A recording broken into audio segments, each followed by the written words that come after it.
He's a triple S legendary hero, so why are his stats so freaking low? His skills are F and D rank, and worst of all, he's about to fight not against the demons, but actually he's fighting for the demon queen. He doesn't have much time to think about it, so he rushes towards the general, who tries to stop him with a vertical slash that gets dodged, and the fist connects to the monster's face. Another one to the plexus, but the creature tries to retaliate, but our boy dashes backward and sees that this albino ugly pig is somewhat intact. Then the monster decides to take the lead, and that's exactly what this boy was waiting for. Because using that monster weight with the technique that the demon commander taught him, he can do that. He anticipates the creature stepping forward and delivers a bazooka to its belly, sinking his hand deep into the ribs and activating the instant devastation. The Saintess in the grandstand couldn't understand how was that possible. The pig's body hits the floor with a crater on his chest. The boy raises his arm, and from the sidelines, the demon queen is surprised on how stronger the legendary hero had become in just 2 months. Even though he was working for her, he evolving in a rate that is extremely dangerous for all demons. But how the legendary SS hero ended up working for the demons? See, in his past life, his name was Choi, an MMA fighter on the rise. He came up from nothing. No rich gym or famous coach,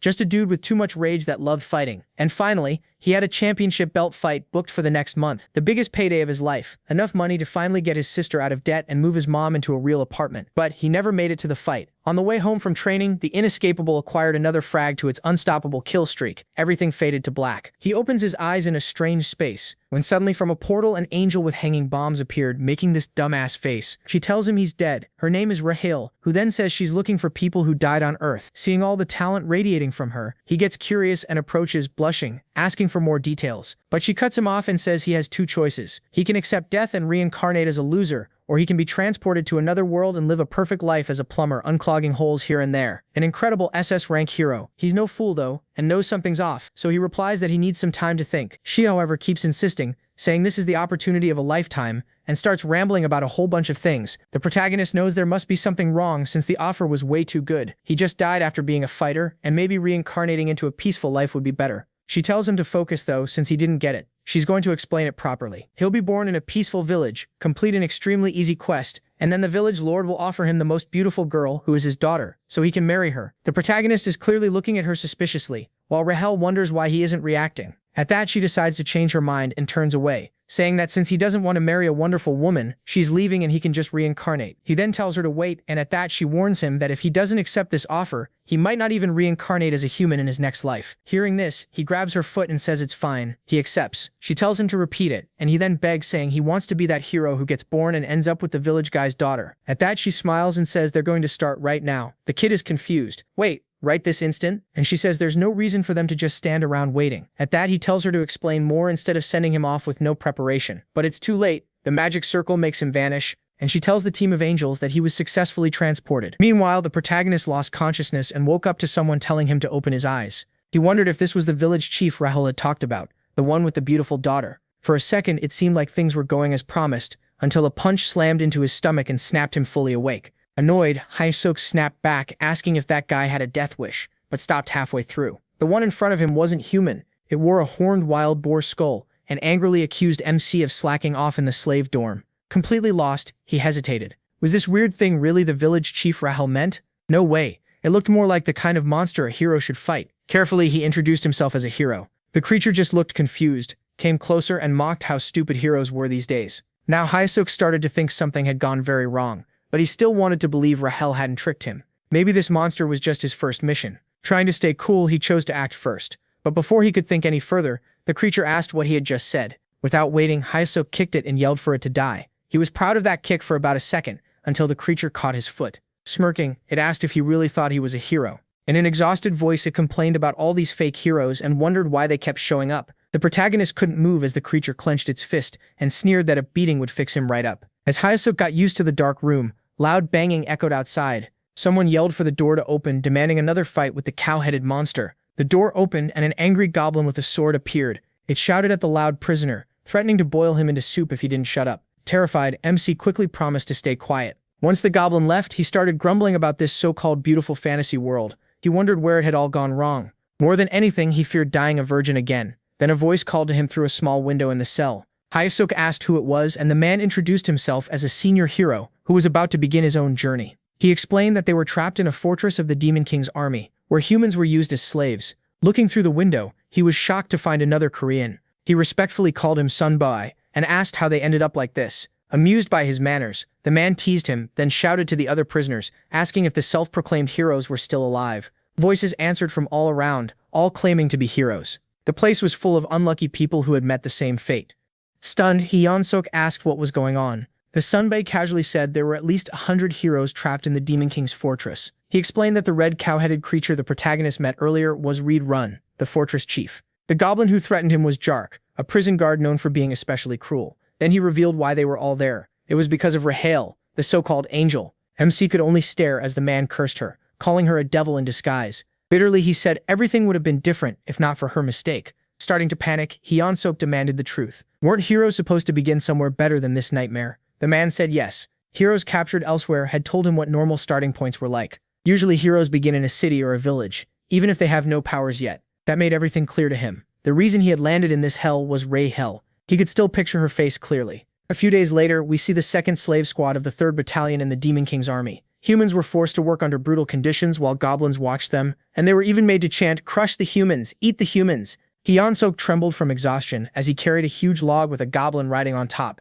At last, a bell rang to end the workday, and they were sent back to their cells. Back in his cell, the protagonist thought prison almost felt better than the labor outside. Then he remembered Rahel's promise about special hero privileges, so he decided to try the classic command, status window. To his surprise, it actually worked, and his stats appeared in front of him. Looking them over, he learned the basics of his strength and abilities. Hyun-suk muttered about what he saw, and the man in the next cell heard him. That man was shocked to learn MC already had level 1 stamina. He confirmed it and added that his strength stat was 28. Remembering his past as a champion, the man was impressed. He hadn't expected the protagonist to be this gifted, especially with stats over 30 at level 1. The protagonist brushed it off, saying he was still just a slave, but the man stayed hopeful. He told Hyun-suk that with talent like that, he could escape and become a real hero. MC didn't buy it and pretended to sleep. In truth, he kept thinking about how low his level was and whether it could help him escape at all. Later, when the other man finally fell asleep, he quietly got up and opened the status window again. This time, 2 things stood out: mana, which could give superhuman power, and hero points.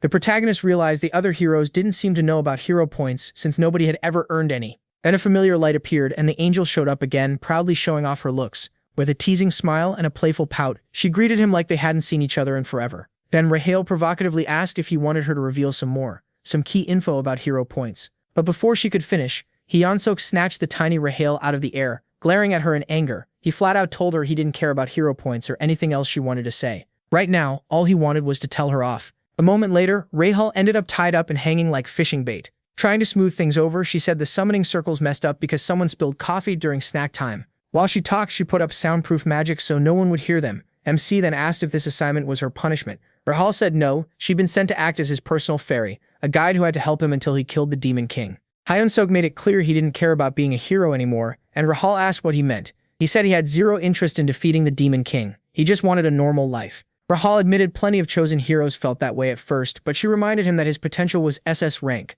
He shot back that having talent didn't mean he owed anyone anything. He never believed this was his fate to begin with. Rahel tried to argue, but he cut her off. He was done with a life of non-stop fighting like the one he used to have. That caught Rahel off guard. She'd always thought he was just a dumb fighter obsessed with battles and women, and now she started worrying about what would happen to her. When Rahel first got assigned as a personal fairy, she had protested hard. To her, it was insulting for someone of her standing to be stuck in such a humiliating job. But the order was final. She had to stay with Hyun-suk until the Demon King was defeated. They told her a personal fairy had to fully support their assigned warrior and share in both the wins and the losses.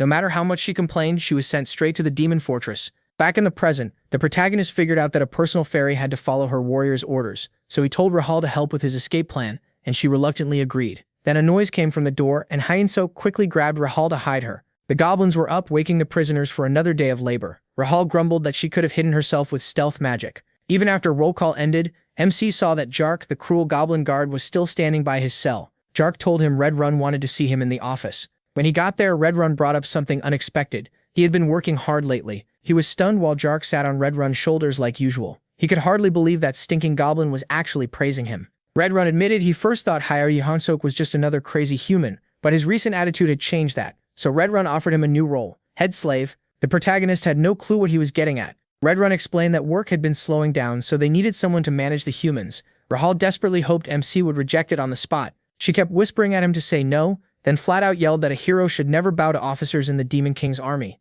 Both Red Run and the Jark heard her and asked what that noise was. Thinking fast, Yuan-Sok shouted that he'd take care of everything and make the humans work harder to sell it. He bowed so hard his forehead slammed into the desk. Redrun loved it. He even admitted he was starting to like him after all. He went further and promised a special recommendation to join the Demon King's army if the protagonist kept doing well. MC was dismissed, but inside he felt miserable. His escape plan seemed to be falling apart. A few days later, the humans were working while chanting, and Hyun-Sok strutted around like a boss, snapping at one worker for moving too slowly. He mocked him, saying even his grandma could move faster. With the way he acted, he looked right at home in the Demon King's army. Then the system popped up and showed that his hidden skill, charisma, had gone up. Thanks to his experience as a leader, he blurted out that being head slave was amazing. The other prisoners traded nervous looks, sure he'd finally gone crazy. They started whispering about him behind his back. Rahel, though, scolded him and warned this could get them into huge trouble. Hyun-Sok brushed it off and told her to trust the plan. Then he smugly added that a sparrow like her couldn't understand a phoenix like him. When one man dropped to his knees, the protagonist tore into him. Then the system informed him that Redrun's favorability had increased. MC gave a dramatic salute and thanked Redrun, loudly swearing his loyalty. Raphael finally blew up, reminding him he was supposed to escape and chase freedom. Scratching his head, Hyun-Sok awkwardly explained that he was just following the system. If he was a hero, then obeying the system made sense. Raphael fired back, saying it was ridiculous for a hero quest to involve raising favorability with an officer in the Demon King's army. He insisted he was telling the truth and even offered to read the quest out loud. It started. You who ended up trapped in the Demon King's fortress because of an idiot's mistake, and Rahel cut him off. She argued that no real system message would sound that casual, since they were supposed to be neutral and exact. The protagonist just shrugged and said maybe an SS-Rank Hero system worked differently. The night before, Rahel had gone wild after seeing how easily MC accepted the head slave job. He snapped back that she was the crazy one. Then, out of nowhere, a system message appeared for him. It said, you trapped in the Demon King's fortress because of an idiot's mistake, probably feel as annoyed as finding an empty toilet paper roll. But this is also a chance to become a true hero. Gain the favor of the Demon King's officer, Redrun, and earn 100 hero points. Hyun-Sok had been shocked, but he realized this was his only real path forward. So now, while the slaves worked, he had them sing the Demon King's 3rd Army Corps song. Rahel was confused, because only very high-ranking beings could change quest objectives. She couldn't figure out why anyone would do that for him. Then Jark showed up again and told Hyun-Sok to come with him to Redrun's office. Redrun praised him for raising the slaves' productivity so much, pretending to be humble. The protagonist said it was all thanks to Redrun's wise leadership. Rahel scoffed, sure that kind of cheap praise would never work. But then, to her surprise, Redrun clearly loved it. The system appeared again and announced that Hyun-Sok had reached the goal and cleared the hero quest. He got 100 hero points and unlocked the beginner hero store. Both of them were shocked that his plan worked that well. Now that the favorability quest was done and things were moving smoothly, MC decided it was time for step 2. He asked Redrun for permission to start training the slaves. Redrun questioned why. Hyun-Sok pitched the idea fast. Disciplined slaves working together perfectly, each one doing the work of 3 without slacking off. He said that with that kind of efficiency, they could finish the fortress in just a week.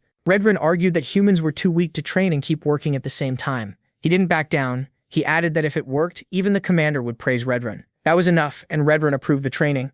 Back in the cell, Rahel was in full despair. She cried that her hero had completely lost it, first serving the Demon King's army and now training slaves for them too. Annoyed by all the drama, the protagonist told her to be quiet and said he already had a plan. Rahel, still doubtful, asked if he was fooling her again. Hyun-Sok shot back by asking if she thought he was like her. Then he revealed the real plan. Use the slaves to start a rebellion. There were about 3,000 human slaves in the fortress, but only around 500 demon soldiers. And nearby there was a base from the Human Alliance. Once the revolt started, they could call for help. Hearing that, Rahel's despair turned into admiration. She admitted he wasn't as dumb as she'd thought. Next, Hyun-Sok decided to check the quest rewards. Rahel, still suspicious, asked if he had really gotten hero points or if the whole thing was fake. MC told her it was all real. He said the hero store had unlocked and he opened it to see what was inside. He went in hoping to find something useful. Maybe the thing that would finally give him a real hero skill. But when the store list appeared, he was stunned. The skills included Hold Your Breath, an F-rank skill for better breath control, and Shit Holding, which let you endure needing the bathroom longer.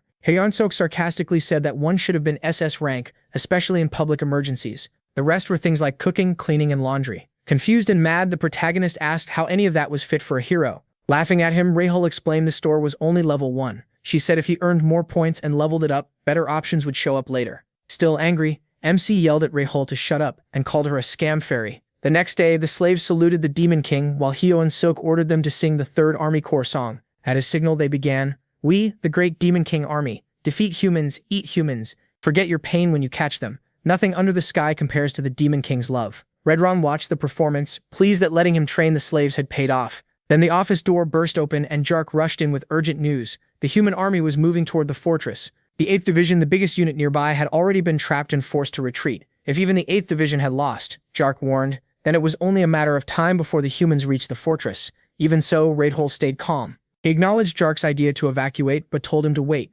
According to Raidhole, wars had always been decided by supply lines. And the first rule of war, he said, was never to lose a good supply officer. So he told Jark to go ahead while he dealt with Hyunsuk first. Meanwhile, the protagonist barked at the slaves, asking if they were ready to follow his orders. Then he heard the noise and sighed, guessing Redrun was about to interrupt their training again. Looking at his status window, Spee saw his stats had gone up a little, but nowhere near enough to start a revolt. Under his breath, he wished for some lucky event that could make him stronger fast. Before he could finish that thought, Redrun dropped down next to him and slapped a hand on his shoulder, startling him. Hyunsuk spun around. Redrun looked rushed. "No time," he said. His voice was urgent. "Come with me now." He asked where and why, but Redrun didn't answer. At that exact moment, the human commander roared for his men to attack. Convinced victory was close, spear-wielding soldiers rushed in, cutting down several goblins as they advanced. But then they froze at the sight of the Red Nightmare. Redrun. The commander immediately yelled for a retreat and ordered the knights to take over. Even so, the troops kept charging, carried away by their momentum.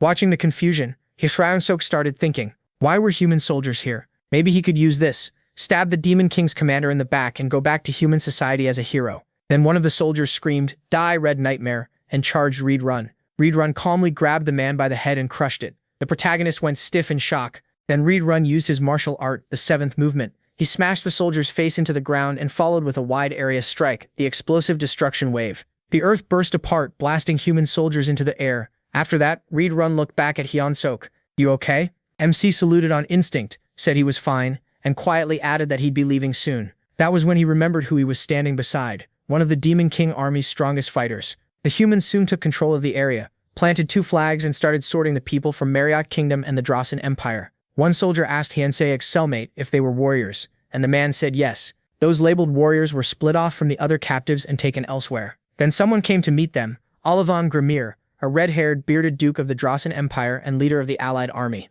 A soldier reported that the evacuation was complete, and Olivon praised him. The soldier also said the people claiming to be warriors had been drafted. Olivane then gave the signal to begin. "All soldiers to your posts." A moment later, he gave an even colder order. "Wipe out every warrior in front of us." Meanwhile, a carriage moved through the forest. Inside, Hyunsuk sat there in silence, saying goodbye to his dreams of adventure and his fantasy second life. Across from him, Redrun sat quietly. The protagonist kept thinking about how easily Redrun had killed everyone chasing them. At least pursuit was no longer a problem. Trying to lift his mood, Rahel said crises often create chances. She suggested going to headquarters first and figuring out the Demon King army's situation. MC, annoyed, told her to shut up. Then, breaking the silence, Redrun said, "I must have dozed off for a second." He looked over and asked, "Did you say something?" Hyunsuk quickly covered, saying he was just mumbling about how honored he was to travel with someone like Redrun. Redrun seemed pleased. He said they were close to 3 Corps headquarters and told him he should look forward to it. "Once we get there, I'll officially enlist you in the Demon King's army." The protagonist turned pale but forced out, "It's an honor." Even Rahel panicked in silence. At headquarters, a guard announced Redrun's return, and the gate opened at once. Redrun signaled for MC to follow, saying he would take him straight to the commander. He called it a huge honor to meet the commander so soon, though his posture suggested otherwise. Then he warned Hyunsuk to watch every word in front of the commander if he wanted to stay alive. Remembering the saying about surviving even in a tiger's den if you keep your head, he braced himself and swore he wouldn't break. At the commander's door, Redrun announced himself and was allowed in. As the door opened, Hyunsuk heard a woman's voice and wondered if the commander might actually look human. The person before them was stunning. A woman with long ears, clawed nails, hidden eyes, and strange coloring along her jaw and neck. She sat back in her chair in high heels, giving off total authority. "Welcome back, Redrun," she said with a smile, adding that he looked even more muscular than before. This was Hemis, commander of the Demon King Army's 3rd Corps. Redrun answered with a compliment of his own, saying her beauty had grown even more dazzling. The protagonist's face heated up. He couldn't believe someone this beautiful was a corps commander. Hemis thanked Redrun with a smile, while the protagonist panicked inside, wondering if he should praise her too. Before he could decide, Redrun changed the subject. He admitted he was ashamed. He hadn't protected the fortress, but Hemis brushed that aside. "The real blame," she said, "belonged to the 8th Division commander, not Redrun." In a colder voice, she added that she should have already turned that man's hide into a bag. MC nearly stopped breathing. Hemis went on saying the 8th Division commander had come back alive, but only as a disgrace. The pressure coming off her was far worse than anything MC had ever felt. He clenched his fists and tried to hide the shaking. Then changing topics, Hemis looked at the human Reedrun had brought. Reedrun introduced him as him, the person from his earlier report, and said he had brought him here to formally join the Demon King's army. Hemis stepped closer to look him over. He's cute, she said lightly, adding that she expected a lot from someone picked by Reedrun. Flustered, Hyunsuk said he'd do his best. Hemis just looked him over and said that with a body like his, he wouldn't last long in the demon army. She asked Reedrun if he agreed, and he nodded. The others will eat him alive. He then pointed out how rare a human recruit was and asked permission to train the protagonist himself. Hemis shut that down right away. Absolutely not, Reedrun's time was too valuable to waste on a human. Then something shocking happened. Hemis started changing. Her head twisted into something like a flower, but a flower full of teeth and a long tongue. Hyunsuk stared in disbelief as she shoved her arm into her own mouth. A moment later, her face returned to normal, and she was holding a small black dog-like creature. She told MC his new job was to take care of her pet. The little beast looked tiny but dangerous. This is Babo, Hemis said fondly. Isn't he adorable? Inside, he could only wonder what kind of pet this was supposed to be. To him, it looked like something straight out of hell. And in his own language, the name Babo also meant stupid, which only made this weirder. Reedrun looked at the creature and said he could feel huge power from it, even in this form. Hemis was clearly happy to hear that. Hyunsuk still looked doubtful, and Hemis noticed at once. Her voice turned sharper. Don't you like it? She asked, pressing him harder. The protagonist quickly backtracked. It's an honor to care for Bobo. Satisfied, Hemis handed Bobo over. She warned him not to forget feeding time since Bobo was still growing and got nasty when hungry. She also mentioned it had become hard to find new caretakers because Bobo kept eating them. Rahel suddenly shouted, shocking everyone. A new hero quest had appeared in the system, and she couldn't hide her surprise. MC instantly shushed her, afraid she'd wake Bobo. The quest popped up. Survive by earning Bobo's affection and secure a better future. Reward 200 hero points. Hyunsuk was speechless. Was he seriously being told to win over a commander's pet? Just then the door opened and a goblin came in, tapping on the frame. He greeted it politely, but inside, he felt uneasy. Having a goblin as a partner made him feel less like staff and more like pet food. When he asked about the previous caretakers, the goblin bluntly said there weren't any. They were all dead. That answer made it clear enough. Still, he asked about the job, and the goblin said their role was to prepare Bobo's meals. So that's it? Hyunsuk asked. Yes, the goblin said, but before it could add anything else, a shadow fell over it. Bobo was right there, licking the goblin's head. Panicking, the goblin grabbed onto Hyunsuk's leg and begged for help, even offering him its food if he would save it. The protagonist finally snapped. What are you doing? He yelled.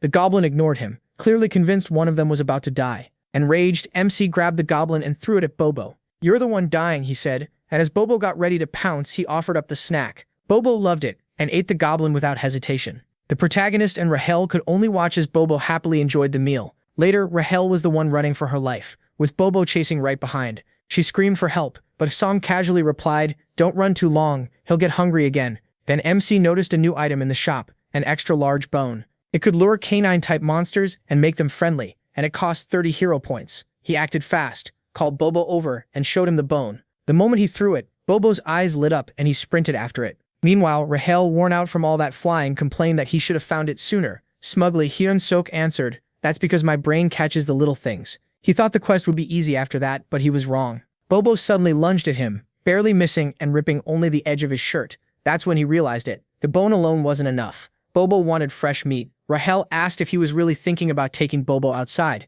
Hyunsuk hesitated, feeling the pressure build as Bobo showed his teeth. In a panic, the first soothing word that came to the protagonist's mind slipped out. Walk. Bobo stopped instantly. The savage look disappeared, replaced by excited tail-wagging joy. He even hugged MC, who let out a relieved sigh. Once outside, Hyunsuk tried to find the kitchen, but he had no idea where he was going, and Bobo kept dragging him all over the place. Rahel looked around and admitted she couldn't smell any food. Then she noticed a goblin, and said they should ask for directions. He walked over and the goblin looked confused to see a human there, but Bobo suddenly slipped back into his wild mode. The goblin went stiff with fear. Hyunsuk tried to calm him down, saying Bobo was only out for a walk, but the goblin still looked terrified. He asked why a human was walking Bobo. When Bobo licked his face, the protagonist quickly stepped in. Don't eat him. Then he asked where the kitchen was.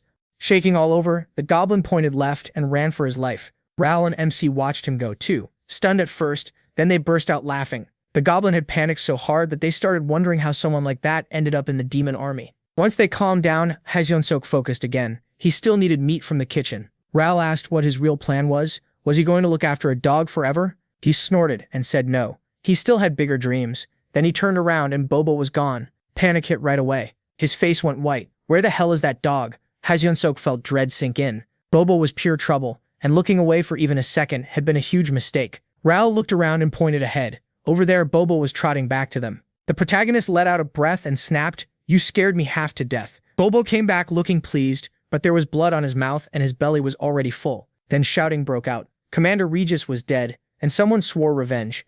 Sang-sok froze. Raoul pointed at Bobo and whispered that he did it. Goblin soldiers rushed in, and both of them ran. Between breaths, Raoul asked if they were about to die. MC shot back, "Shut up and run." They hit a dead end and got surrounded by yelling goblins. One shouted that he'd rip his arms off like chicken wings. Another complained that the commander was already digested and wondered what he would have tasted like. A third said they should tear both Hyun-sek and Bobo apart and split the meat. The protagonist forced himself to stay steady and yelled back, "How dare you?" He was badly outnumbered, so he needed something fast. He picked up Bobo and asked if they even knew who this fearless one was. Confused, the goblins just stared, thinking Bobo was some stray monster. Hearing that, Hyun-sek got angry and tore into them. He announced that this cute but deadly beast was Bobo himself. The goblins hesitated. They'd heard Bobo was Commander Hemus's pet, but they figured this was just another human trick. Even so, a few started to think he might be telling the truth. MC asked how they could fail to recognize Bobo and called it embarrassing. The goblins were thrown off by how sure he sounded. Without losing his cool, he told Bobo to show them beast mode. Bobo obeyed at once, turning feral, drool hanging from his mouth like he was ready to eat. Hyun-sek looked at the goblins and said again, "This is Bobo." Then he gave the order, "Bite him." Bobo roared and leaped at the nearest goblin. Blood flew as Bobo tore into him. He watched and casually said, "A dog without a muzzle really makes a mess." By the time Bobo finished, only bones were left. The protagonist faced the others and mocked them. "Anyone still doubt who Bobo is?" The goblins instantly apologized, saying they hadn't realized it was really him. Just then, a system message popped up for MC. It said his crazy charisma had cowed a bunch of demons and raised his hidden charisma stat. He grinned, happy to see it. Then a voice behind him cut in, calm but commanding, asking what all the noise was about. It was Commander Hemus. She looked over the scene with amusement and joked that the cute new pet was making quite a scene outside. Hyun-sok's blood ran cold. Meeting her in the office had already been stressful. Facing her here felt even worse. Hemus laughed, clearly amused that the protagonist had used her name and Bobo to stay alive. MC bowed low and admitted he committed a serious offense. Hemus only raised a brow, confused because she'd actually meant to praise him. She liked how quick and clever he was, especially compared to the demons around her. He had guts too, she added with a smirk. Hemus awkwardly thanked her, still unsure whether this was real praise or a hidden warning. Hemus went on, saying the demon army leaned too much on brute force, which always led to pointless trouble. When he asked what kind of trouble, she only said he'd find out soon. Then she changed the subject and told him to think about becoming an executive in the demon army. Hemus was stunned and felt nowhere near qualified, but Hemus brushed that aside. He couldn't keep hiding behind her name and Bobo forever, she said. She explained that the army used ranked duels, and the winner could take the loser's position. Hemus gave him 1 month to get ready for a fight. If he won, she'd protect him for 1 more month. If he kept winning, he might even rise to battalion commander and become useful. Hemus nervously asked what happened if he lost. Hemus answered coldly. He'd regret surviving that battle. The meaning was clear, losing would be worse than dying. With no real choice, the protagonist accepted, and Hemus even picked his opponent right there. Rahel let out a long sigh and said she'd probably be saying goodbye to him in a month. Memsi shot her a glare and reminded her she was the one who said he had SS rank potential. Rahel shrugged and said potential only meant maybe, not for sure. Hyun-sok snapped that she was a fairy and still couldn't be supportive. As he fumed, he noticed the doors ahead were smeared with blood and wondered if this really was the kitchen. Carefully, he pushed the doors open. Inside, a huge red-skinned demon greeted him. He introduced himself as Kulkin, the demon army's chef, and asked why he had come. The protagonist stayed by the doorway and said he only wanted a snack for Bobo. Kulkin narrowed his eyes, realizing Bobo had another new caretaker, but he flat-out refused, leaving Hemus speechless. Kulkin said he had no reason to help a human. Commander Hemus had only ordered him not to kill MC. Desperate, he asked if there was any way to work something out, stressing that the food was for Bobo. After thinking it over, Kulkin offered one answer. If the protagonist really wanted meat, he'd have to hunt it himself, just like the goblins. Hemus went pale and glanced at the goblins, who were chopping up meat that looked way too much like other goblins. Right then, he realized Kulkin's idea of hunting was much worse than he'd imagined. Before long, MC was standing in front of a giant wild boar. They told him this beast would be dinner if he managed to kill it, and he could only wonder how his life had turned into this mess. The same boar had already killed Morgan. They called it a hunt, but really the thing just kept charging at everyone, and the cooks swore they'd avenge Morgan. Watching the chaos, Hemus joked that it was hard to tell who'd end up as dinner. Rahel, being practical, asked what they should do next and even suggested running. He shook his head. There was no way they could escape a crowd that big, and he knew how bad things looked. He was about to move when Kulkin called out. The protagonist thought he was being sent next and answered right away, but Kulkin surprised him by saying there was no need, the hunt was already over. Hyun-sok was stunned. He thought they'd just been charging like idiots, so how had they killed it that fast? A goblin reported the result to Culkin, 12 dead and many more hurt. To MC, that cost was insane, but Culkin didn't care. He called it a great outcome and announced a short break before the next hunt. He couldn't miss how little the chef cared about the dead. While the cooks got busy, the protagonist told Rahul there was no chance of escaping now. Rahul asked if that meant he planned to join the hunts. MC answered with a firm no. He had no reason to fight like that. He thought it through and decided the only way to raise his stats was to level up, which meant getting experience points. Rahul agreed, but asked where he expected to get that experience in a place like this. Without shame, Hyunsuk asked if he'd still get experience by landing only the final blow. Rahul said yes, though she called the idea shameless. That was all he needed to hear. He thanked her and said it was time to move. His choices were running out and he had to get stronger within a month, especially if Commander Hamus meant every threat she made. He went over to Culkin and said he wanted to join the next hunt as part of the brave demon army. Culkin stared at him and Hyunsuk started wondering if he'd pushed too far. Then Culkin broke into a grin and said he liked the protagonist's nerve. The protagonist, relieved, thanked him and added a few flattering words to stay on his good side. To his surprise, Culkin put him in charge of the next hunt. He said the leader's role was the highest honor in their group, save for special cases.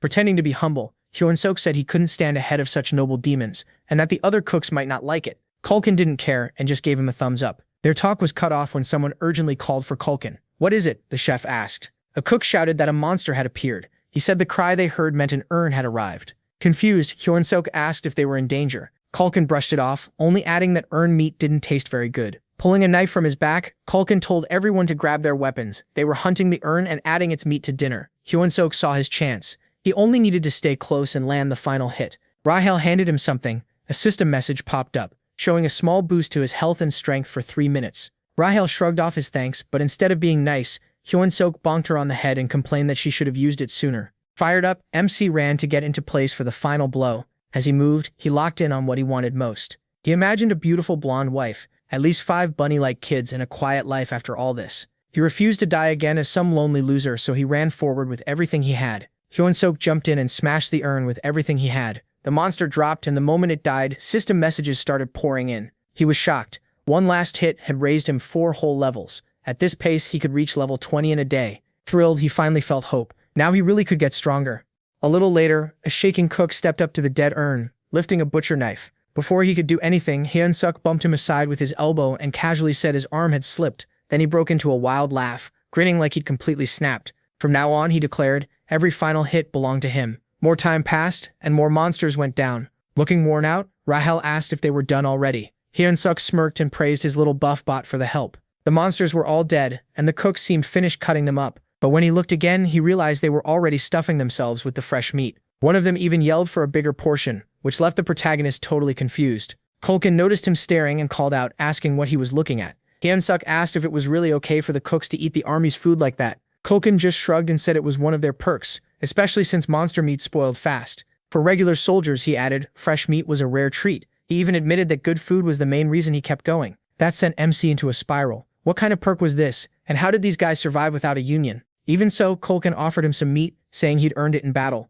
Hyunsuk paused, looking at it and thinking about what the cooks had risked to get it. In the end, he took a bite. It wasn't terrible, the strong smell strangely helped, but the meat itself was plain and tough. He couldn't help thinking that back in South Korea, nobody would keep buying meat like this. Then it hit him these cooks were risking their lives for average meat. That gave him an idea. What if he made something better? Right then, he realized he could win them over through food, earn their support, and become the god of the kitchen. So he opened the hero shop, which caught Rahel off guard. He spent points on 2 things, an F-rank cooking skill for 50 points, and a seasoning packed with MSG for 20 more. Rahel stared at him like he'd lost it, scolding him for wasting points on salt. Hyunsuk brushed that off and told her she had no idea how powerful it was. Then he sprinkled it over the meat, and the change was instant. The smell turned rich, and the meat suddenly looked juicy and delicious. The protagonist felt like a king, already picturing himself as a food god in this world. He offered the upgraded meat to Culkin, but the chef first said he was already full. Hyunsuk kept pushing, saying he'd poured his soul into it, and he could die happy if Culkin just took 1 bite. At last, Culkin gave in and tasted it. The flavor hit him so hard it sent him straight back to childhood. He heard his mother asking if he wanted meat for dinner, and the memory was so strong it brought tears to his eyes. After that, Hyunsuk left with a bag of meat, a gift from Culkin, who warned him it would only stay fresh for 2 days. When MC got back, Bobo rushed at him and nearly scared him half to death, so he quickly handed over the meat, and Bobo calmed down right away. Hyunsuk told him to eat as much as he wanted, then pulled every piece out of the bag. Bobo happily wolfed it all down, and he even promised more tomorrow. That raised Babo's affinity and also cleared the hero quest, giving them 200 hero points. Just like the protagonist had planned, Rahel noticed and pointed out an item on his screen that could boost his stats. When she asked why he hadn't used it, Hail-Sok said he didn't even know how it worked, then blamed certain idiots who skipped the tutorial. Rahel, not bothered at all, said it wasn't too late and started explaining bonus points. Strength raises attack power. Stamina improves endurance and toughness. Agility helps with speed and reflexes. Mana is tied to magic. When he asked about charisma, Rahel said it was a hidden stat you couldn't raise it with bonus points, only through proper training. She told him to spread his points evenly, but Hae-Min-Sok disagreed. He thought dumping everything into strength would work better. Rahel looked surprised and explained that while stacking strength might help early on, mana becomes vital later. A body reinforced with mana is way better than one built on muscle alone. MC changed his stats and asked if the setup was okay. Rahel checked it, said it wasn't bad, then told him to open the shop and buy a basic mana control skill. Curious, Hae-Min-Sok asked what that meant, and Rahel said it was the skill used to handle mana properly. She guessed it would cost about 100 hero points. He searched the shop but found nothing. Rahel was stunned since it should have been common. Disappointed, the protagonist muttered that he'd thought she might finally be useful. Annoyed, he even called her completely useless, and Rahel shot back that it was supposed to be there. 3 weeks later, MC hit level 100, though it took longer than he'd hoped. Rahel pointed out that the XP needed kept rising with each level. Hae-Min-Sok wondered if any other hero was grinding this hard, and Rahel told him he'd already become a sinecure. He couldn't believe it, and snapped at her, reminding her how many times he'd almost died that day. Rahel said most people need about 6 months to reach level 100. With a hint of sadness, she added that she wanted to get along with him, but the protagonist said she had brought this on herself. Just then, the door opened and a goblin came in to say the commander wanted Hae-Min-Sok. When he entered Hema's office, she greeted him warmly and said he looked healthier than before. Stronger too. She had even noticed that his mana had doubled. MC said he'd been working hard so he could bring Babo the best meat every day. Hema, though, was more interested in how fast his strength was growing. She asked if it was because of the hero leveling system.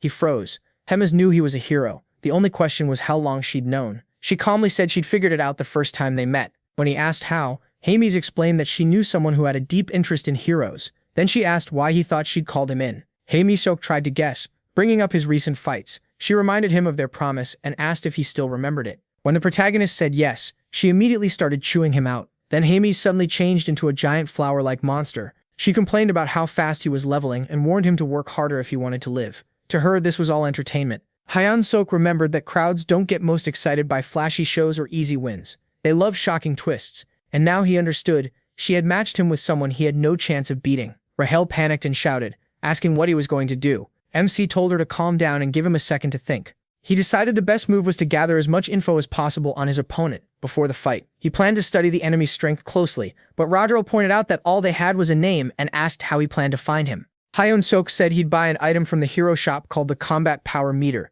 It cost 50 hero points and could measure strength, stamina, agility, and mana. He would use it to check his enemy, then train against someone around that same level. Rodriel sighed and teased him for only getting smart when things got serious. He shot back that it was still better than being useless all the time. They tested the combat power meter on Rodriel first. Her combat power came out to 375, and she admitted she had no idea if that was high or low. So she suggested checking Hae-Min next. He handed her the device and waited for the result, but Rodriel suddenly looked confused. The protagonist asked if she'd seen something. After hesitating, Rodriel said the device had to be broken. There was no way his stats should be higher than hers, but his strength was 1,560. With a smug grin, MC asked if she was sure she wasn't the weaker one. Now, looking crushed, Rodriel admitted that just a month ago her strength had been 10,000. Hae-Min still asked whether the meter had worked right despite what she thought. Then they checked Bobo, and that crazy dog had a ridiculous 47,422 strength. Rodriel felt completely humiliated, knowing both of them were weaker than a dog. He just laughed and joked that maybe Bobo's breed got a bonus. He went outside and started checking the other orcs. The goblins, who seemed the weakest, had much lower numbers than the others, while most of the orcs were around his level. Then someone announced Captain Bulkman, and everyone saluted. As the captain walked by, Hae-Min used the meter and saw that Bulkman's strength was a huge 14,300. From that, the protagonist guessed that anyone over 10,000 was basically commander class. He asked Rodriel if his opponent really was only a platoon leader. Rodriel said yes and gave the name Kirkin. Rumor said Kirkin was an orc as dumb as a pig. MC figured a platoon leader should only be around 3,000, so if he leveled more, maybe he had a chance. Determined, he went looking for Kirkin. When he finally found him, the meter showed a strength of 6,671. Rodriel bluntly said that basically meant he was being sent to die. Right then, Hae-Min got a hero quest. The system said his chances of beating Kirkin were almost zero. Still, because pushing through impossible situations was his thing, he was being given a chance. Raises combat power to 3,000 within a week. Reward, 300 hero points. He sarcastically commented on the perfect timing and joked that the system must be spying on him. Even so, he accepted. It was do or die now, and he swore he'd outlast both his observer and Hemus if he wanted to live. The next morning, the protagonist walked into the kitchen and made sure everyone noticed him. Culkin noticed MC's goggles and got curious, asking where he found them. MC just said he saw others wearing them and picked up a pair too. Culkin guessed it was some young people trend, then moved on and told Hyun-Sok to get ready for the hunt. He checked Culkin with the combat power meter and got a shocking number, 35,230. That left him confused, since it was way above what a captain should have. Then he noticed the other cooks were strong too, probably from constantly fighting demonic beasts. That gave him an idea. If he sparred with one of them, he could prepare for his coming battle. So Hyun-Sok asked Culkin for permission and said it would help him improve and be more useful. Culkin brushed it off at first, saying the protagonist was already impressive for a human and didn't need to push so hard. MC quietly threatened to keep the good meat for himself if he wasn't allowed to spar. With that, Culkin gave in and told him to pick an opponent. Later, while the cooks got ready to leave, they were stunned to hear he wanted to fight Gorbachev. Gorbachev was a cook with 2,620 combat power, and some thought this might be the protagonist's last day. The goblins complained right away. They didn't want to lose the guy who fed them great meat. Hearing all that noise, Culkin shut them up. He warned Gorbachev not to kill Hyun-Sok and told him to hold back. Gorbachev, looking pretty slow in the head, agreed, but Culkin clearly didn't trust that answer. The spar started. Full of resolve, MC rushed straight at Gorbachev. Gorbachev kept reminding himself not to kill him. The moment he threw a punch, Hyun-Sok slipped out of the way. Right away, he noticed Gorbachev fought mostly on instinct. He used that opening and struck back. The whole thing felt strangely familiar, like the fights he'd always managed to win before. In an instant, it was over, and the protagonist was declared the winner. The goblins could barely believe it. Gorbachev went down so fast that some of them didn't even see how it happened. MC was just as stunned. He had won with a single kick. That surprise victory gave him a huge boost in confidence, and for a second, he even thought he might be able to take on Culkin someday. At the north side of the Black Fortress near the Great Forest, Hyun-Sok kept replaying the match. He had knocked out an orc with twice his power in one kick. That made him think combat power was only a number, not the whole story. If he improved a little more, he felt sure he could win his next fight easily. Just then, a goblin ran up to Culkin and reported a large group of Talus ahead. Culkin looked annoyed. He asked if they had wandered into Talus territory. Curious, Hyun-Sok asked what the problem was. Was it because Talus tasted bad? Culkin said the meat was actually decent, and the bone marrow was a real treat. The problem was that Talus moved in groups and were fiercely protective of their young. He thought the hunt would stop there, but Culkin wanted that meat too badly. He ordered everyone forward and declared Talus would be today's snack. He told them not to let a single Talus escape and to kill them on sight. The Talus looked like giant spiders with skull-like parts on their bodies. Hyun-Sok slyly shoved a goblin as if it were an accident and used the opening to land the finishing blows and farm XP. After a while, the group had piled up plenty of dead Talus. The protagonist finished off the last one and leveled up. Rahel praised him for being an expert at stealing kills. Taking it as a compliment, Hyun-Sok said that's exactly why he liked kitchen duty. Then a crushing pressure suddenly filled the area and caught MC off guard. He turned at the same time someone screamed the Talus Queen had arrived. The sight of the dead Talus made her rage obvious. With a growl, she let everyone know just how furious she was. Wanting to check her strength, Hyun-Sok used his goggles, only to find her power couldn't even be measured. The truth hit hard. They had slaughtered her children. He spun around to ask the chef what to do, but the guy was already running. He shouted for everyone to survive and meet again later. The protagonist could only think how useless that was when a loud noise grabbed his attention. He bitterly cursed the chef's cowardice before the sound snapped him back. Someone yelled for everybody to scatter. The weaker goblins were getting ripped apart by the enraged Talus Queen, whose scream was so loud that Hyun-Sok had to cover his ears. Rahul suddenly told him to look behind him. When he turned, he saw hundreds of Talus rushing his way with the queen leading them. Hyun-Sok took off at full speed while goblins screamed for help in the distance. He knew that if he stopped even for a second, he was dead. After running for a while, he found a cave and hesitated, unsure if going in was safe. Rahel told him it was empty and said she had checked it earlier. He didn't fully trust her, but the cave still seemed safer than the forest, where danger could come from every side.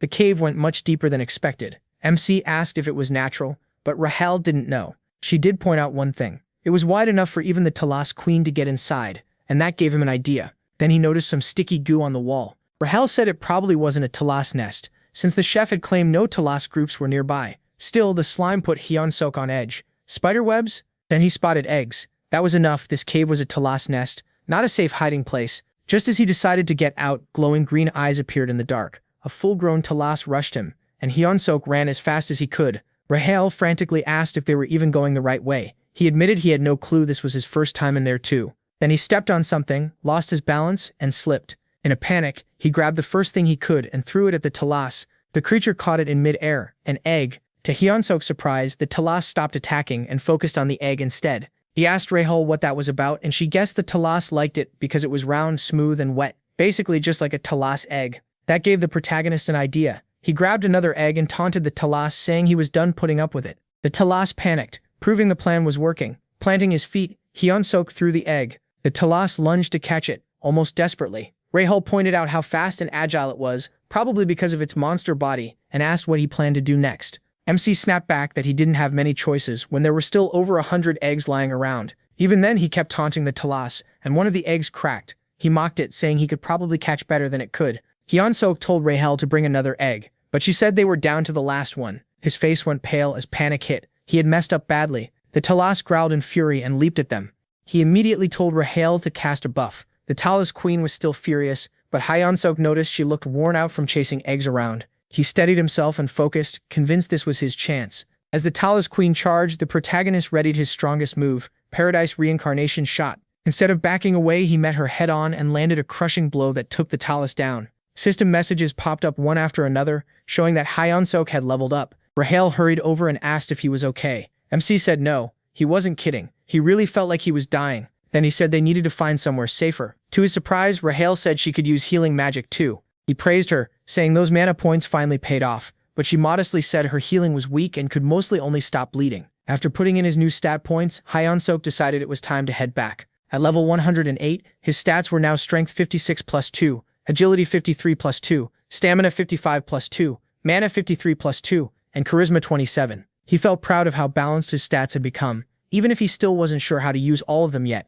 For now, he saw it as an investment for later. Then a familiar voice echoed through the cave. It was Kulkin, happy to see the protagonist alive. The protagonist asked what he was doing there. Kulkin said he found the cave while running away and figured they were lucky to still be alive. But then he froze after realizing this was the Talas nest. He noticed things scattered on the ground, and Hyunsuk explained they were Talas eggs, the place where they were laid. Kulkin's eyes immediately lit up. He said Talas eggs were an incredibly rare delicacy. Only high-ranking officials got to eat. Annoyed, MC yelled at him to focus because they still had to escape. Kulkin said the Talas queen was probably already inside the cave, and that beating her would take someone at division commander level or above. He gave up and figured the egg would be his last meal. Then voices came from the entrance. The surviving goblins had made it there with the head chef. Kulkin welcomed the ones who survived and offered them a taste of the precious egg. Hyunsuk quietly swore this would not be his last meal, especially when he still hadn't eaten his wife's 5-dish spread. He refused to die in a place like this. Meanwhile, in Himi's office, someone greeted the commander and commented on her usual stiff attitude, then asked if the mission was done. Riedran reported that he had captured the Holy Empire's next saintess, just as ordered. Impressed, Himes praised him for slipping into a fanatic cult in only 3 weeks. She patted his head, making him blush. A knock on the door cut the moment short, and Himes sounded annoyed by the interruption. A goblin brought an urgent report about the cooks sent out to gather ingredients. Himes first brushed it off like it was nothing unusual, but the goblin made it clear this one was serious. The Talas queen had appeared, and most of the cooks, including Kulkin, were dead or missing. When Himes asked about Hyunsuk, the goblin said he was missing too. Riedran's face darkened the moment he heard that. Back in the cave, the goblins were eating Talas eggs like they had accepted death, and Kulkin was saying his goodbyes. He smacked him on the head and yelled for him to get a grip. Kulkin just stared at him in confusion. Hyunsuk shot back that he looked like he was under some evil spell, so he used his secret weapon to snap him out of it.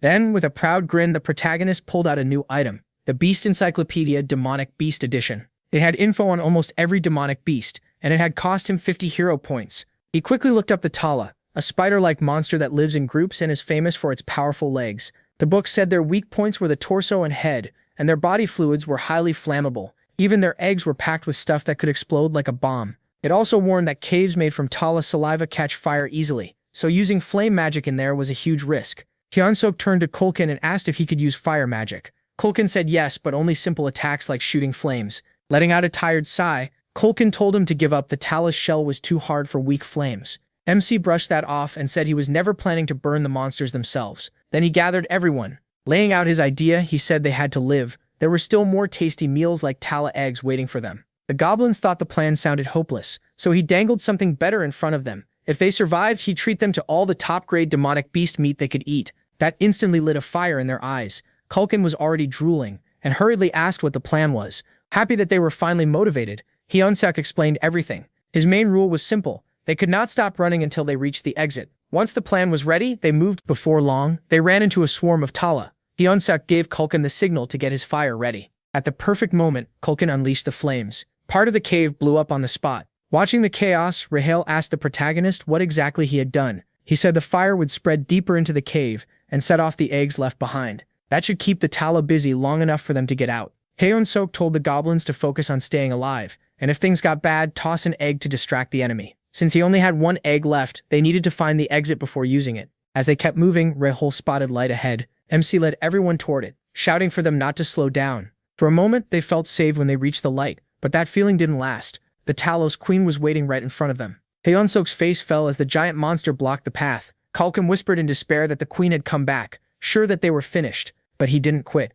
He noticed she wasn't attacking yet. Seeing a chance, he spoke to her directly. He told Kulkin to light something, then raised the last egg and threatened to blow it up. If this goes off, the protagonist warned, everyone dies, including your children. The queen paused, staring at the egg. Hyunsuk pushed harder and demanded that she move aside. The queen let out a sharp screech, making everyone tense up. Rahel nervously asked what they were supposed to do now. Out of options, MC lit the egg and threw it at the cave wall. It exploded and flames spread fast. The whole cave started shaking as it began to collapse. Terrified, the goblins rushed for the exit. Hyunsuk yelled that nothing mattered except getting out alive. But while running, he suddenly stopped because a system message appeared. He had leveled up. Rahel snapped at him to move before the cave buried him alive. When he looked back, he saw the Talos Queen being crushed by falling debris. Then even more alerts filled his view. He kept leveling up again and again. That was when he realized it. Every Talos killed in the collapse counted as his XP. To him, this was peak speed farming. Hyunsuk stood there in shock before forcing himself to focus and run. He called to Rahel for a buff and she gave it right away. After breaking through the chaos, one last obstacle remained. The Queen Talos was still blocking the way. Trying to distract her, Kulkin pulled out an egg and shouted, "This is for you, Queen." He offered the egg in exchange for a path out. Hyunsuk saw his opening. Set on surviving, he ran with everything he had. The queen spat out a green liquid like spider silk, and the protagonist started to think this really might be the end. Then Red Hand suddenly grabbed a huge trunk, and a familiar voice asked if he was okay. Hyunsuk realized someone was dragging him away, and to his shock, it was Redrun. He looked pleased to find MC alive, just like he expected. Calm and sure of himself, Redrun said he'd take care of it. Swinging the massive trunk, he slammed the Talos Queen with a crushing blow. The queen screamed so loud it hurt to hear.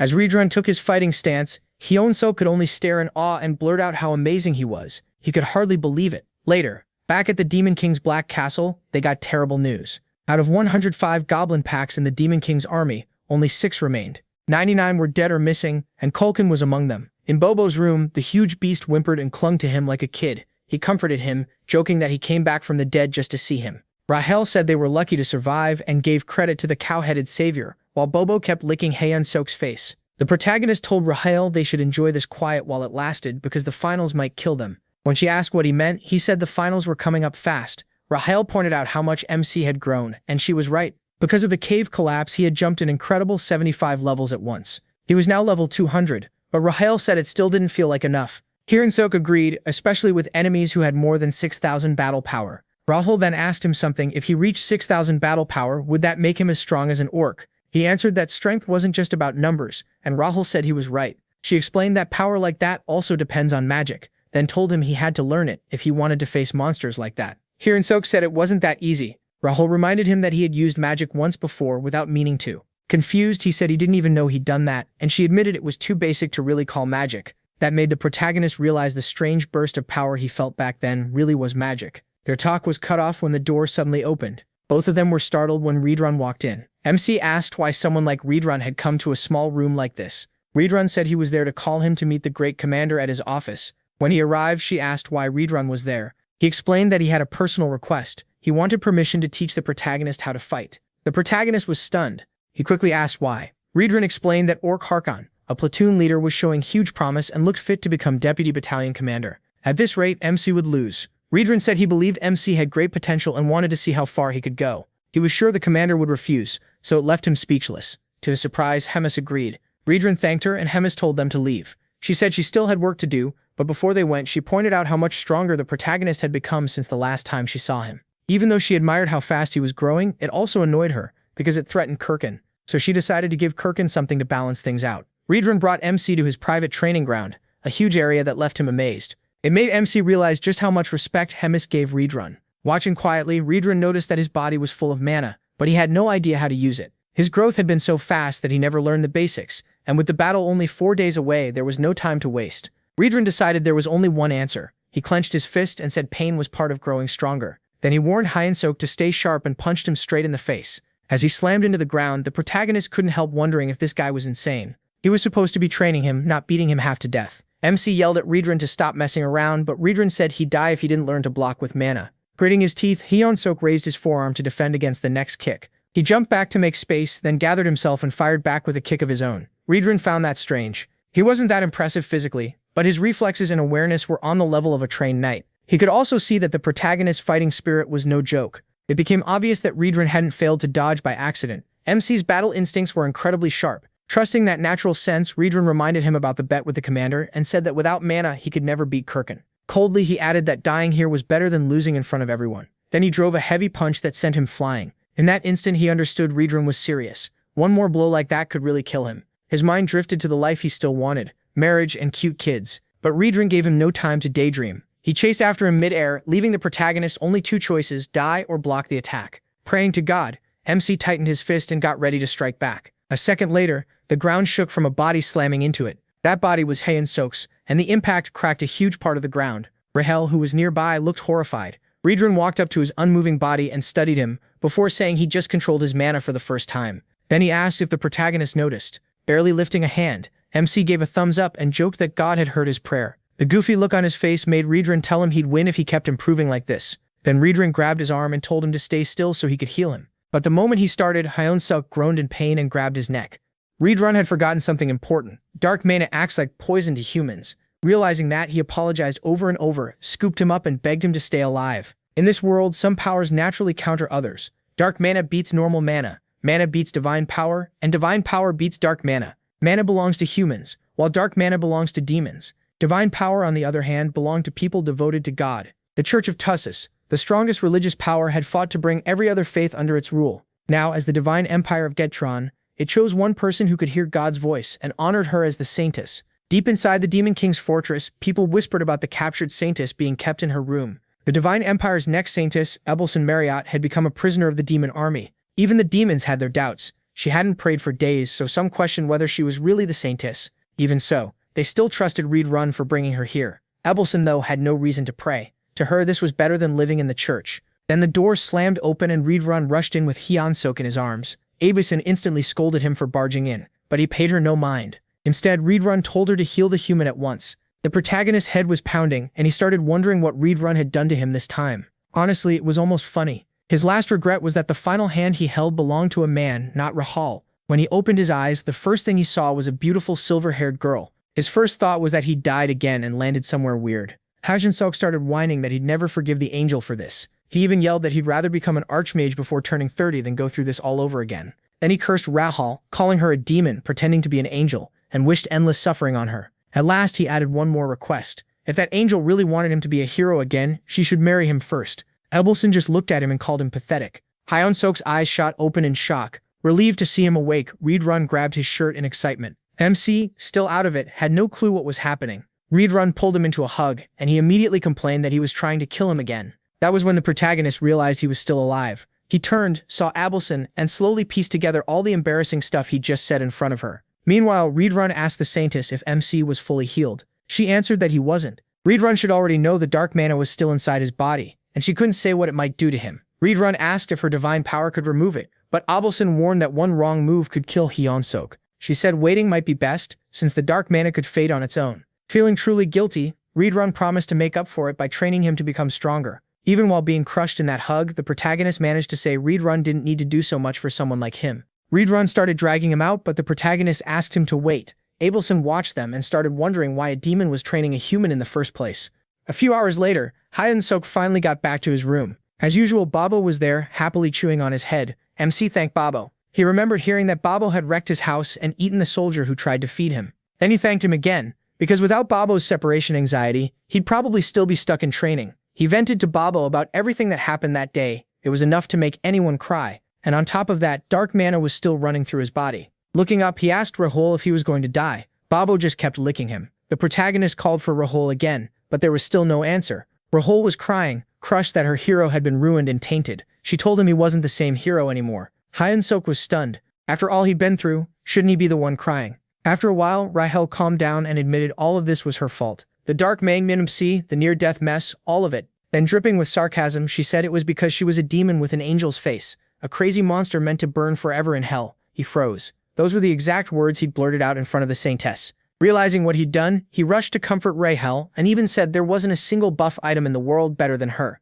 Rahel didn't buy it and told him to shut up because he didn't mean a word of it. Now Hyun-Suk could only wait and try to think of some way to make it up to her. 3 days later, the protagonist felt like he was losing his mind. Lying on the ground, he cried after the brutal training Run put him through. Abelson was there too, healing his injuries like always. As usual, MC praised how pretty she was. Disgusted, Abelson couldn't believe this was supposed to be a hero, but she healed him anyway. Scratching his head, he nervously asked Abelson for a favor before tomorrow's fight. He wanted her to pray that he survived, and if she could, he also wanted her to come watch him. That caught Abelson by surprise. Then the day of the fight finally came. This battle would decide Hyun-Suk's fate. The crowd buzzed in confusion. Why would a human challenge the commander? Of course Hemis and Run were both there. Enjoying the mood, Hemsi asked who Run thought would win. Without hesitation, he said the protagonist would. He trained like crazy, and his talent was insane. Interested, Hemis leaned in and offered a bet. If the protagonist won, Run could keep training him. Run thought that was odd and asked what happened if MC lost. With a sly smile, Hemis gave the real condition.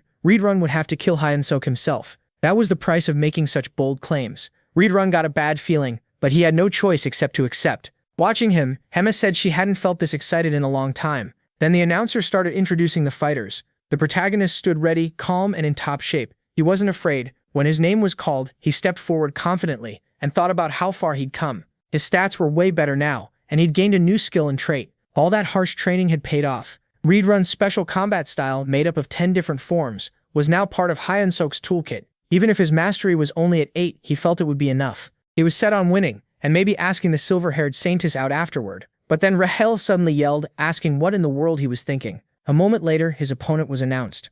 This beast Korkin had come to punish MC for his arrogance. Right away, both MC and Rahel noticed something was off. Korkin didn't look like he did before. The moment Korkin appeared, even Run was surprised. Hemis quickly reminded Run that there was no getting out of their bet now. Korkin roared so hard the whole area shook. Hyun-Suk checked with his goggles and saw Korkin's combat level had reached 10,573. He could hardly believe it. In just a few days, Korkin had broken past 10,000. Rahel was just as shocked and guessed he'd used some dirty method to get that strong so fast. Still, he clenched his fist and muttered that of course it wouldn't be easy. The second the fight started, the protagonist rushed straight at Korkin. Korkin saw it coming and lifted his weapon. Hyun-Suk knew one clean hit from that giant club would end him. Korkin swung, but MC dodged. The attack was wide and easy to read, so he stayed calm, kept moving, and waited for an opening. Then he landed a clean hit, and even the announcer said that had to hurt. The protagonist went in for another attack and landed it too. The impact was huge, but Korkin didn't even budge. Then MC saw a blur coming at him and knew he'd messed up. It slammed hard into his side. He jumped back to make space and realized his left arm had been broken by that one hit. But Korkin looked completely fine after the damage he'd taken. Hyun-Suk noticed his body still seemed normal, and his movements were still readable. He reminded himself he'd survived worse than this. Forcing himself to stay steady, he told himself not to fear this and remembered what he'd learned. Combat arts mix mana with martial arts, letting a person smash the ground or break stone with one blow. Run had taught him that, but he also said combat arts weren't just about power. Their real purpose was killing your enemy. During training, Run told Hyun-Suk he couldn't beat Korkin as he was. The reason was simple: he lacked killing intent. Without truly meaning to kill, his attacks meant nothing. Now in the middle of the fight, he remembered those words. Korkin moved to attack again, but this time instead of dodging, the protagonist shot forward like he was going to meet the blow head-on. This time his strike carried real killing intent. His punch landed and MC shouted, "Fucking die." Unlike the others, this blow pierced straight through Korkin's thick body. It was the first form of Run's combat style, instant obliteration. And true to its name, it wrecked the arena too. As dust filled the arena, Abelson wondered who had won. When it cleared, Korkin was still there with a huge hole ripped through his chest. "Welcome to the Donut Club, ugly," Hyun-Suk thought as he raised his fist. It was official. The weak human he had won. But even in victory, his body shook, and he realized using Run's technique again might kill him. Meanwhile, Rahel was celebrating. She told the protagonist he'd punched right through Korkin's heart. The protagonist could barely believe they'd actually won. Then a dark red aura started wrapping around Korkin's body. Something was wrong. Even the announcer shouted in disbelief, calling it a miracle. But Hyun-Suk knew this wasn't any miracle. He watched a red object start coming out of Korkin's body. Korkin twisted in pain as his body changed, and it became obvious that the hit still hadn't been enough to kill him. Against all reason, Korkin was still standing, desperate and furious, even with a giant hole where his heart should have been. Now he had literally become a walking donut. Shocked that Korkin could still fight with his heart destroyed, Hyun-suk realized the commander had to be behind it as he stared at that hole in Korkin's chest. Meanwhile, the commander watched with a smile, clearly enjoying how this was turning out. Next to her, Ridran questions why she gave Mr. Donut her dark mana. She even placed a curse on him, turning him undead the moment he hit a fatal state. The commander smiles at MC's fast growth and talent, though there's still a trace of annoyance. She expected even more. Back in the arena, he stares at the monster still standing and wonders if Mr. Donut is somehow alive. Rahul tells him no, it's just a curse keeping him moving, and it won't last much longer. Then Mr. Donut suddenly rushes him, ready to kill. Hyun-suk laughs and says he already knows this move, so dodging it should be easy. Famous last words. A split second later, he gets hit. Mr. Donut's fist is already at his neck, proving it was nowhere near as easy to avoid as he thought. With one hand around the protagonist's throat, Mr. Donut keeps hammering him with the other, until the protagonist desperately clamps onto the monster's arm with both arms and legs, triggering a burst of energy. That makes Mr. Donut hurl him away, sending Hyun-suk flying straight into a wall. As he feels that lovely reunion between his body and solid stone, he remembers what near-death felt like before, and this isn't much better. It feels like every bone in his body is shattered, but before he can dwell on it, he notices someone urging him to get up and keep fighting. Then MC realizes it's Abelson. She's motioning for him to keep going, telling him he can win. He's not sure he believes her at first, but that doubt fades fast. He gets back up, realizing the match isn't over until it truly ends. And weirdly enough, what pushes him forward is simple. He refuses to embarrass himself in front of a girl. That's one way to fight off death. Even feeling like his whole body is broken, he pours mana around himself like armor, and a blue aura wraps around him. Then Hyun-suk charges in to strike back. As he closes in on Mr. Donut, the system updates twice in a row. His mana control jumps from F to E, then from E to D. Powering up one huge mana-filled blow, he yells out a date invitation to Abelson. Apparently, while screaming and smashing a goblin's skull is the perfect moment to ask a girl out. The attack slams Mr. Donut's head into the ground, but it still isn't enough to finish him, though it was close.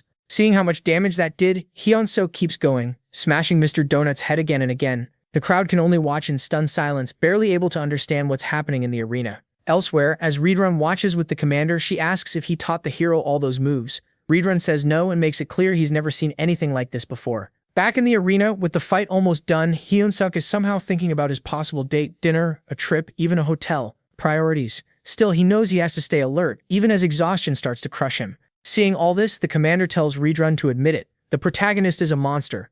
She thinks having a hero work for the demon army could be fun, even if his face reminds her of someone she hates. Later, MC wakes up in his cabin, wrapped in bandages, with Dog and Raheel nearby. Before he can ask where he is, Raheel flatly tells him he's obviously in his cabin. Worried about the fight and what happened after, he quickly learns that he won, and Abelson treated his injuries. He immediately checks the system. He is now level 212, with big boosts to his level, stamina, mana, charisma, and a new skill, mana control. While he looks over the stats, Raheel points out that she could have healed him too. Hyun-suk ignores that and stares at the ridiculous number of levels he gained. When he notices mana control, Raheel reacts like she can't believe it. She quickly insists she's right to be shocked. Mana control is insanely rare. But while she's trying to explain how huge this is, the protagonist cuts her off, after spotting a strangely folded letter. The scene shifts to Abelson's prison, where she looks up and murmurs that it wasn't necessary. In her mind, that hero is strange. He discovered mana and learned combat in only 3 days, which makes no sense. He clearly has some unknown potential. Sadly, his personality is the exact opposite of his talent. Abelson wonders if her prayers were answered, or if Hyun-suk is simply a natural genius. Either way, that doesn't matter. He's the hope she needs. After that, she knocks on a door to ask for a favor, and Ridran answers from the other side, asking what she wants. She says she wants to take a walk. Back in his room, Hyun-suk reads the letter and is shocked. It's a yes to his date request. Abelson wants to meet him in the courtyard. The hero is about to have the best day of his life. A little later, the meeting time finally comes. MC is so nervous he has no idea how to act. He even wonders if he should ask for her number, then remembers phones don't exist here. Raheel tells him to give it up and go back to his room, complaining that he never listens to her anyway. She can't finish though because he suddenly grabs her hard, ready to toss her aside. But just as he's about to, Abelson appears in front of him with 2 others. Caught off guard, the protagonist blurts out her name and asks who the other 2 are. Abelson says they're her escorts. She can't exactly walk around alone in her condition. That quickly reminds him she's still being held as the demon army's hostage. Breaking the awkwardness, Abelson says she wants to begin with a walk. He agrees, but the whole thing feels stressful with her escorts watching every move and killing any chance at privacy. While he struggles to start a conversation, Abelson already knows exactly what to ask. Without wasting time, she goes straight to it. Are you a hero, Mr. Choi Hun-sik? Hyun-suk is stunned and can't figure out how she knows. Abelson explains that in this world, only heroes and demons have black hair. Shaken by that, he's then asked if he has questions too, and she tells him to ask anything he wants. Nervous but thankful, MC slowly starts with his first question. But before anything sensible comes out, Ridran cuts in. Hyunsuk turns in surprise as Ridran rushes over, clearly irritated. He says the commander wants to see him right now and that the hero has to come. He panics. His meeting with Abelson is over before it really began.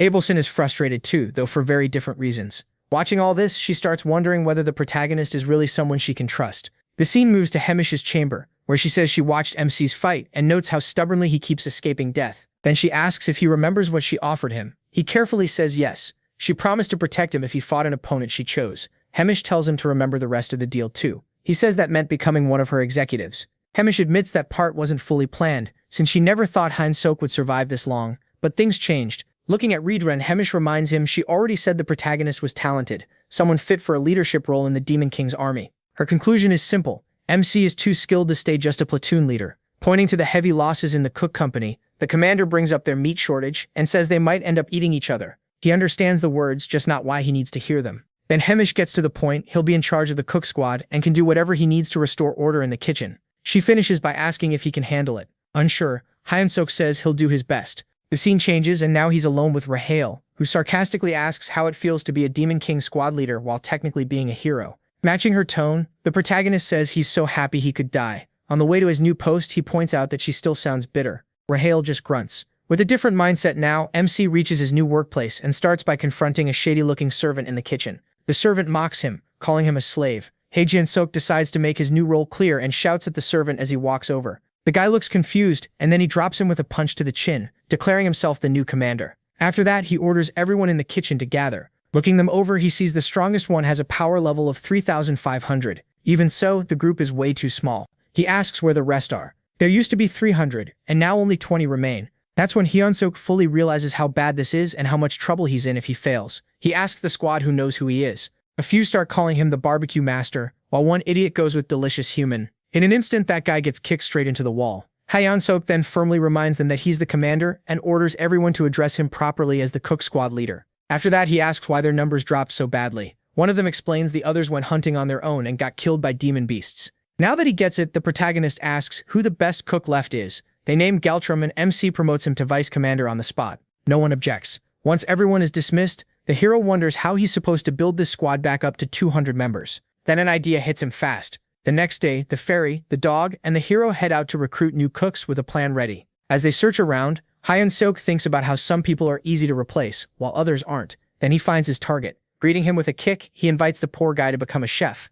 Annoyed by that welcome, the guy tries to fight back, but the protagonist puts him down again and starts selling him on the idea. He tells him he'll be the first recruit of the day and promises him a high position if he agrees. As a senior, he won't be the one getting pushed around. Instead, he'll be the one doing the pushing. That starts to win him over, especially after hearing his first job will be recruiting 5 juniors. So now the plan becomes obvious, a pyramid scheme. Meanwhile, somewhere else, someone is enjoying a big juicy steak. His name is Doris, a commander of the Demon King's 3rd Battalion. While enjoying his meal, he notes how unusually peaceful things are and says this fine dinner proves it. Out of nowhere, a goblin rushes in with bad news. Doris calmly wipes his mouth and asks what happened, and the goblin reports that most of the battalion is gone. Doris asks if they abandoned their post, even though their only job is to serve him. Shaking in fear, the goblin quickly says no. They were called away to join the army's cooking unit. Still eating, Doris says the kitchen's new leader is a human commander Hemis likes.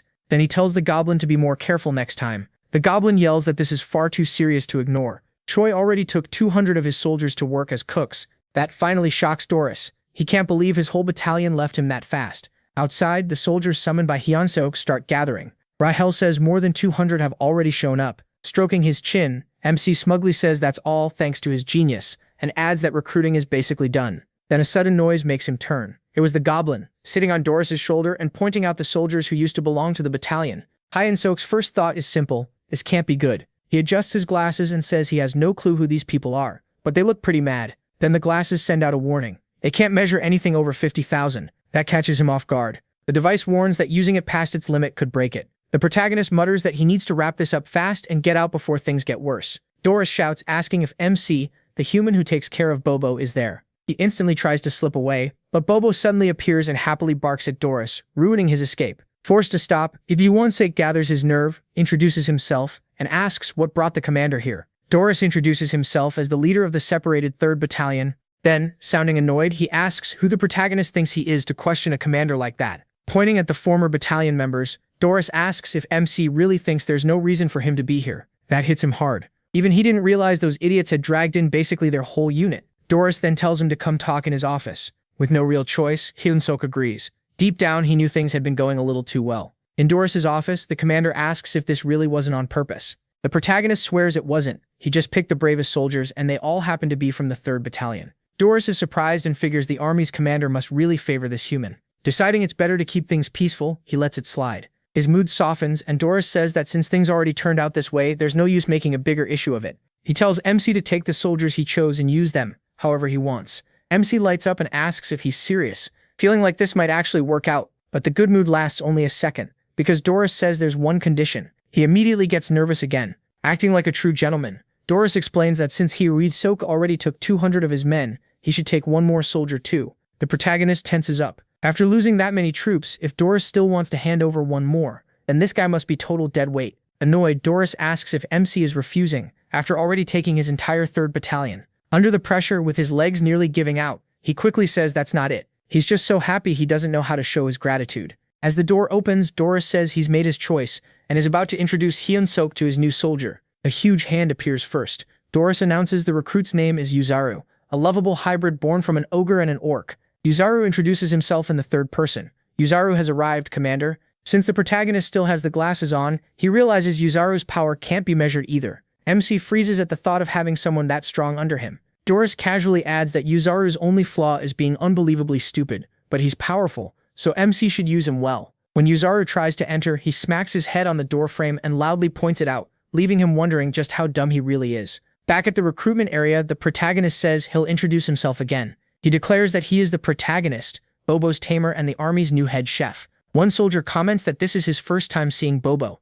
Holding up a bone, Hyun-Suk says Bobo is a good boy. Bobo's eyes shine and he starts drooling at the sight of it. Then MC turns to the group and says he'll be organizing the unit from now on. He puts up a list and tells everyone to find their names and line up according to the new arrangement he made. Rahel is surprised he actually prepared a list and asks what he based it on. He says he assumes they're all equally smart, so he sorted them by combat power. He adds that the weaker ones with more kitchen experience were sent to kitchen duty, then asks Rahel if that isn't a genius move. After a while, one soldier calls out that everything is ready and everyone has been assigned. Pleased, Hyun-Suk says he'll go check. Seeing the troops split into two big groups, the protagonist announces that the squad on the right is the cooking unit, and the one on the left is the combat unit. Based on his experience, he knows some may not like their placement, so he invites anyone unhappy to step forward. A soldier raises a green hand and says there is a problem. It's the weak goblin with the parted hairstyle. He says he wants to hunt too, and eat fresh meat right away. Hyun-Suk gives him a weird smile and says this is a pain. Then he tells the goblin to come closer.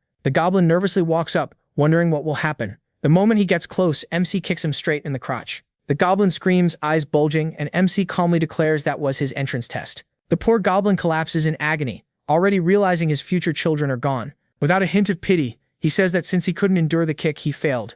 Only then does the hero system finally pop up, saying that thanks to his outstanding leadership and command, Hyun-Suk has successfully organized and stabilized the unit. As a reward, the system gives him the hidden skill Charisma level up, and also raises his leadership skill. Looking over the squad, the protagonist asks if anyone else has complaints. After a brief silence, he clenches his fist, ready for a speech, and shouts that everything is now settled. Then he orders the combat unit to grab their weapons. It's time to hunt. In the great forest north of the Black Fortress, Hyun-Suk gathers with the combat team and mentions to Rahel that the forest feels especially quiet today, with no beasts in sight. Rahel says Bobo and Yuzaru may be scaring them off with their strength, and MC admits that makes sense. Meanwhile, Bobo and Yuzaru look cuter than ever. He grumbles that those two are his best soldiers, so he can't just leave them behind. Rahel then suggests using bait to draw the monsters out. He questions that idea, saying if they had spare meat for bait, they wouldn't need to hunt at all. Rahel smiles and says he got it wrong. She isn't talking about fancy bait. Pointing at the squad, she explains that the soldiers themselves can be used as living bait to lure the demon beasts.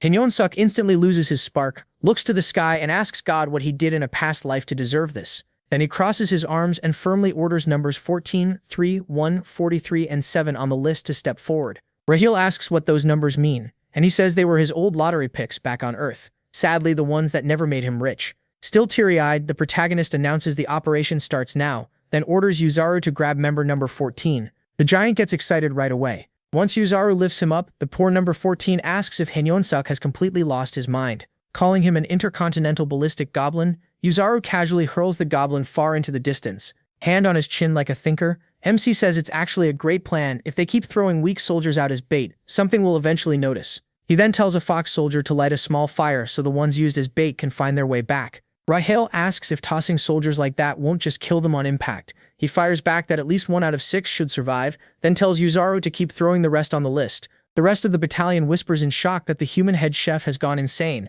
and that they'd really prefer to live long lives. One terrified goblin decides to turn around and run for it. But the second he does, he finds Bobo staring at him with sparkling eyes. The goblin panics and swears he'll serve the Demon King's army for the rest of his life. But Bobo doesn't seem convinced. Choi says the ones they threw out are taking too long. They should have been back by now, while the goblin in the back keeps crying for help. At that moment, one of the goblins comes sprinting back in a panic, yelling for help with a pack of monsters right behind him. Choi grins and says the guy finally made it back. Now the soldiers can deal with it as long as Choi gets the finishing blow in the XP. But before he can even finish, Yuzaru charges ahead. He's way too strong to leave the last hit for anyone else.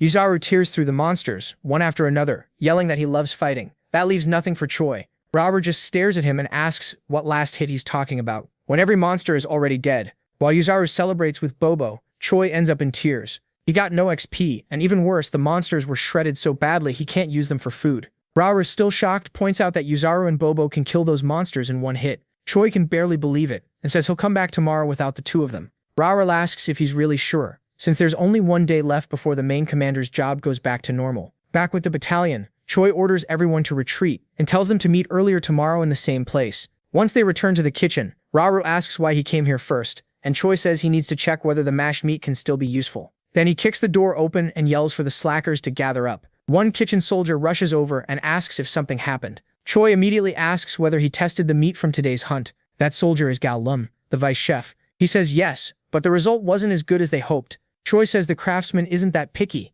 and asks if Gao Lum gets it. In tears, Gao Lum says he does. Choi then mocks him, asking how a vice chef with all that experience still can't handle minced meat. Gao Lum fires back that the kitchen battalion's main job is getting ingredients, not serving as the commander's personal chefs. The commanders care about taste, but everyone else just wants food in their stomachs. Choi says the regular members are having a hard time too, and tells Gao Lum to move faster. Gao Lum runs off at once, shouting for the others to gather and start the firewood. Thinking about that, Choi realizes everyone below commander rank has been living on flavorless food. That gives him an idea, and he smiles. This might be easier than he expected. After a while, he goes to visit someone he knows.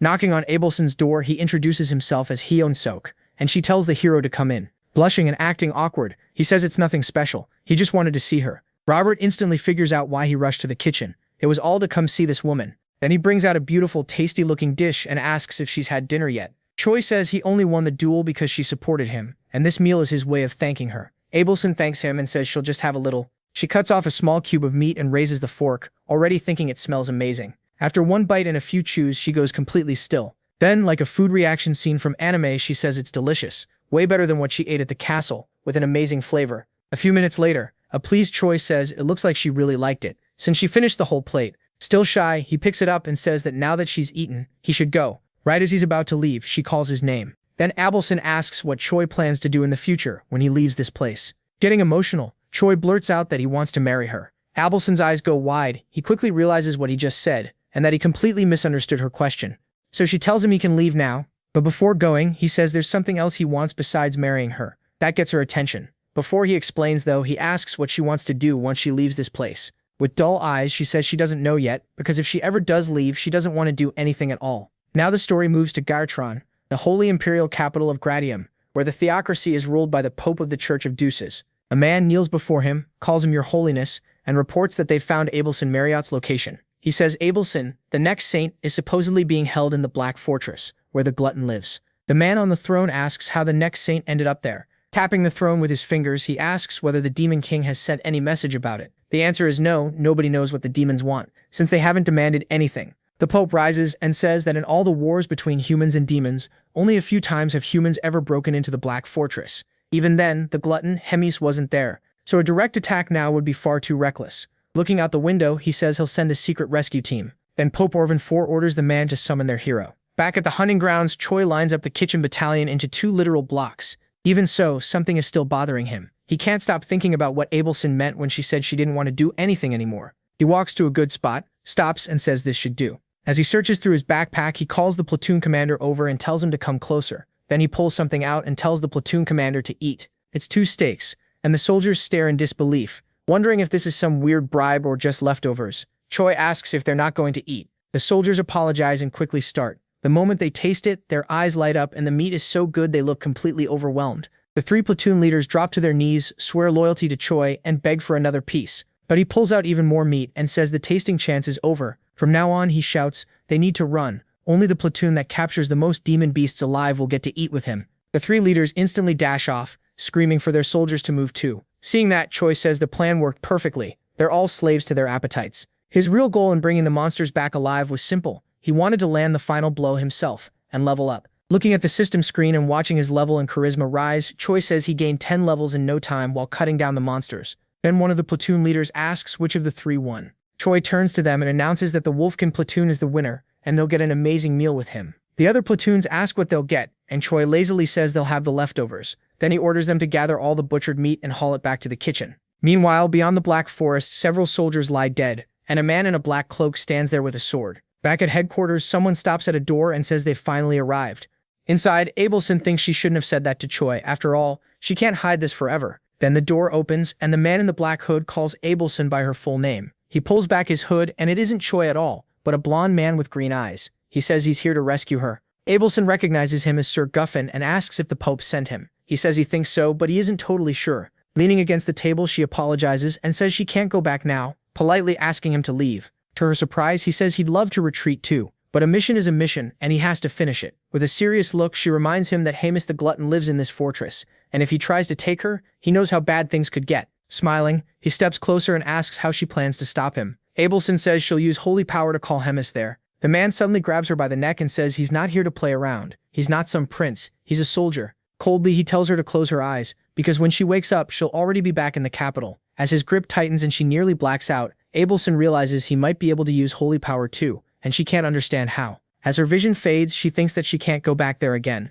Then a sleep spell is fired at the blonde man. It's Choi yelling at him to get his hands off Abelson. Choi's punch lands on his face, but it barely seems to matter. With a thin line of blood on his face, the blonde man says that punch was filled with magical energy, and asks what Choi really is. He adds that Choi's movement is impressive for someone with that amount of magic. Annoyed, Choi throws another punch and demands to know what he's talking about, ordering him to get away from Abelson right now. The man answers with a kick, saying it wasn't part of the mission, but it's always nice to pick up something useful, so Choi will come too. The kick slams into Choi's stomach so hard that he can't stay standing. As Choi and Abelson lie on the ground, the blonde man coldly says that pathetic worms always annoy him. Watching from a distance, Rahel sees that the stranger dropped the other man in a single hit, and she isn't sure whether she should call Bobo for help. Then Rahel feels a terrifying presence coming closer. In the room, the man checked a teleport scroll and muttered that if he wanted to take one more person, he had to change a few conditions. Then someone appeared behind him and asked the blonde guy if something had gone wrong. It was Hamus. Smiling, she asked if he needed a hand. He spun around and froze when he saw Hemis. He couldn't believe it. He had sealed the saint's powers. Hemis casually told him to start calling her Gourmet instead. Shaking with fear, he noticed he couldn't sense any magic from her at all, and guessed the gap between them was just that huge. He bit down on the contract and started thinking the story about Hemis the Glutton, wiping out thousands of soldiers in one day, might actually be true. Then Hemis let out a pink aura and said she wanted to see what her blonde guest could really do. Her magic pressure was so overwhelming that the blonde man couldn't move.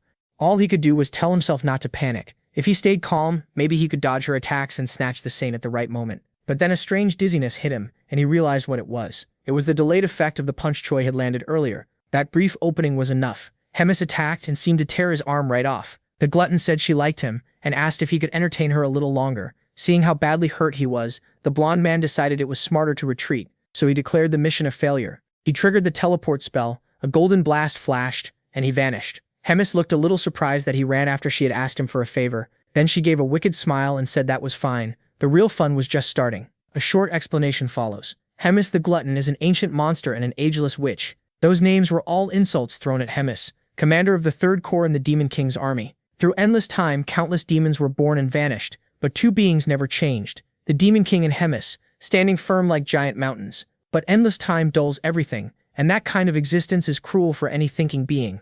A few days later, Choi is training and gets hit in the exact same spot again. Flat on the ground and crying, he listens as Riedran tells him his attacks and magic are still way too straightforward. Riedran says he needs to loosen up and fight with more flexibility. Through tears, Choi says he'll remember that next time. Then Riedran adds one more thing in a dry tone. No matter how strong Choi thinks he is, there will always be someone stronger. As he helps Choi back up, Riedran reminds him not to forget that a fair win is a luxury only the truly strong can afford. Then Riedran turns to Hyun-sok and says that's enough for today, adding that he did well. After that, Riedran walks off while Choi watches him leave, looking a little awkward. Almost depressed, the hero drops to the ground. Rahel asks if he's okay, and he says no, he's basically dying, and begs her to heal him. Rahel starts healing him, and Choi sighs that at least he can breathe again. That makes her ask if she's just a healing potion to him now. While she heals him, Choi keeps thinking about what Abelson said. She told him he had to become stronger, because only faith in his own strength could protect him. He repeats that to Rahel. Rahel gets mad that he's talking about that woman again, especially after almost dying because of her.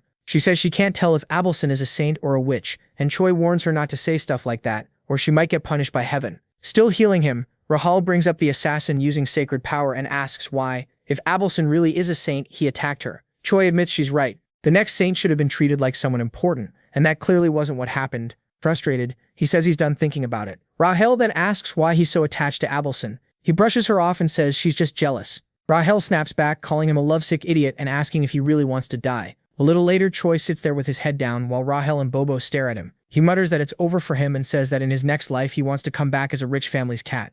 Both of them look confused, and Rahel asks Bobo if he's worried and if he'd really want someone like that as his master. Bobo still doesn't get it, so Rahel says she'll explain what happened. 30 minutes earlier in Hemis's office, she called Hyun-sok over and said she had a big problem. She quickly admitted she'd been bored for a very long time, which caught both Rahel and Choi off guard. From her throne, Hemis said that meant she needed something fun to watch. Choi just nodded, then she told him he had 1 month to train and defeat the battalion commander. That left him stunned, and he nervously asked if she really meant it. With power leaking from her claws, Hemis asked what was wrong, couldn't he do it? Or did he want her help again like with Mr. Donut? The second he remembered that fight, Choi bowed so fast he smacked his head on the table and said no, he'd handle it himself. Rahel finishes telling the story while Choi cries in the background. She tells Bobo to say his goodbyes because he probably won't see Choi for long, and now Bobo finally seems to get it. Rahel turns back to the hero and says it's time he accepted that he's the hero. Then she asks if he really plans to beat the battalion commander with only 9,000 power. Choi says he's already crying about that,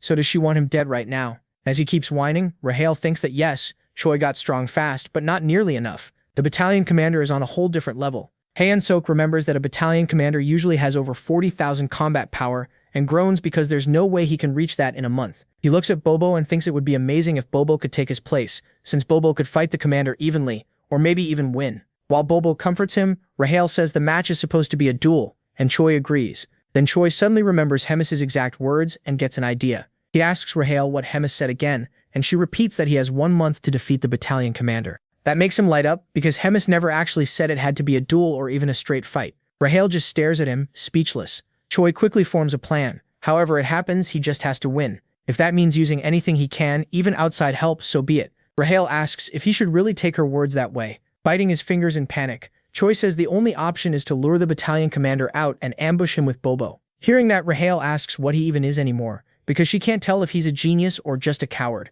Then she asks how he plans to lure the commander out. After all, does someone as reckless as Choi really have a way to tempt him? Grinning, Choi holds up a spice and says yes, because he met the commander before and knows he loves elegant food. So Choi starts making his ultimate grilled ribs recipe. He picks the best ribs and carefully starts the prep, soaking them in water with honey to draw out the blood. Once that's done, he puts them in a pot to boil. While they cook, Choi chops mushrooms and green onions. Then he adds fish sauce and mixes everything well. After that, all of it goes into the pot with the meat to keep boiling. After at least 30 minutes, Bobo drags Choi through the fortress hallways so fast it feels like his soul is leaving his body.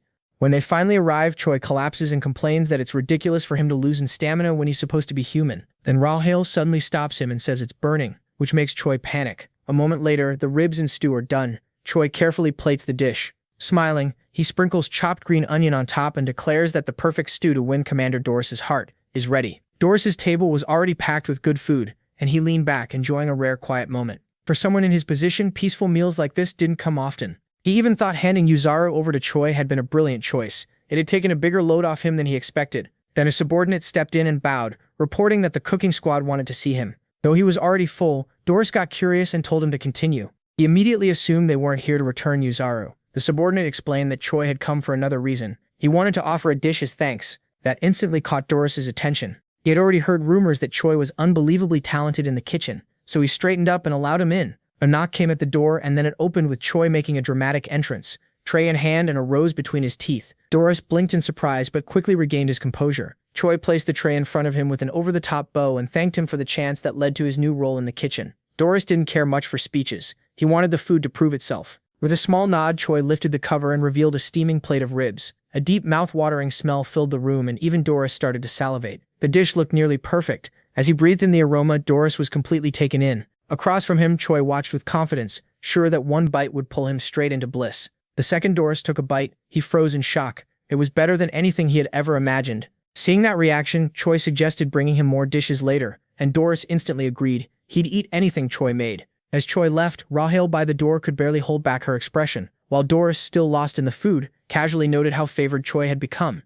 The moment he got outside, Choi grabbed the doorknob with shaking hands. Then he and Rahel traded one look before both of them started gagging hard. Rahel wiped her mouth and stared at Choi in disbelief, but he admitted he knew exactly what he was doing. When she asked what he was planning, Choi made it plain he'd keep feeding Doris until he turned into a pig ready for slaughter. Inside, Doris knew none of this and happily kept eating. A week later, Doris sat in front of another huge meal, but his appetite was clearly weaker. He poked at the food with a sigh, distracted by the duel for battalion commander. His rising status had brought him dangerous attention, and if he lost, he'd lose his title. Even so, he accepted that risk with pride. Choi realized his week of planning hadn't taken outside threats into account. Still, he forced a smile and told Doris he would win for sure after Doris invited him to watch the duel. The next day, at the Grand Training Grounds, Rahel tried cheering Choi up with her usual sarcasm. He wasn't buying it. After everything Doris had eaten, Choi was sure he had no chance.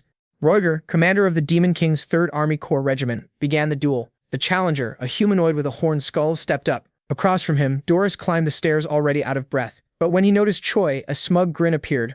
Roiger gave the signal to begin. Doris hardly moved at first, looking totally unmotivated until his moment came. With one quick move, he grabbed his opponent's weapon. A shockwave burst out, making the crowd flinch from the impact. When the dust cleared, the challenger was down cold, and a stunned Roiger declared Doris the clear winner. As the crowd left, Choi started thinking about his next move. That night, at Bobo's house, Choi studied the monster map he had made. Rahul looked over his shoulder and asked what he was planning. His idea was simple. Make monsters fight each other, and let one enemy kill another. Once Rahul got it, she saw how smart it was. 3 days later, deep in the forest, Rahul groaned in exhaustion after memorizing monster after monster. Choi had offered to split the work, but she turned him down and now regretted it. When Choi was asked about their first target, he pointed ahead. Rahul quickly identified it as a surfib, a giant forest worm, but said it was useless for their plan because it was passive. Proud of herself, she waited for praise. Choi just replied that even an idiot can still be useful. A soldier came over and asked where they would hunt next. Choi told him to wait, then asked Rahel about dragon-like monsters with steel-hard scales.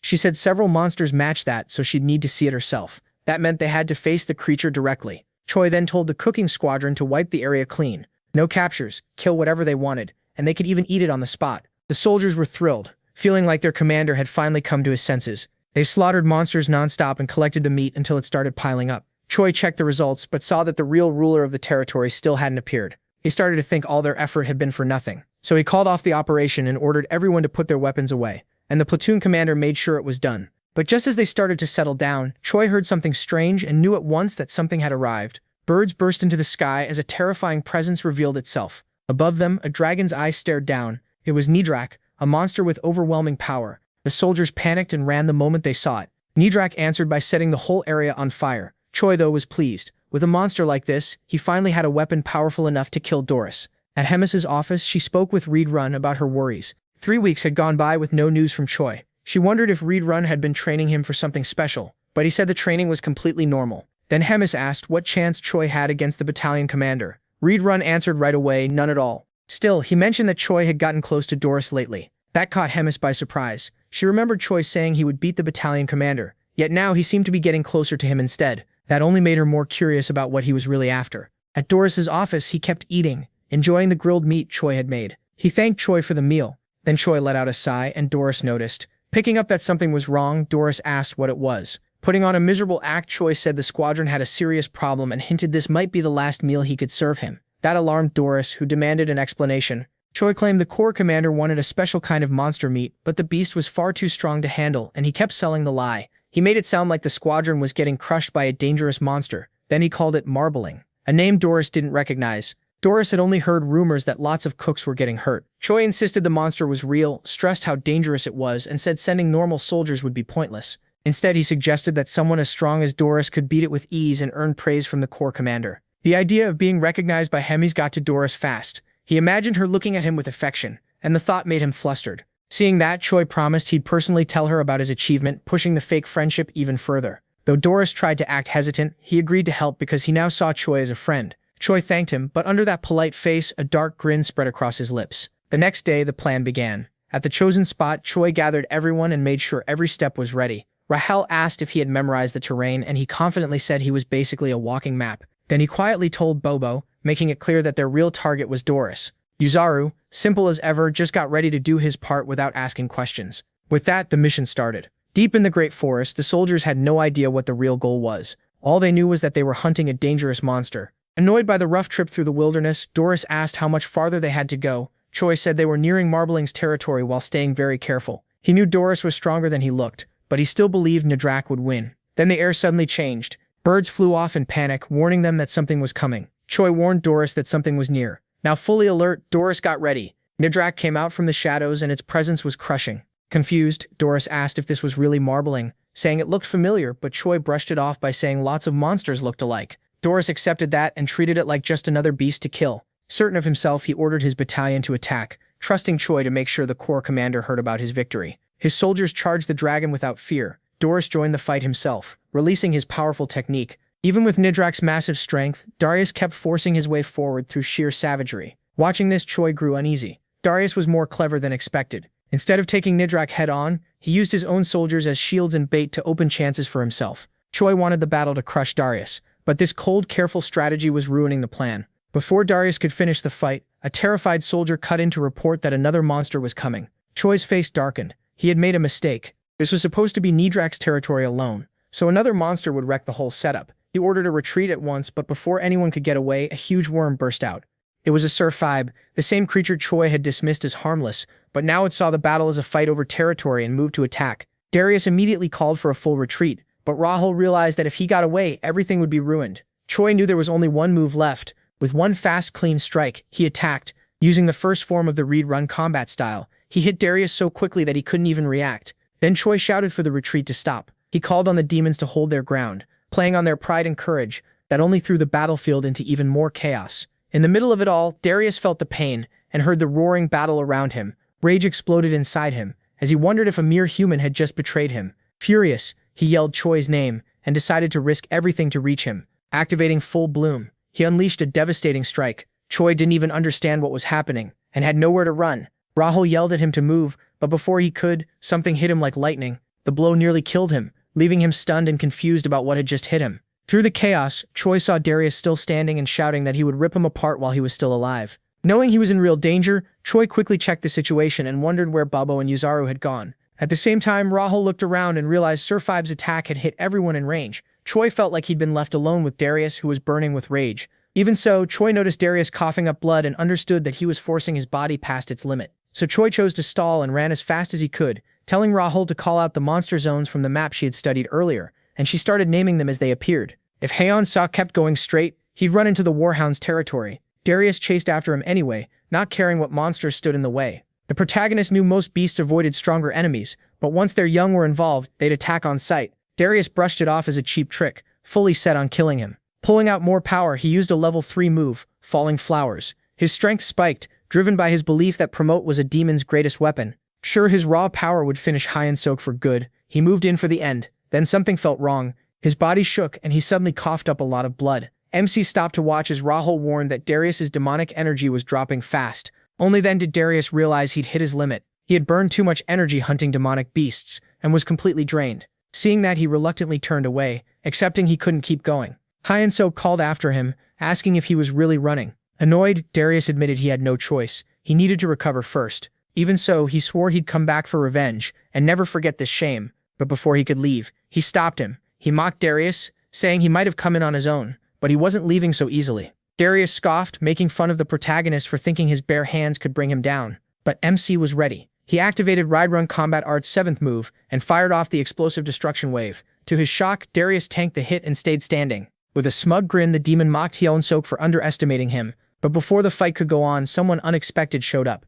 A voice broke through the battlefield, sounding amused by the whole scene. Hemis had arrived asking what all this noise was in front of her castle. Then an explosion blasted Hyunsik straight into a tree, leaving him dazed and aching. As he held his head trying to understand what happened, Darius turned to the corps commander and begged her to step in. He argued that he hadn't truly lost yet, and this wasn't their final match. Hemis shut him down at once. She mocked how pathetic he looked, stunned that a human had beaten him this badly. With demons already at war with humans, she found it disgusting that someone like Darius held the rank of battalion commander. The thought alone made her sick, and she decided to kill him right there. Hyunsik saw his chance, rushed in, and boldly told the corps commander that he had beaten the battalion commander himself. Then he kicked Darius and splashed his blood across Hemis's face. Remembering their earlier bet, she accepted the result and invited Hyunsik over, saying they had a lot to talk about. As they talked, Hemis found out even a Surfib had gotten dragged into the mess at the end. He admitted he never saw that coming either. Interested in how his mind worked, Hemis casually said maybe cutting his head open would answer a few questions. She admitted the protagonist had played the situation against her, and while she hated how he did it, she couldn't deny it was clever. Even so, she warned him not to expect a second chance like this. If he pulled another stunt or caused trouble again, the punishment would be harsh. Back at Bobo's house, Hyunsik lay flat on the floor, exhausted but glad to be alive. While catching his breath, he asked about Darius's polymorph and this idea of promote. Rahul guessed it might be a demon-only martial art, and said the cow-headed one might know more. When Bobo barked, MC admitted the poor creature had really suffered through all that chaos, though at least the corps commander had ended things fast. Thinking back on the fight, Hyunsik said he even felt a tiny bit sorry for Darius. He wasn't a totally awful opponent. Rahel quickly reminded him that he had landed the last hit on purpose to steal all the experience points. He gave a fake apology, but the grin hiding under his hand showed what he really felt. Wanting to see the results, he checked his level and found that he had jumped up a lot. Still, the question marks in his status window left him confused. He wondered if the system was bugging out, but Rahel shot that down, saying the hero system couldn't just break. She thought he was kidding, but Hyunsik was serious, then decided to let it go. To celebrate reaching level 48, Rahel suggested checking his combat power. After looking at the numbers, she said his combat strength had climbed to 13,936. The protagonist felt proud of the huge jump, remembering how not long ago even a goblin had given him trouble. Then, as a surprise, Rahel pulled out a beer so they could celebrate. They drank, cheered, and enjoyed the win. But even in that calm moment, I could feel danger and chaos getting closer. After that, Hyunsik went back to the same routine: sleeping, preparing, hunting, eating, cooking, training, and resting. No matter how much stronger he got, that cycle never really changed. While wrapping his hands for training, MC wondered if he should find Abelson later and clear up the doubts still bothering him.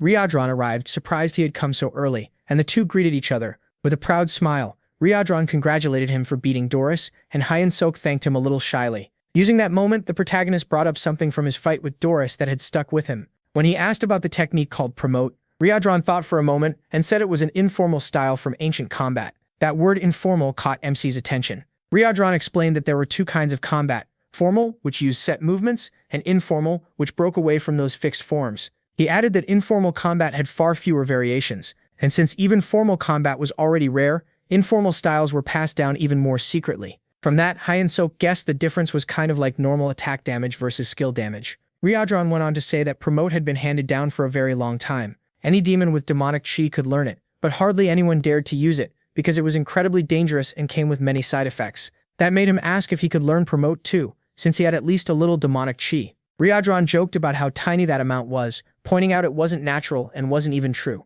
Demonic chi, but the protagonist barely cared about the warning. He argued that if his amount was small, the side effects might be mild, and if things got bad, Abelson could help. Even with MC pushing, Riadron still didn't want to teach something that risky. MC meanwhile got more and more frustrated, waiting for an answer. Desperate, he dropped to his knees and grabbed Riadron's leg. He argued that without promote, he would die. To him, every fight was pointless, if he stayed as weak as an ant, just waiting for the commander to crush him. At last, he promised that if even one attempt went wrong, he'd stop asking. Riadron listened, understood his reasons, and finally agreed. Riadron admitted he still wasn't sure, but he had made a promise, and to the protagonist's relief, he wouldn't take it back. Then Riadron declared the training had begun and told MC to pay close attention. The scene shifts to the underground prison of the Gartran Empire. There, a chained prisoner is visited by a man in white robes, who greets him by name, Geffen. Geffen says he had been wondering who was coming, then is surprised to see the Pope. He asks what he wants, since he had said they were done with each other. The Pope answers that he has come with a chance to make peace.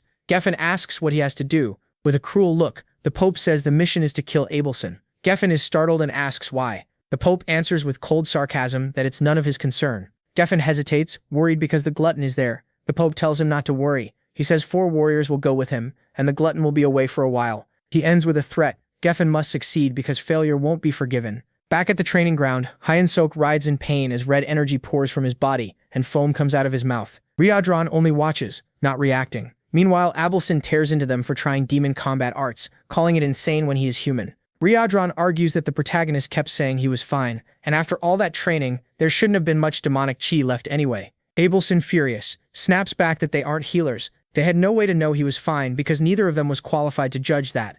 She explains that she had sealed Hyunsuk's demonic chi before, but this training undid it because they thought they could manage it. Ryodran asks what will happen to MC, and Abelson says she can't keep things under control like this. It's too late to seal the demonic chi again, so instead she decides to make his body adapt to its flow. Abelson tries to compress the demonic chi and press it down with divine power, spreading it through his body so it won't stay packed in one place, and maybe then he can survive it. Ryodran is shocked by the plan and asks if that can really work. Abelson admits she doesn't know. She's never done anything like this before, and she's never heard of any other deity doing it either. There is even a chance the demonic chi could fight back against the divine power and spiral even further out of control. Even so, she decides to go through with it. Time is running out, and there is no other option left. Sometime later, Hyunsuk wakes up in his room with a start. He tries to sit up, wondering what happened and why it feels like so much time has passed. Then Rassel and Bobo suddenly jump onto him, overjoyed that he's finally awake. Rassel can barely hold back her excitement as she repeats that the protagonist slept for 3 whole days. Shocked, he asks if that long really passed, and she wonders if he remembers anything at all. Hyunsuk says he remembers trying to learn promote, then checks his system window to see if anything changed. The moment he looks, he notices something is different. A new stat has appeared in the window, demonic chi, and it's marked with question marks. As he calmly looks it over, someone arrives and cuts him off. Ryodran and the commander walk in and she jokes that she knew MC would wake up. Choi tries to rise and greet the commander, but nearly collapses. She tells him not to push himself when he can barely kneel. Then she brings up what Ryodran told her, that Choi had been training to use demonic chi. When she asks why he kept that secret, Choi immediately tenses up. The commander steps closer and checks him over. Since the goddess healed him, she says the saint lived up to her name and did well. Choi gets thrown off by that comment about a saint. Then she faces him and releases dark energy from her mouth, saying his demonic chi training isn't finished yet. This time she'll help him personally. After all, Choi called himself her little ant. With snake-like magic, the commander strikes Choi in the neck. It hits like a bite and throws him straight into shock. Ryodran asks what she's doing, but she calmly says Choi just needs a little more rest. In his final moments of consciousness, Choi sees them leave for a meeting with the Demon King. A few days later at Bobo's house, the saint finishes another treatment session, tied to Choi's training. Once she's done, Choi thanks her for always helping him. Deep down, he's also happy he gets to see her every day. Abelson says he doesn't need to thank her, because his own willpower is what kept the crisis under control. Under her breath, she adds that thanks aren't needed since he's her hope. Choi doesn't catch that and asks her to say it again. She brushes it off, says goodbye, and tells him she's finished for the day. Left alone, Choi thinks about all the strange things Abelson has said before, and how this world keeps giving him more questions than answers. For now, all he can do is wait and see what happens.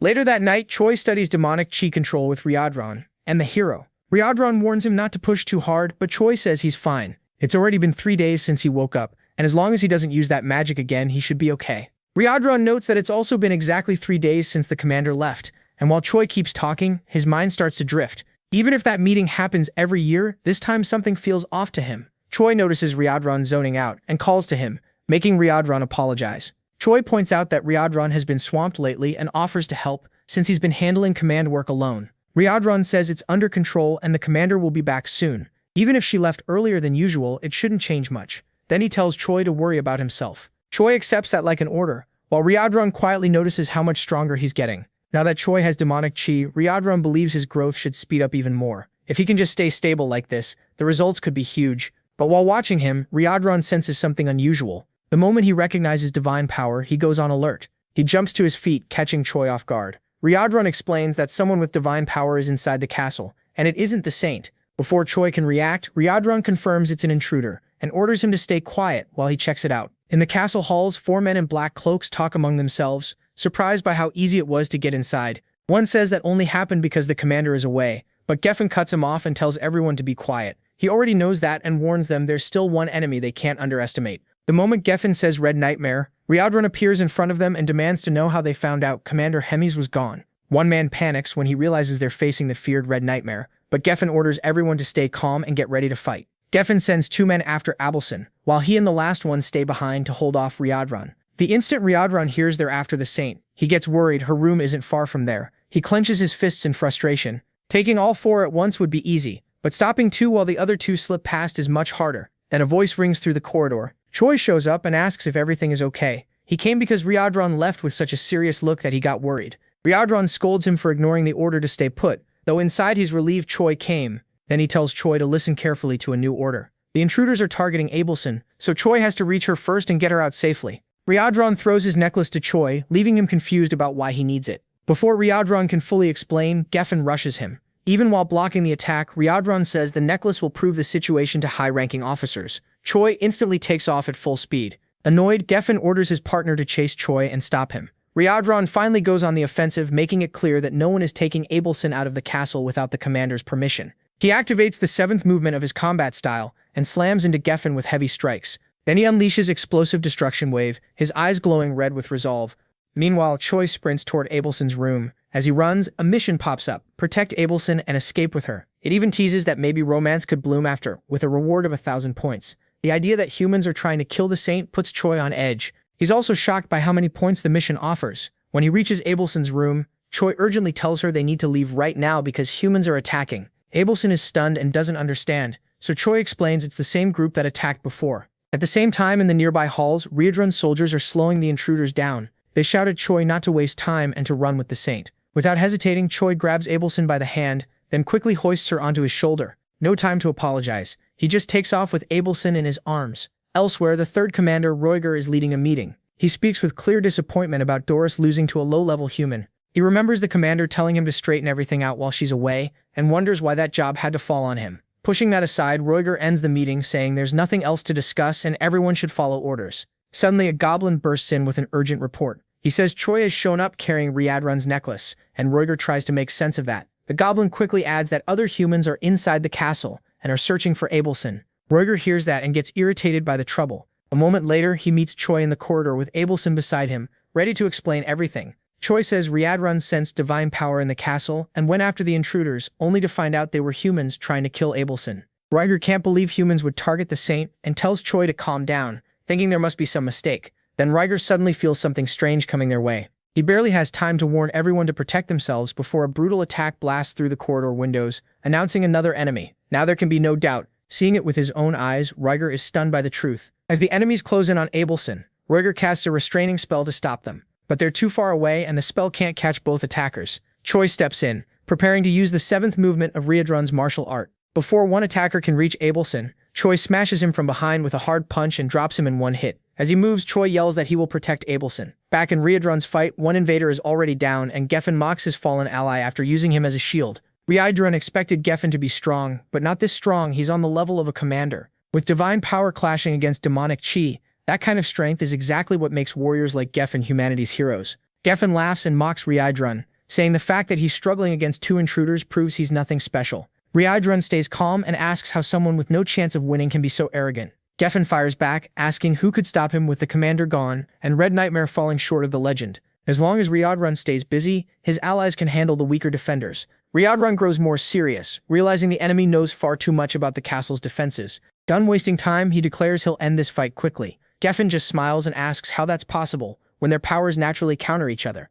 Ryodron answers that raw strength can crush any mismatch. Meanwhile, after knocking one invader out, Choi hears the other say he had no idea the Demon King's army had another hero. The man complains that he never expected to find 3 corrupted humans serving the Demon King. Choi ignores that and tells him the attack has already failed. The whole castle is mobilizing, and no matter how strong he is, he can't take on an army alone, so surrender is the smart move. The man sneers and asks if Choi is really sure the invasion has failed. Nearby, Roiger wonders when Choi learned Ryodron's combat style, but he's thankful it helped them capture one of the attackers. The captured man starts muttering something too quietly to catch, but it soon becomes clear he's chanting a spell to sacrifice his own body and spread flames fast. Using sacred magic, he burns himself up completely to create fire as a last resort, raising a wall of flames that turns the area into a blazing arena. Those flames can kill with one touch. Feeling safe behind them, the man lifts his sword and says even top demons won't get through easily, so Choi should just hand over Abelson. Choi is shaken. He can't understand why humans want the saint dead when she's supposed to be on their side. The man ignores him, and before Choi can press the point, Abelson answers herself. She says the divided empire abandoned her long ago.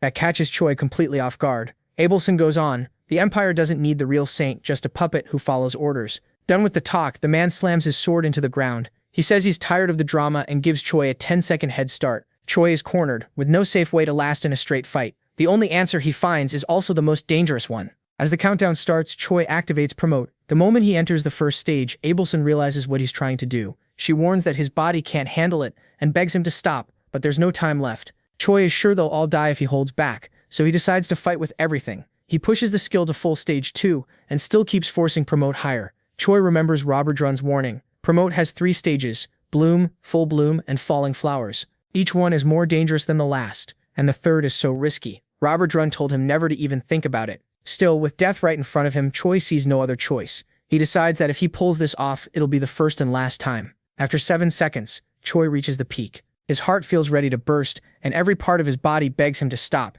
Rahel is horrified that things have gotten so bad this is their only option. Choi shuts out everything else. There's only one thing left now: move. Promote has reached stage 3. With crimson eyes and dark energy pouring off him, Choi tells Rahel to cast her buffs. Time's up. The man is stunned to see a human using Promote and realizes Choi is no ordinary fighter. Choi doesn't waste a word. He launches himself straight at the man. The invader chooses to block, knowing stage 3 will burn through Choi's stamina fast since he's still human. Choi keeps silent and pounds harder against the blade. The enemy is sure he can win just by waiting Choi out. But then Choi suddenly knocks the sword aside with his fists, leaving the man wide open.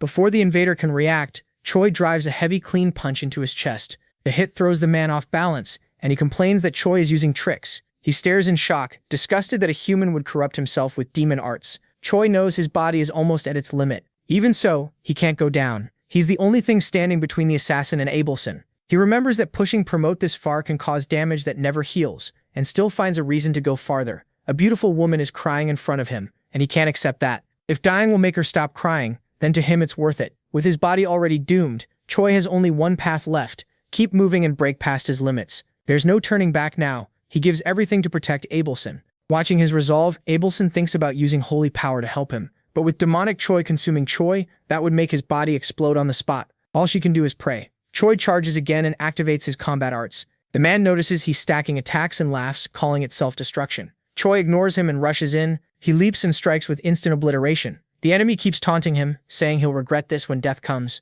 As Choi's blow comes down, the man blocks with his sword and mocks it as weak. But Choi keeps pushing, gathering an even stronger attack, not just one hit, but a full combo. This time, the invader doesn't get a chance to say a word. Choi's stack strikes hit all at once and leave him stunned. Now there was nothing left to do but take the barrage. The impact is so violent it tears through part of the castle and sends a huge red blast into the sky. The enemy finally dies. Choi barely has time to look at what he did before releasing Promote. At last, Rahul instantly realizes Choi has collapsed, and Abelson rushes over in panic to help. Before he fully blacks out, the saint catches him and keeps him sitting, while checking his terrible condition. Abelson sees he's barely breathing and tries to speak to him, hoping to keep him going. Then a scream breaks the moment. The defeated enemy gets back up and rushes forward again. Furious, he says Hyeon-sok will become a threat to the Empire and forces himself up just to kill him. But a huge hand grabs him by the head and stops him cold. Ryadrun has arrived. He apologizes for being late and finally finishes the invader. While Abelson keeps tending to him, Ryadrun wipes the remains from his hand. He quickly realizes Hyeon-sok used the technique again, breaking the promise about the arts they trained. Ryadrun asks the saint to care for the protagonist, and she says she'll do everything she can. Shaken by how far he went to save her, Abelson prays that he survives. The story then moves to the waiting room in the Demon King's castle. It's the 5th day of the commander's meeting, and Hemis is complaining about the food when a woman snaps back, telling her to quit whining and eat what's there, calling her loudmouth. That woman is Park Hyuna, the 4th commander of the Demon King's army. Hemis mocks Hyuna's tough act and says if not for the commander's non-aggression pact, Hyuna would have died by her hands many times already. That makes the 4th commander furious. Before things can blow up, a humanoid hamster runs in shouting. He has urgent news for Hemis from the Black Fortress. When Hemis asks what happened, he reports that the Gartran Empire attacked the fortress with 4 knights, including one at hero level. The raid left many dead and injured. After hearing that, Hemis turns to Hyuna with a smile and points out how the meeting schedule changed right when the fortress got attacked. Hyuna has no good answer. As Hemis finally starts enjoying the food, she keeps thinking about that little coincidence and about the Demon King. Back in Choi's room, he wakes up after using Promote and is surprised he actually survived. Rahel immediately storms over, grabs him by the hair, and scolds him for being so reckless he nearly died. Choi pleads for mercy, reminding her he's still recovering. He jokes that, judging by how much Rabiel's hit hurt, he's definitely alive even though he thought he was done for. Rabiel tells him he really did lose, because even after using every technique together and landing a direct hit, the enemy was still standing while Choi was already unconscious. Before the man could finish him though, Rabiel Tron showed up and ended it. That cow-headed guy saved everyone with one blow, and Choi listens in amazement. Rabiel keeps explaining what happened after the fight. Rabiel, Trone, and Abelson treated Choi and gave him what he needed to recover. She and Bobo helped too. More importantly, both Riadran and Abelson called it a miracle that Choi lived, and they asked him not to do something that reckless again. Choi then points a finger at Rahel, and she instantly tenses up, expecting an argument. Instead, he gently touches her face and apologizes for making her worry, thanking her for taking care of him. That melts Rahel's anger, and the mood between them turns warm again. A few hours later, Riadran and Commander Hemis visit Choi. While Hemis plays with Bobo, Riadran keeps saying Choi only used that technique so well because of the demonic chi Hemis put into him. He also asks if Choi thinks he has 9 lives, reminding him again that Hemis is the reason he's still alive. Choi says he gets it now. Still messing with Bobo, Hemis gets annoyed by all the lecturing. Choi asks how the meeting went, and Hemis says she doesn't care. Protecting headquarters mattered more, so she just left the meeting and came back to the fortress. Choi is stunned, since it was a meeting with the Demon King. Hemis smiles and says the Demon King may have been a little annoyed. That sends a chill through both Choi and Riadran as they imagine what comes next. But Hemis is more interested in what happened at the fortress. Choi's performance after receiving her demonic chi made it act like it was always his. While Choi and Riadran worry about the Demon King's anger, Hemis is just thrilled by how interesting Choi is. Then the story shifts to the moment Hemis met the Demon King. In that memory, she says that through every battle the Demon King ever fought, from the first to the last, she stayed by his side and followed his goal. Hemis believed everything he did was meant to protect. The Demon King Tigrid cuts in and asks what exactly she's trying to say. Hemis gets straight to it. If his plans go against her, they'll have a problem. Tigrid answers that her attitude is insolent, and what she's really saying is that she no longer plans to obey him. Tigrid asks if living so long has just made Hemis bored, like she only wants something to do. Hemis says she expected that answer and makes it clear she has no intention of fighting him. So instead she says she'll leave, but before that, Hemis looks at Tigrid one last time and asks which one of them is really tired of time passing. She tells him to think carefully, calling it her last warning as an old companion. After saying goodbye, Hemis goes to see Choi, and the story returns to the moment she and Riadran are leaving. Choi watches them respectfully. Then Hemis turns to Riadran and congratulates him, leaving him confused about why. She says he managed to deal with a hero-class human by himself, and asks if it's finally time for him to move up to a higher rank. Riadran thanks her, but says he doesn't think now is the right time. When Hemis asks why, he answers right away. He still wants to train, watch Choi grow and keep learning from Hemis too. He believes that will help him improve more. Hemis gives a small smile, then she gets straight to it and asks if the castle was split into 3 parts because of the human attack. Riddenrid admits it was and says he has no excuse. Hemis says everyone must have gotten soft if things got that bad before she even reached the front, so she decides to hold a tournament to choose a commander for the Third Army. The story then cuts back to Choi, who's checking his shop through the system. He notices that even after upgrading the hero shop to intermediate level, he still has 950 points left. Letting them sit feels wasteful, so he starts wondering if there's anything worth buying. Rahul says that makes sense, since he finished another quest and got 1,000 more points. Choi excitedly scrolls through the upgraded shop and sees way more options than before, including all kinds of items and even cosmetic stuff. Rahul asks if he's actually planning to buy anything. He says that despite the huge selection, most of it looks basic and overpriced, especially since none of it even gives bonus stats. Rahul agrees and points out that Hydro could tear through those items like paper. Looking more carefully, Choi notices some accessories come with different effects, but the descriptions are hard to understand, so he decides to upgrade his combat power gauge first. Right before doing it, Choi spots something else, and asks what an item called Wrath and Magic Creation is. Robber explains that it isn't really an item. It's more like a unique creation system skill that lets Choi turn one of his moves into an actual skill and level it up, so even if it's still the same kick, it should hit much harder. Choi thinks that over. Then he goes ahead and spends 500 hero points. The system starts the creation process, analyzing his mana and physical movement. It also says Choi can control how long the analysis lasts. All that information leaves Choi totally confused, but once he figures out how the system records movement, he's seriously impressed. With that, he stands up and gets ready to record his new skill. For the first test, Choi chooses his kick and performs the move while the system records it. After that, the system is supposed to generate an improved version by optimizing his balance and mana control. Choi just watches it work, and then a warning message pops up and catches him off guard. Just as he's thinking his life is starting to feel like a real power fantasy. The warning says the creation process failed and tells Choi to perform the movement properly. That instantly annoys him. He snaps, asking what the hell is wrong since he did exactly what the system told him, and he has no clue why it failed. Rahel guesses the system may not be recognizing him properly because he's a bug user with demonic chi. She explains that the hero system has the toughest security in that world, so the failure might not really be his fault. Even more frustrated, Choi grabs Rahel and shakes her up and down while she panics. As he complains that he was already mad and her explanation only made it worse, something suddenly grabs his attention. A new hero quest appears. Before he even reads it, Choi gets more irritated. He just wasted a pile of points, and now the system gives him another mission, so he demands his points back. but the quest tells him not to cry over spent points, saying he can earn more and should move on. His new task is simple: create a new skill using his own strength. Later at Riedrun's training ground, Choi drops to his knees again and begs his master for help. Riedrun repeats the request to be sure. Choi wants help developing his own personal wrath, and Choi says yes.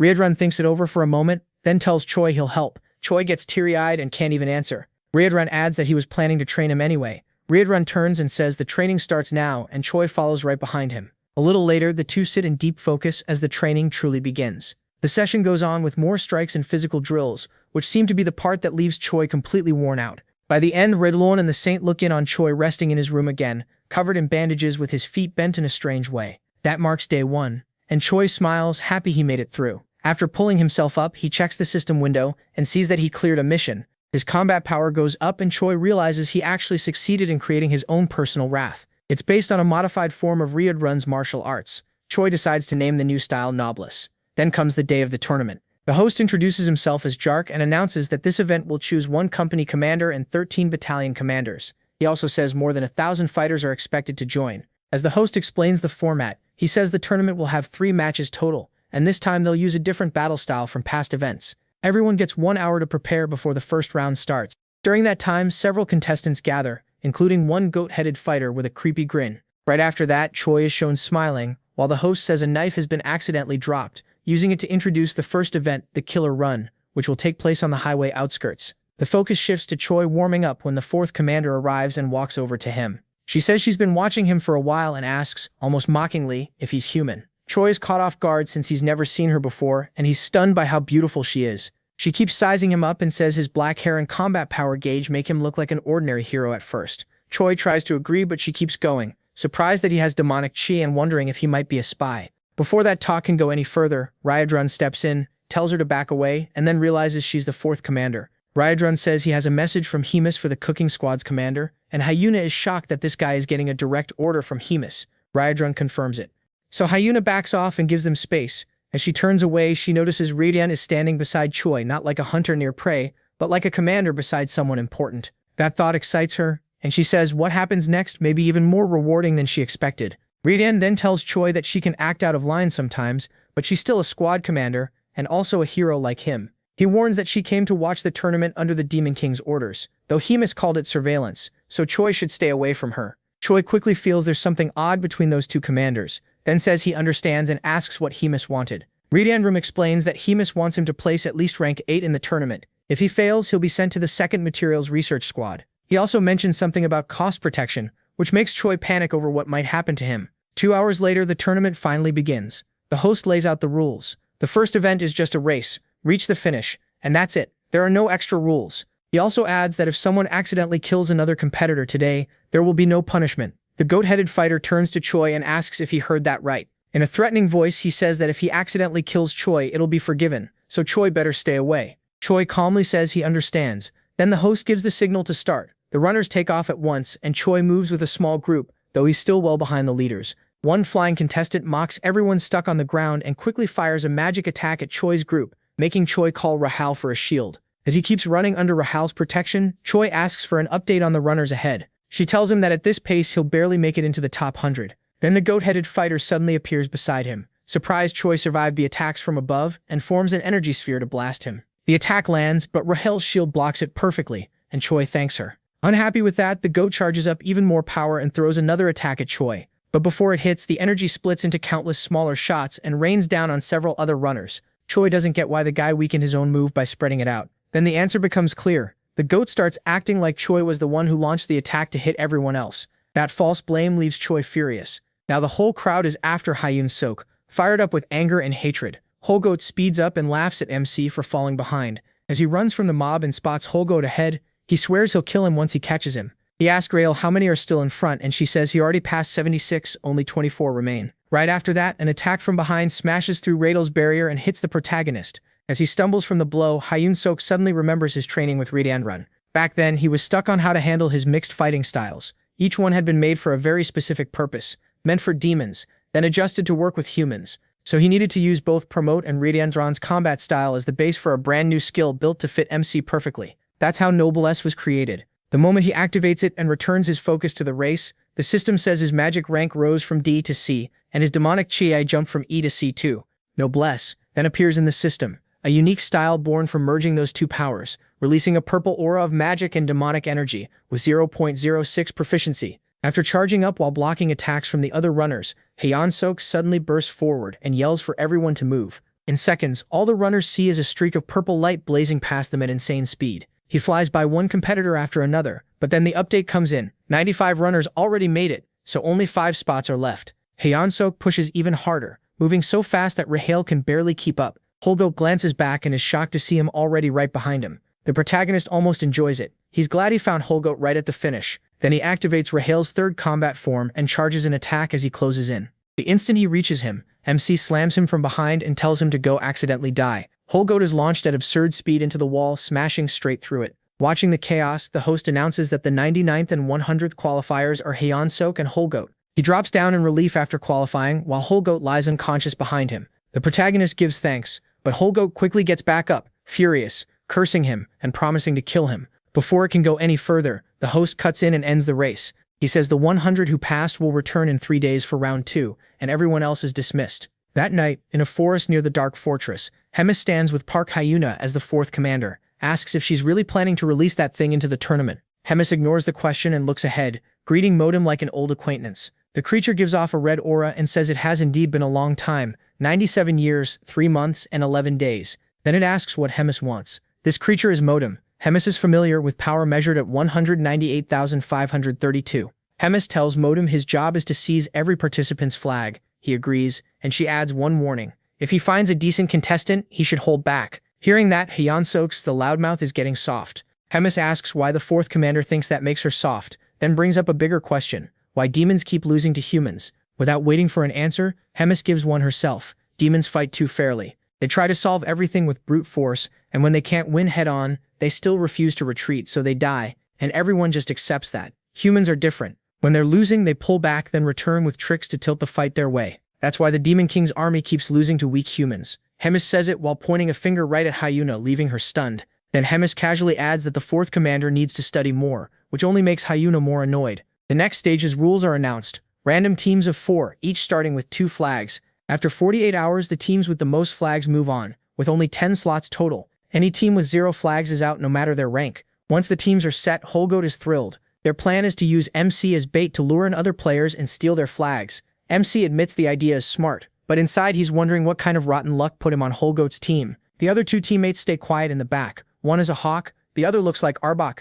Together they form Team 9. Still hyped, Holgoat says they can just sit tight, because with the flags they already have, they're basically qualified. He can only think about how annoying he is.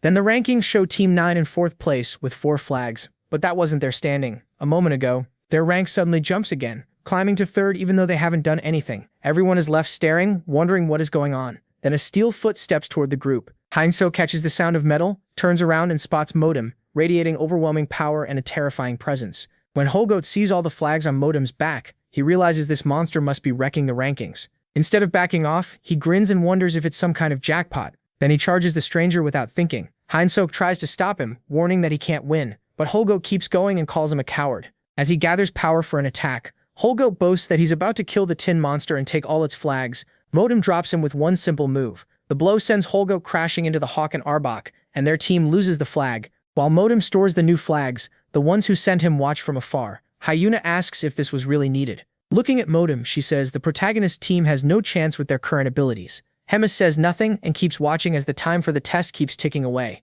Soon, Haeju's team has dropped to 25th place. Later, with only 1 minute left in the test, MC says he has a plan and tells everyone to move on his signal, especially Holgoat. They've run into Modem again after he left to gather more flags, and the moment Modem sees them, he figures they're trying another crude attack. He gives the order, and Holgoat starts charging magic, clearly irritated that a human is commanding him. The blast hits Modem's area, but when the flames and dust settle, he's still standing there untouched. Then Hyunsuk calls on the Hawk. Already high above and ready, he starts his dive and drops toward Modem at top speed. Modem notices the charge and realizes it's a coordinated attack. The first team to actually try tricks like this, so he prepares to block it. As the Hawk closes in, Modem catches him by the neck and stops the strike cold. Only the strong wind from the dive reaches him, and Modem casually says the breeze feels nice. Then he spots Hyunsuk moving in and comments that this team's attacks are all painfully simple and slow. He even mocks how weak the protagonist's demonic chi is. At the same time, Arbok sneaks in from underground while MC gets close to Modem's guard. He orders the centipede to strike and tries to slip past Modem's defense to finish the assault with everything he has. Then Hyeonsuk activates his unique skill. Wrapped in noblesse, he rushes at Modem, and just as he's inches away from grabbing a flag, Modem stops him and even praises the team's combo attack, saying it wasn't bad for something made up on the spot. But that's as far as they get. It still isn't enough, and Modem has already pinned down Arbok and Hyeonsuk. With only 15 seconds left in the test, 3 members of the team are completely immobilized. Modem then asks the protagonist what that purple energy was. MC ignores the question and keeps his eyes on the clock. Desperate, he tells Modem he'll learn what it is the hard way. Grabbing the enemy's hand, Hyeonsuk triggers his new skill, Chi Explosion. The purple energy surges into Modem, and in an instant, he is already out of the fight. Still, the attack is strong enough to throw Modem off balance. As he falls, time runs out and both fighters are pushed apart. At the final second, Modem regains his balance and the test ends. Modem figures out how the move worked and wonders if it was basically a self-detonation, though not a very strong one. Hearing that, Hyeonsuk gets his attention by calling him Tin Can and telling him to look behind him. On Modem's back, Holgoat is holding a flag, which leaves him confused. The protagonist mocks him, asking if he really thought he'd blow himself up without a plan. He explains that the whole thing was set up so Holgoat would be ready to grab a flag at the moment of the blast. Then MC says it was a real pleasure not to meet him. The rankings appear, and Hyeonsuk says he'll never see the Tin Can again before flipping him off. The system then shows his new skill, Chi Explosion, with 0.11 proficiency. After round 2, Hemis asks Modem what he thinks of Choi. Modem calmly says Choi is a rare human who uses both demonic ki and mana at the same time, something he has never seen before. Hemis says she already knew that and asks what else he noticed. Modem adds that Choi is not just gifted, he thinks fast under pressure. His instincts are sharp, and even many top demons Modem has met don't compare. Hearing that, Hemis falls silent for a moment. She starts thinking the demon army may need to change direction. If she follows her own path, the future might turn into something far more interesting. The story then moves to the divine empire of Gartrum. The Pope mourns Geffin's death, a hero-class fighter killed in a disgraceful way. Even in grief, the room is already thinking about the next move. A man nearby asks what they should do about Abelson.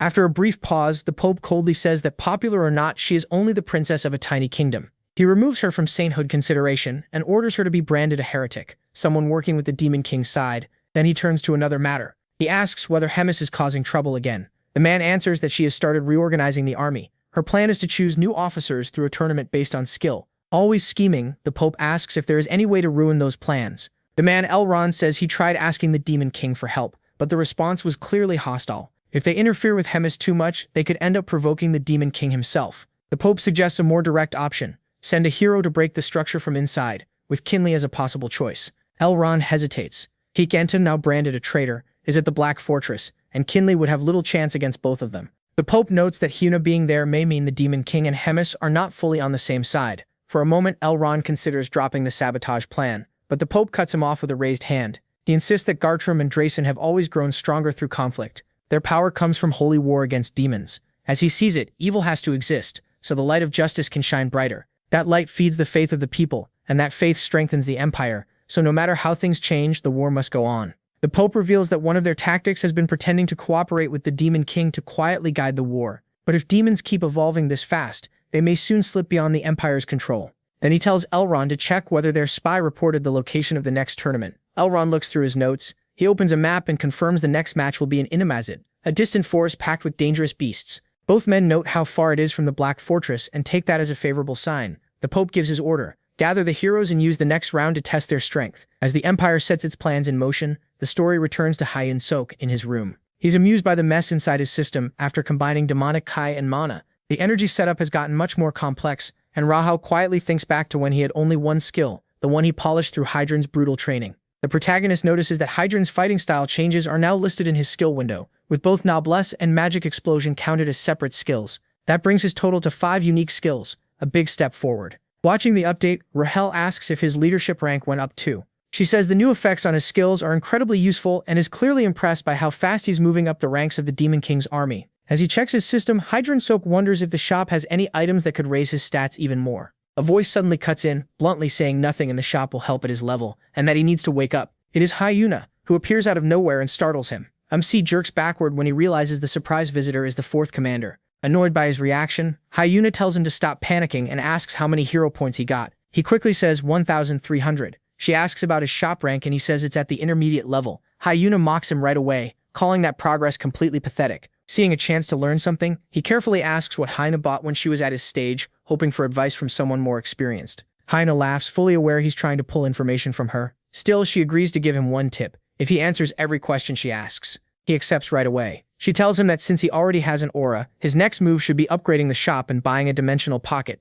an inventory item with great value for the price. Hyuna wonders how useful that would be and asks if it might appear in the next shop rotation. Hyuna nods, then says it's her turn to ask questions. First, is he really a hero? He gives a vague answer. Somehow, yes. Then she asks why he's serving in the demon army. Again, he says it somehow just happened. Her third question is how he can use both demonic ki and mana at once, and he gives the same answer. It just happened. Fed up, Hyuna sums it up with sarcasm. He's a hero who somehow joined the demon army and somehow uses both demonic ki and mana. The protagonist just nods. That answer earns him a hard kick to the face, sending him across the room. Dazed, he shoots back that Hyuna is in the demon army too. Sometime later, Hyunsuk is face down on the floor, pinned under Hyuna as she rests on top of him. When she calls to him, he answers at once. Hyuna asks if he wants to transfer to the 4th Army and become her direct subordinate. She even offers to train him herself. Still hurting, he politely turns her down and thanks her anyway. Her mood drops and she presses harder on his back, demanding to know why he's so set on staying. Struggling through the pain, MC says the main reason is simple. If he tries to leave, Hemis might kill him. Hyuna asks if that's all or if he has any goal beyond just surviving Hemis. Without missing a beat, he says his great dream is to marry a rich blonde noblewoman and have 5 kids. The answer is so random that it leaves Hyuna stunned. She gets off him at once, clearly shaken, and says they should both forget this whole conversation. After trying to recover, Hyuna tells him to chase whatever weird dream he wants. At least on one point, she admits he's probably right. Hemis would never let him walk away easily. With that, she turns to leave and tells him to get some rest while he still can. As her footsteps fade, Hyunsuk lies there staring at the ceiling. He admits that fear of Hemis and even his ridiculous dream aren't the only reasons he stays. His growth as a person, a fighter, and maybe even a hero is tied to this wild life in the Demon King's army. And strangely enough, that thought makes him happy. Sometime later, the 3rd round of the tournament finally begins. The tension is high as he gets ready, checking his gear and packing what little he needs. Before leaving, he smiles and asks Bobo to watch the house. He promises to come back with first place, and Bobo answers with a bark. As Hyunsuk and Rahel get ready to go, Rahel asks about the route to Inimosity and whether they will pass through Lidongjin first. He checks the map one more time and confirms it. With everything ready, the two head out the door full of excitement. Both are focused on winning and determined to claim the top prize in the next round. The story jumps to the 3rd day of the tournament, where the protagonist is hunting monsters. He notices that every kill gives him a full level, and after already leveling up 4 times, he starts wondering if this is even real. The enemies are dryads, plant-type demonic beasts that usually help other monsters reproduce by spreading pollen. Holding one defeated dryad, MC questions why he's getting so much experience. Above him floats a purple sphere used in this round. On the 3rd day, the challenge is simple. Survive in the demonic forest until 10 of the 24 participants are eliminated. Each contestant was also given a magic item. That item is the same purple sphere Hyunsuk finds suspicious. Made by Hemis from demonic energy, it tracks each participant's location for the organizers like a military GPS.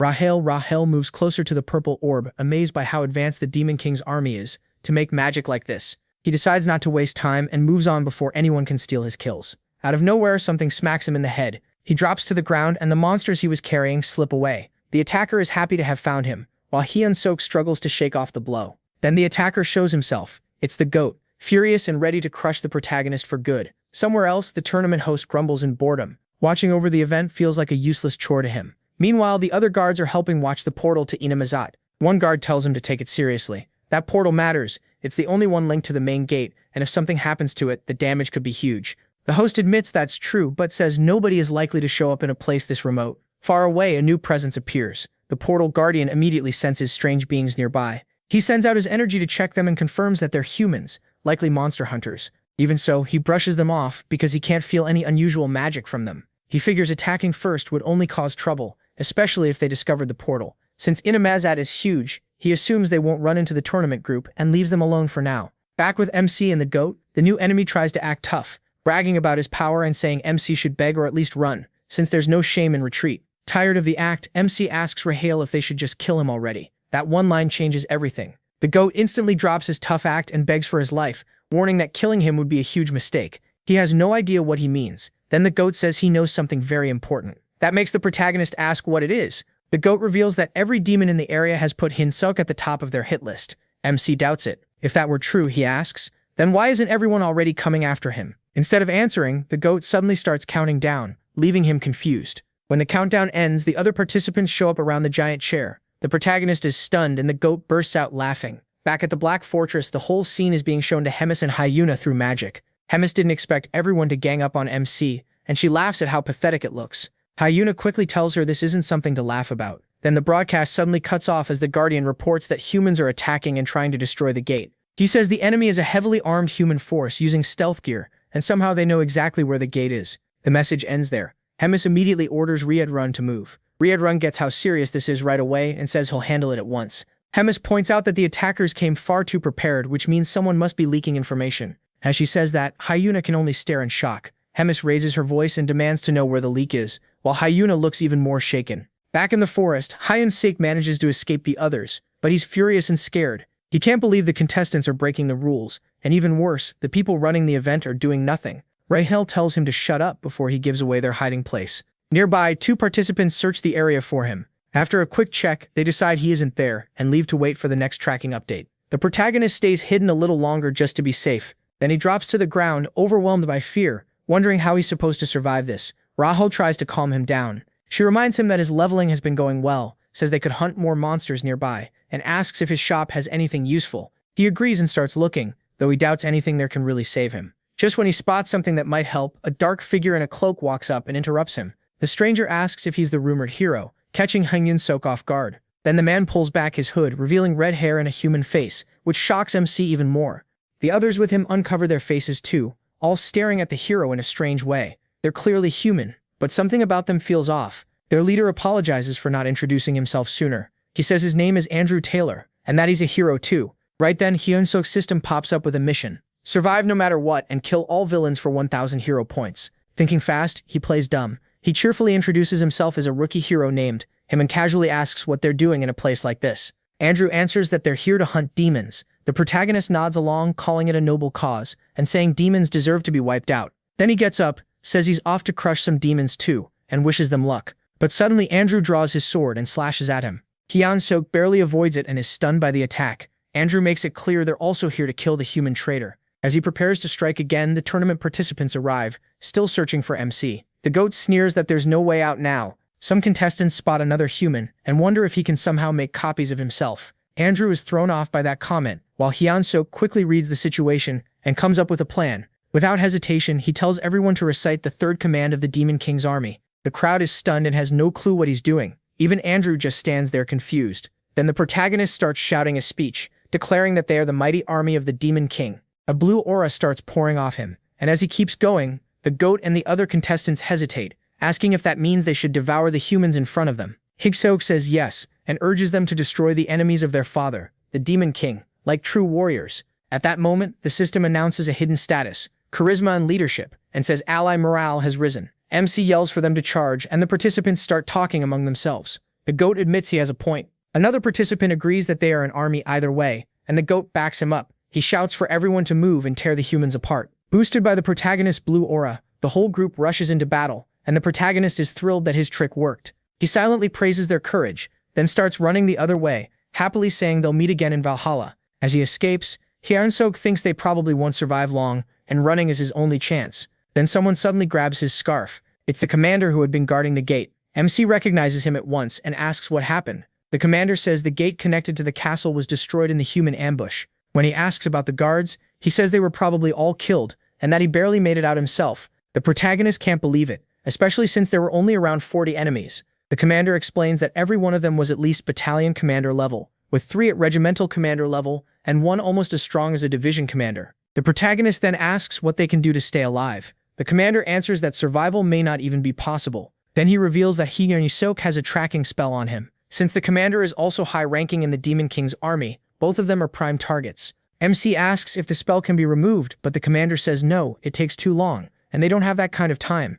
Suddenly, the tracking spell picks up a nearby creature with an absurdly high level, a demon beast. He realizes that monster might actually help them. He looks at the commander, who waits for the plan. Then Hyun-sik says he has an idea that might get them out of this. Sometime later, the invading force has already wiped out all the tournament participants and notices that the traitor hero got away, so they begin a full chase using the tracking spell to follow him. Andrew notices that something besides the protagonist is being detected and wonders if it might be Flowclad. He explains that Flowclad is one of Inamazat's top predators, a massive plant-type monster with combat power between 250,000 and 300,000, and it's considered high risk. Usually it takes at least a fighter-class hero to bring it down. Andrew says killing it is possible, but the damage would be severe. Before long, the invading heroes are thrown into chaos when they collide with the monster. Andrew orders his team to keep the beast busy, while he goes after the traitor hero himself. At that moment, the system announces the use of an item called pheromone perfume. It copies a demon beast's scent, but the bigger the area it covers, the weaker it gets. It creates beast affinity toward humans for 10 hero points. Hyornsok uses it together with Promote, betting everything on this escape plan, even if it means dressing up like a female tree. Andrew soon notices the pair in their bizarre outfits and looks completely caught off guard. He charges right at them and MC immediately calls for the commander to stop him. The commander cleanly blocks Andrew's attack and both swordsmen pull back into position, ready to fight. Andrew unleashes his sword's advanced form and attacks again, starting a fierce duel between two master fighters. While the commander gets pressured from several angles, Hyornsok jumps in and takes out the side attackers, one after another. He tells the commander he'll handle the weaker enemies, and urges him to stick with the plan so they can survive as long as possible. Andrew catches on and asks if their whole strategy is just to buy time. No one answers him. The story cuts back to when Choi explained the plan to the commander. His idea was simple: use the demon beast as their main weapon against the enemy. The commander was supposed to avoid Andrew as much as he could, wear him down and keep the beast between them. At the same time, Choi would handle the others by using the beast to his advantage. The key was never fighting head-on. He even gave the plan a name: Come at me. Back in the fight, Andrew gets annoyed by how much the commander keeps dodging and demands to know how long he'll keep running. The commander says nothing, but inside he thinks the humans fight like cowards. Even so, he knows that style is exactly what's buying them time. The focus shifts to Choi, now facing a cloaked enemy. The man is worn out, but he still gets up with one goal: to kill the traitor. He rushes in and Choi slips past every strike with ease. Still, Choi can tell the blows are sharp and strong. Any one of them could split him in two. But there's a problem. The guy swings his sword like a machine, stiff and easy to read. Choi makes the first real move and kicks his leg out from under him. The man drops face first and Choi finishes it with a hard kick to the head, knocking him out on the spot. That easy win gives Choi several level ups, which even surprises him. The fight was almost too simple, and their robotic style makes him wonder if these people are really human. Then, while thinking about how long he's been using Promote and how much stamina it's burning, Choi notices something strange. His forehead starts changing, and the system says his demonic chi has risen from rank C to rank B. A horn starts growing from his head. Confused, Choi realizes he's taking on a demonic look. The system explains that his body has temporarily synced with demonic chi, causing an instant transformation. Not far away, the commander watches Andrew from a safe distance. He can feel his strength fading. He's close to his limit, and that worries him. The demon beast he's been hiding behind is badly hurt too, breathing hard and shaking. Neither of them can last much longer. Andrew finally breaks the silence. He mocks the commander, saying the only thing he's good at is running, and that's about to end. With a smug grin, Andrew boasts that heroes grow stronger every time they kill a beast or demon. He's already level 983, and once he kills the beast, he'll hit 1000. Then Andrew charges. He strikes with deadly accuracy, and the commander barely blocks it with the whip at his side. For the first time, his face shows real concern. He knows that if he doesn't come up with something fast, he's finished. So he quickly starts touching key points on the beast's body. His fingers move with practiced speed, and small red sparks burst out with every touch. The sparks leave strange marks across the beast's skin. Even with Andrew pressing him non-stop, the commander keeps going, betting everything on finishing this seal. Andrew keeps advancing while the commander blocks what he can and clings to the beast. Every hit pushes him farther back, until one heavy strike sends him crashing to the ground. Andrew raises his sword with both hands and gets ready to stab the weakened beast. He arrogantly tells the commander that once he gets the stat boost from killing it, dealing with him will be easy. But before the final blow lands, the commander speaks through heavy breaths. He says he wasn't running around for nothing. Right then, the marks on the beast begin to glow bright red, and thick metal chains burst out from them in every direction. Red sparks crackle around the demon beast. It's an advanced restraint skill. Ignoring his wounds, the commander finishes the last hand sign to activate the seal. The glowing chains shoot forward and wrap around Andrew from behind just as he's about to strike again. The story flashes back to when Choi and the commander talked about the second part of the plan before the fight. Barely hiding his excitement, Choi suggests calling it Kill Steal. The commander gives him a doubtful look and asks if that's some kind of hero code. Choi just grins and explains that he'll wipe out the rest of the group before the beast goes down. Always careful. The commander asks what happens after that. Choi answers with confidence, keep stalling like planned, and when the time is right, he'll come back and help finish the beast. The commander awkwardly scratches his head and admits they don't really have better options. But he says the plan has two big problems. First, can Choi really make it back in time? Second, even if he does, can he beat Andrew after he levels up? With his usual blunt honesty, Choi admits the odds of everything working are under 1%. But he adds that if they give up now, their chance becomes 0. Clenching his fist, Choi says that if those are the only choices, he'll bet everything on that 1%. Back in the present, Andrew is suddenly pinned by glowing chains around his legs, wrists, and even his raised sword. Furious, he demands to know why the commander is using such a cheap trick. The commander stays calm, shaping more hand signs as he controls the chains. He tells Andrew to be patient. They have a hero who can level up too. Then Choi appears in his awakened demonic form. Horns rise from his head, power pours from his body, and even Andrew is stunned. His voice shakes as he asks what Choi is and if he's actually a demon. Choi doesn't answer. Instead, he rushes the demon beast barehanded and slams it with brutal force. The impact sends out a shockwave, and the chains on both the beast and Andrew shatter. At the same time, the system confirms Choi has leveled up. The demon beast takes its last breath and crashes to the ground. Dropping to one knee, the commander laughs tiredly and says Choi couldn't have picked a better time, though it was way too close. Choi nods, his fist still covered in the beast's blood, and thanks him for holding out. Then Choi turns and points straight at Andrew.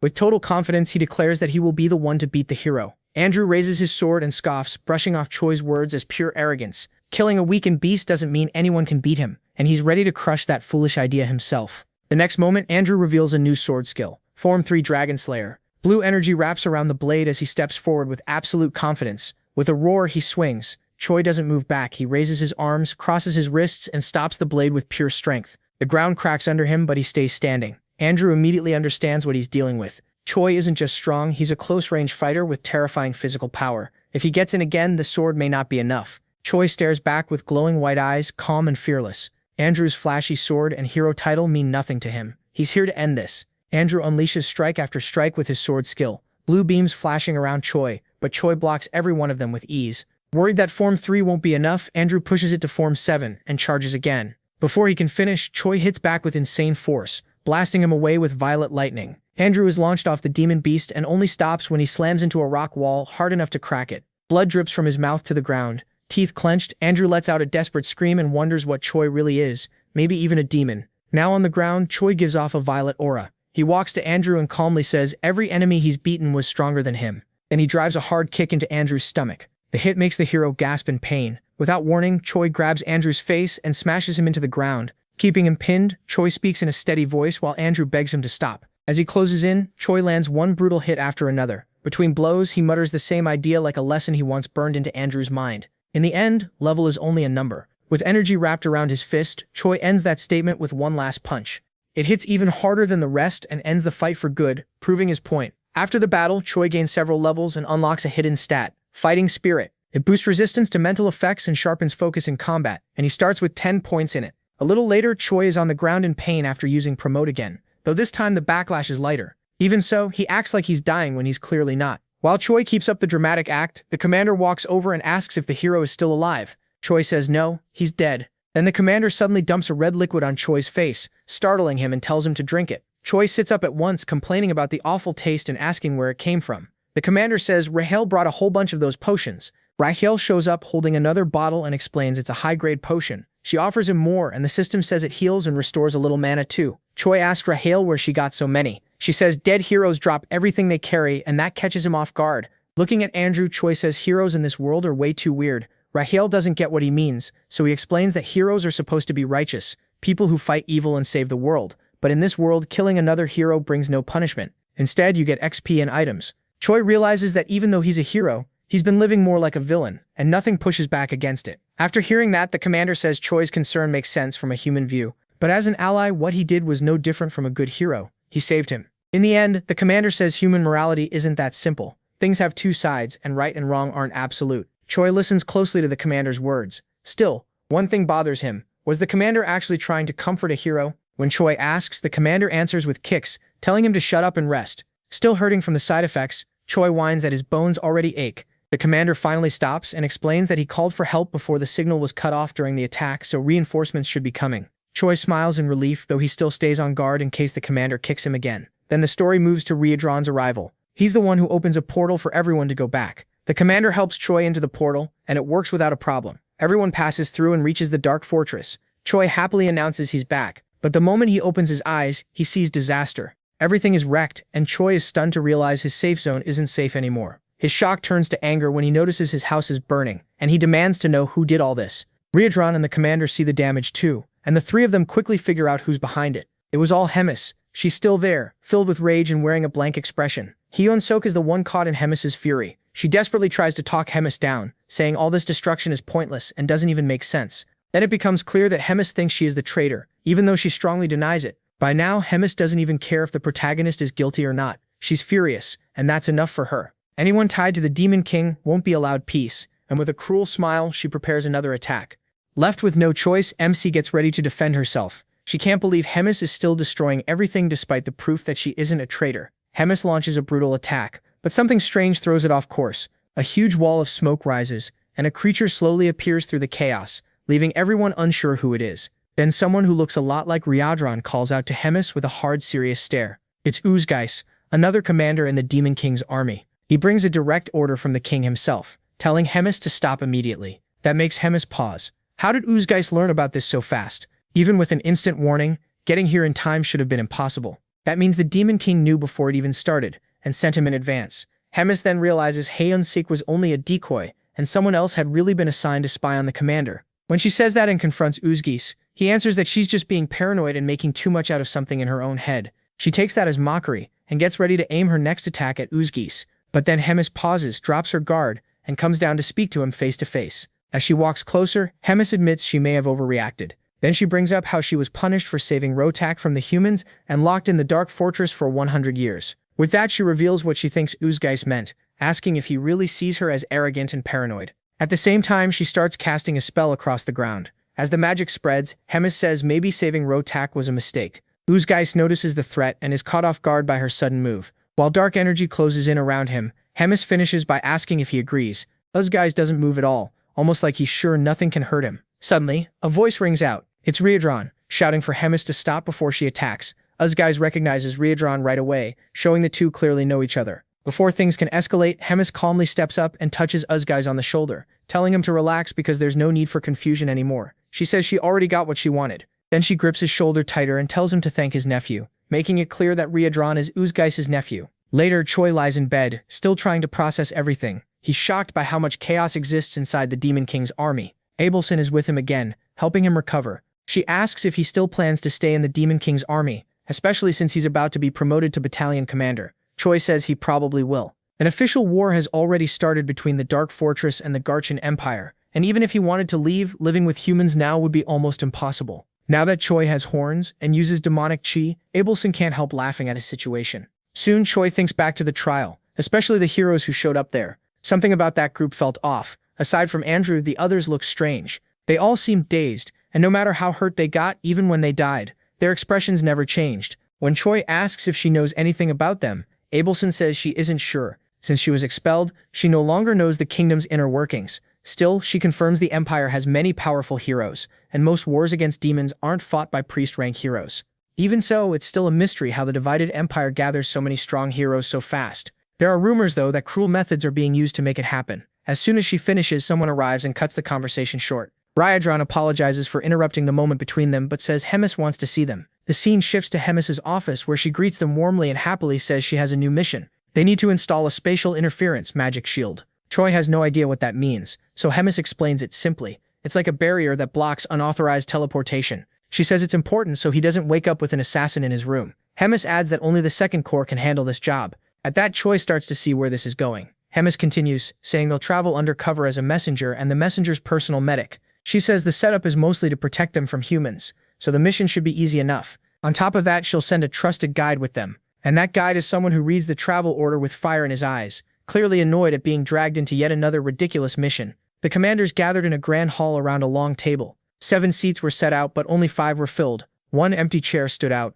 Rotak had skipped the meeting again. The 5th commander, Uzgeis, just shrugged. Rotak never came to these meetings anyway. Derekages, the 1st commander, was clearly annoyed by Rotak's absence, even if attendance wasn't required. Hyuna lazily brushed it off, saying that even if Rotak had shown up, he would have just rambled.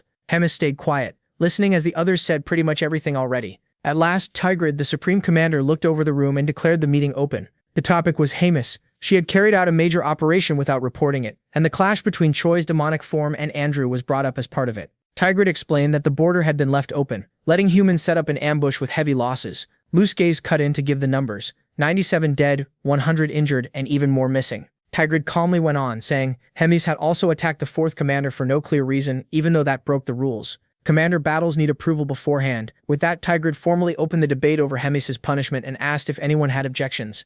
Hemis immediately cut in, saying she wanted to speak for herself. She raised her hand and argued that she did have a reason. According to Hemis, someone was spying on her, and she believed the fourth commander was the culprit based on the situation. So instead of punishing her for protecting herself, she said they should be looking for the one trying to sabotage her. That question clearly irritated Tigrid, who asked if she was challenging his authority. Hemis answered that it was only a humble suggestion, but her smile made it obvious she meant more than that. That only made Tigrid angrier, and he gripped his throne hard, shocked by her nerve. Later, Uzjez, Derikazus, and Hyuna talked in the hallway outside the room. Uzjez pointed out that both commanders had let their emotions take over, making the whole meeting pointless.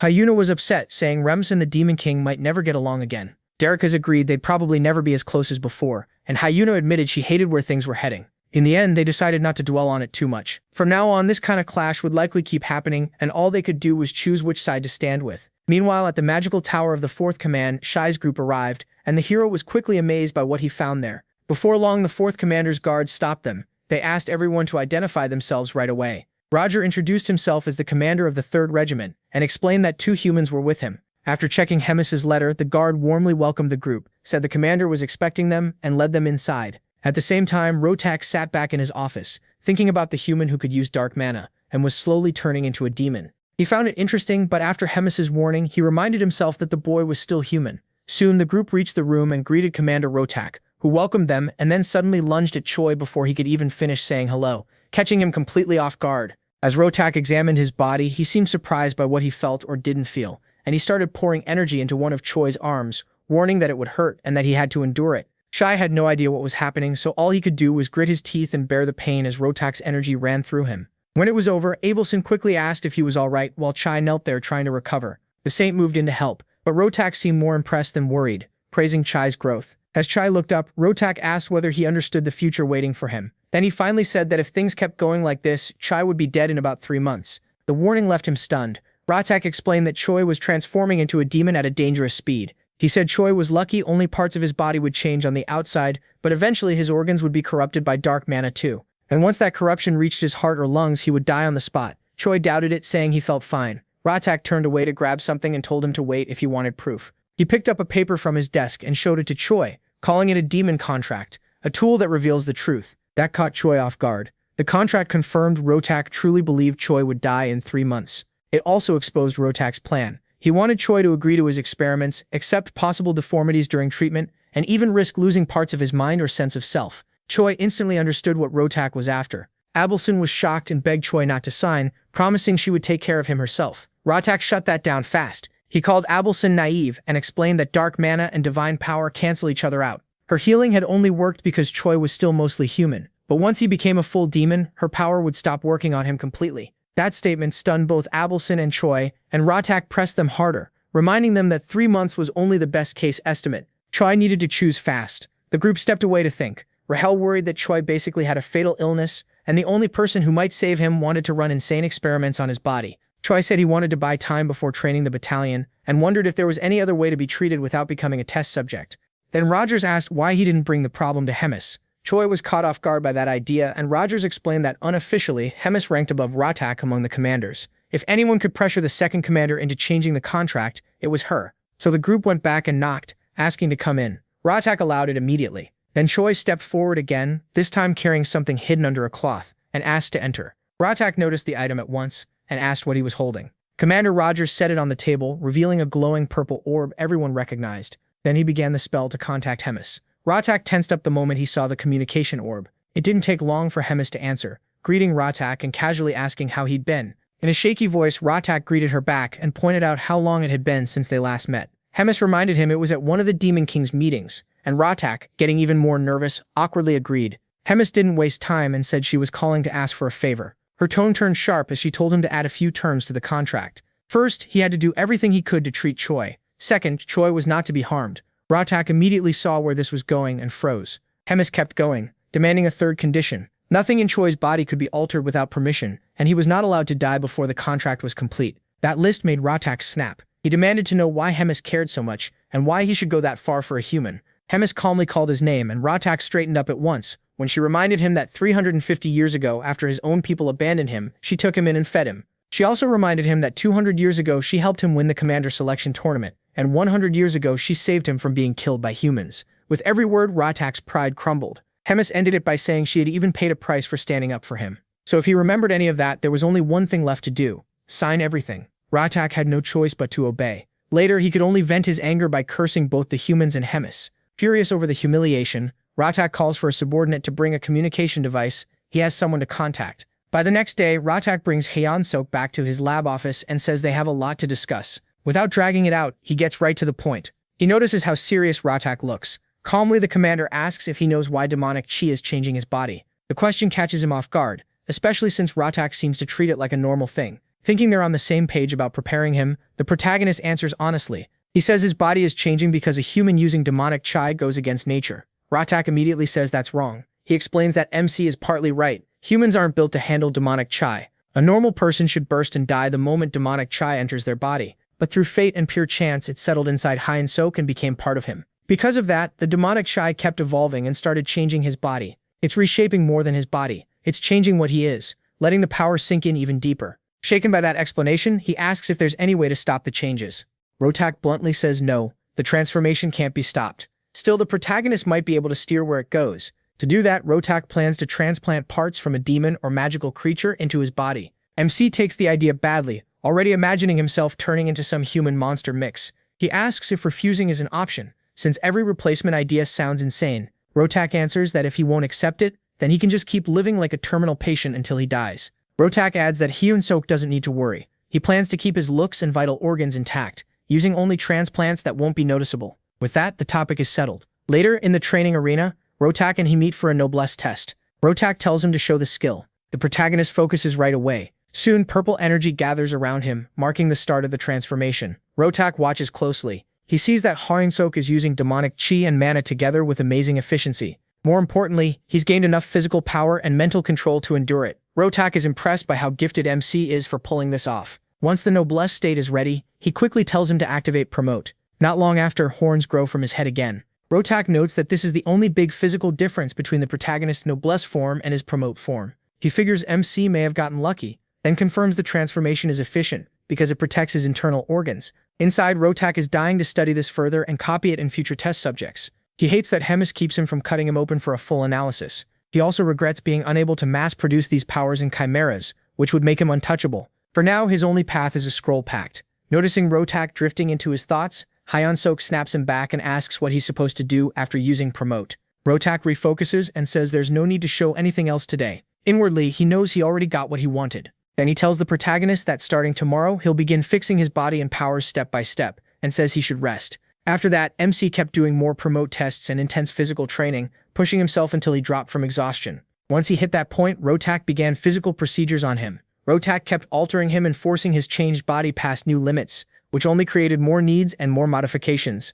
Commander Rogers and Abelson stayed with him the whole time, watching everything. Later, the story returns to another talk between Hyeon-sok and Ratak, and Rahel is there too, casually eating cookies. The system shows that his stats have improved, but he's so exhausted he says he wants to die, then jokes that he feels so awful, maybe he's already dead. Ratak watches the drama and points out that dead people don't have bodies, and aura is stable. With that, he declares the day over. The protagonist thanks him, though he's clearly worn out. As soon as he leaves, Ratak activates the communication orb again and calls someone. He asks if they can talk now. The person on the other end asks what could be so urgent that Ratak called out of nowhere. He presses for an answer to the proposal he made earlier. The other person asks which one, then quickly remembers the one on the other end is Ryuna. She brings up Ratak's offer, an alliance to bring down Commander Hemis. Hemis smiles at the idea, but she's doubtful. Even if she has issues with Hemis, she doesn't get why Ratak wants to go to war with her.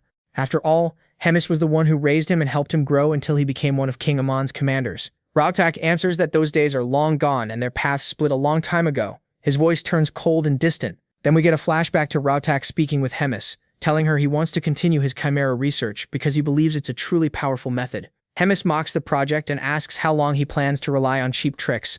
No matter how strong his chimeras get, she says, it means nothing if he, the one controlling them, stays weak. The words hit hard, reminding him how little he stands out on his own. Back in the present, Ratak asks Ryuna for a clear answer. Will she join him or not? Ryuna pauses, wondering if he'd be better off just ignoring Hemis the same way she ignores him instead of trying to drag her down. Ratak says he could have kept living like that, But Hemis now holds someone too valuable to ignore. If he can copy that person's abilities and spread them to others, this alliance could become far more than revenge. It could change everything for them. Ryuna quickly guesses he's talking about Hyunsuk, though she asks just to be sure. She still doubts he's worth bringing down Commander Hemis over. Rotak says he is. He argues that no matter how strong Hemis is, she can't handle two commanders attacking her together. If he and Ryuna join forces, her fall won't just be possible, it'll be certain. After a moment of thought, Ryuna agrees and tells him to contact her once the plan is ready. The call ends with Rotak calmly saying he'll reach out again in a few days. Rahel, still sitting there with her cookies, hears the whole thing and is stunned by what Rotak is planning.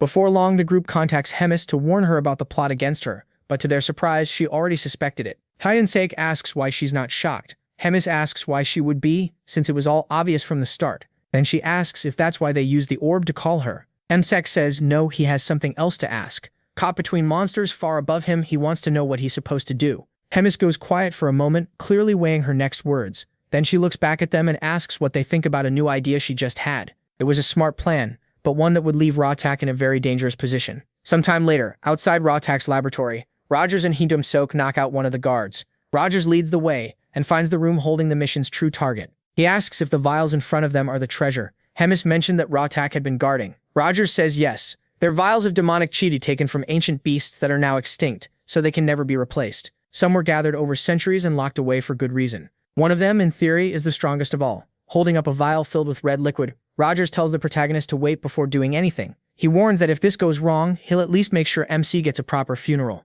MC stares at him, deeply unimpressed, and thanks him with pure sarcasm. Then, without much hesitation, he snatches the vial from Rogers, asks if now's the moment, and starts drinking it. A little earlier, during the call with Hemis, they had gone over the plan that would help the protagonist get more out of his dealings with Rotak. Her instruction was brief, clear, and deeply unsettling.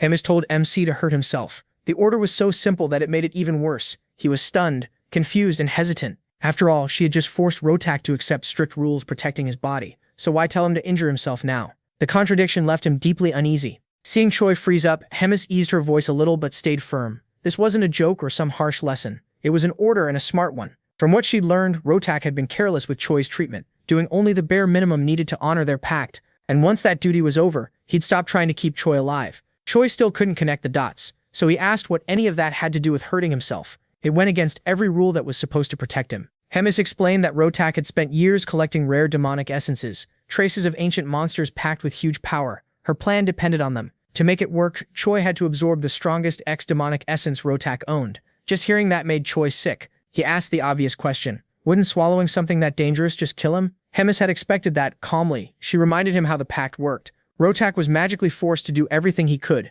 and even what should be impossible to keep Choi alive. That was why she set those terms in the first place. No matter how deadly the essence was, Rotak would have to use all his skill to save him. Then she tried to steady him with something more personal. Hemis knew Rotak's abilities better than anyone because she had shaped them herself. She was the one who raised his medical talent. If anyone knew what he could handle, it was her, and she trusted this plan. The story cuts back to Choi reluctantly drinking the potion. As the bitter liquid went down, Commander Roigers watched him closely. Raheel stayed nearby, worried, and asked if he was okay. Choi sighed and said nothing seemed wrong so far, aside from the horrible taste. For a second, it looked like everything might be fine. Then a brutal wave of pain tore through his body so sudden that he locked up. The vial slipped from his hand and smashed on the floor. His sight blurred and he struggled to breathe. The pain was worse than anything he'd ever felt. Raheel called his name in panic, while Roigers narrowed his eyes and muttered that the side effects had started. Then it got even worse. Choi twisted in pain, fighting not to pass out. Even then, he managed a sarcastic jab at Roigers, blaming him for not warning just how horrible the side effects would be when he clearly knew what was in that potion.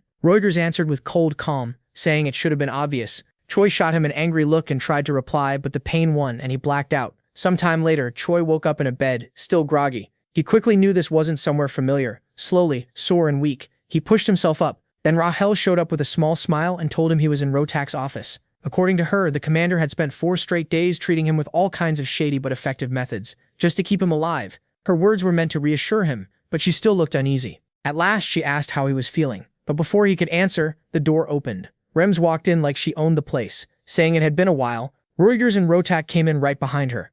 She stepped up to Choi with a satisfied smile and said his power had clearly increased. Rems added that he'd grown even stronger than she expected. Choi tried to brush it off and say he wasn't that impressive, but she paid no attention. Without warning, she put a hand on his shoulder and started casting a spell. Choi's right arm turned completely black and sharp pain shot through him. Whatever she used was meant to destroy the limb, leaving him shocked and completely lost about what was happening next. Roptak explained that the beast essence Choi drank was slowly settling into his body. That beast had once been feared across the demonic world for one reason above all, its near-perfect toughness. Many thought it couldn't be destroyed, and now that same trait was starting to appear in Choi. His cells, muscles, and even his insides were changing because of the ex-demonic essence. But getting this result had been pure torture. The process pushed his body to the edge of collapse, and it took all of Rotak's knowledge plus the pact forcing his hand to keep Choi alive. Even so, the outcome was clear. Rems listened with a slight smile and admitted she felt a little jealous, half joking and half serious. She wondered if Rotak had hidden this whole plan from her on purpose, maybe because he didn't want anyone meddling in his little project. Robertak didn't really answer. He just said the hero's treatment was done and coldly asked if it was time to break the pact. Rems agreed without protest. She calmly began the ritual, noting that the pact had already served its purpose by making sure Choi's treatment was completed. When the final glyph crumbled into magic dust, the pact disappeared completely. Robertak was no longer bound. The second he was free, Robertak turned to Rems and let his bitterness show. He made it clear he hadn't forgotten what she did and promised she'd regret all of it. Rems didn't flinch. She only smiled and asked if she really would be the one regretting anything. Her reply sounded more like a warning than an answer. She hinted that someone else might be the one left with regret, and said she'd be waiting to see how Rotak's threat turned out. The scene then moves to the training grounds. Choi and Riyadrun were in the middle of another hard sparring session. From the first exchange, Riyadrun could tell something had changed. Choi's stance, timing, and the force behind his attacks were all better. He had definitely grown stronger. Choi threw a heavy punch and Riyadrun blocked it with ease, but Choi kept going, following up with a fast chain of strikes that flowed together with surprising control. Riyadrun studied every move, the angle of the punches, his footing, even the way Choi controlled his breathing. The progress was real. Then came a breakthrough. Choi landed a clean punch to his mentor's stomach. Riyadrun didn't even try to stop it. The grin on Choi's face said it all. For the first time, he had hit his teacher fair and square. All that pain and effort was finally paying off, but it didn't last. In one quick move, Riyadrun slammed his elbow down onto Choi's head, dropping him hard to the ground. Dizzy and aching, Choi was reminded right away that he still had a long way to go. Flat on his back, he thought about what everyone kept saying, that he had improved. Maybe so. But Riyadrun had still crushed him with raw power. Choi let out a breath, wondering if progress alone was enough. Riyadrun knelt beside him and told him not to get discouraged. He said Choi was unlike any student he'd ever trained. His growth was incredible, with no real slowdown at all. Once his body fully adapted, the results would be amazing. Still doubtful, Choi stood up and muttered that he didn't buy it. The last real battle had nearly killed him, and he only made it through because others stepped in. Riyadrun didn't answer right away. He just smiled at his student's modesty. When training ended, he held out a hand and pulled Choi up again. With a calm nod, he told him not to rush. When the real moment came, Choi would be ready. That faith gave Choi a boost, and he quietly promised he would prove himself. Meanwhile, back in Rotak's domain, the mood changed fast. Soldiers rushed around, preparing for something big. Weapons were passed out, and orders rang through the area. Elsewhere, cages were secured, each one holding a chimera ready to be used. In his office, Rotak got confirmation that everything was set. He stood up at once. The goal was simple. They were taking back the human rims, had stolen from the Dark Fortress. Furious, Rotak swore she'd pay. That human was never hers to take. He was Rotak's experiment, and he wanted him back. Back at the training grounds, Riyadrun finished encouraging Choi, telling him not to rush, because his chance to prove himself was coming. Those words left the hero feeling more confident. Then a huge explosion ripped through the wooden structure around the training grounds, catching Choi completely off guard. Both he and Riyadrun went on alert for whatever was coming next. The Sentinel team quickly raised the alarm, shouting that the Skebon tribe was attacking. Riyadrun immediately understood these were the second commander's troops, and both of them were stunned. The Skebons, led by Rotak, are rat-like beings about 1.5 meters tall. They may be physically weak, but they're extremely cunning. Outside the fortress, the Skebon commanders called for more firepower, and more cannon shots were launched at the walls protecting it. The scene shifts to Ryan, who praises Rotak's firepower and admits he never expected him and the tribe to attack with this much confidence. Before Rotak can answer, one of his men rushes in. He reports that the attacked wall has already collapsed. They broke through so fast because the earlier strike had delayed the repairs. Intel Ryan had passed on to Rotak ahead of time. The second commander orders the troops to push in, with the Chimeras leading the charge, and tells Galdeo to capture Hae and Sok. Rodak says he'll go with Hyuna and handle Hemis himself, finally putting his revenge plan in motion. The focus returns to Hydron and him as they move out. He says he always thought Rodak might try something like this, but Tom admits he didn't think it would happen so soon. Seeing him panic, Hydron tells him to calm down. In a moment like this, he needs a clear head more than ever. The protagonist still loses it, asking what they're supposed to do now and what exactly he should do. With a serious look, Hydron says he'll gather the troops and gives MC a special mission. MC listens closely as the first order is to take down Commander Galdeo, leaving him completely shocked that he's being sent after a commander himself. Hydron explains that Galdeo is one of Rotak's closest allies. In any other situation, he'd fight him personally, but this time he says he fully trusts his strength, and that trust makes the hero light up, ready to take the job.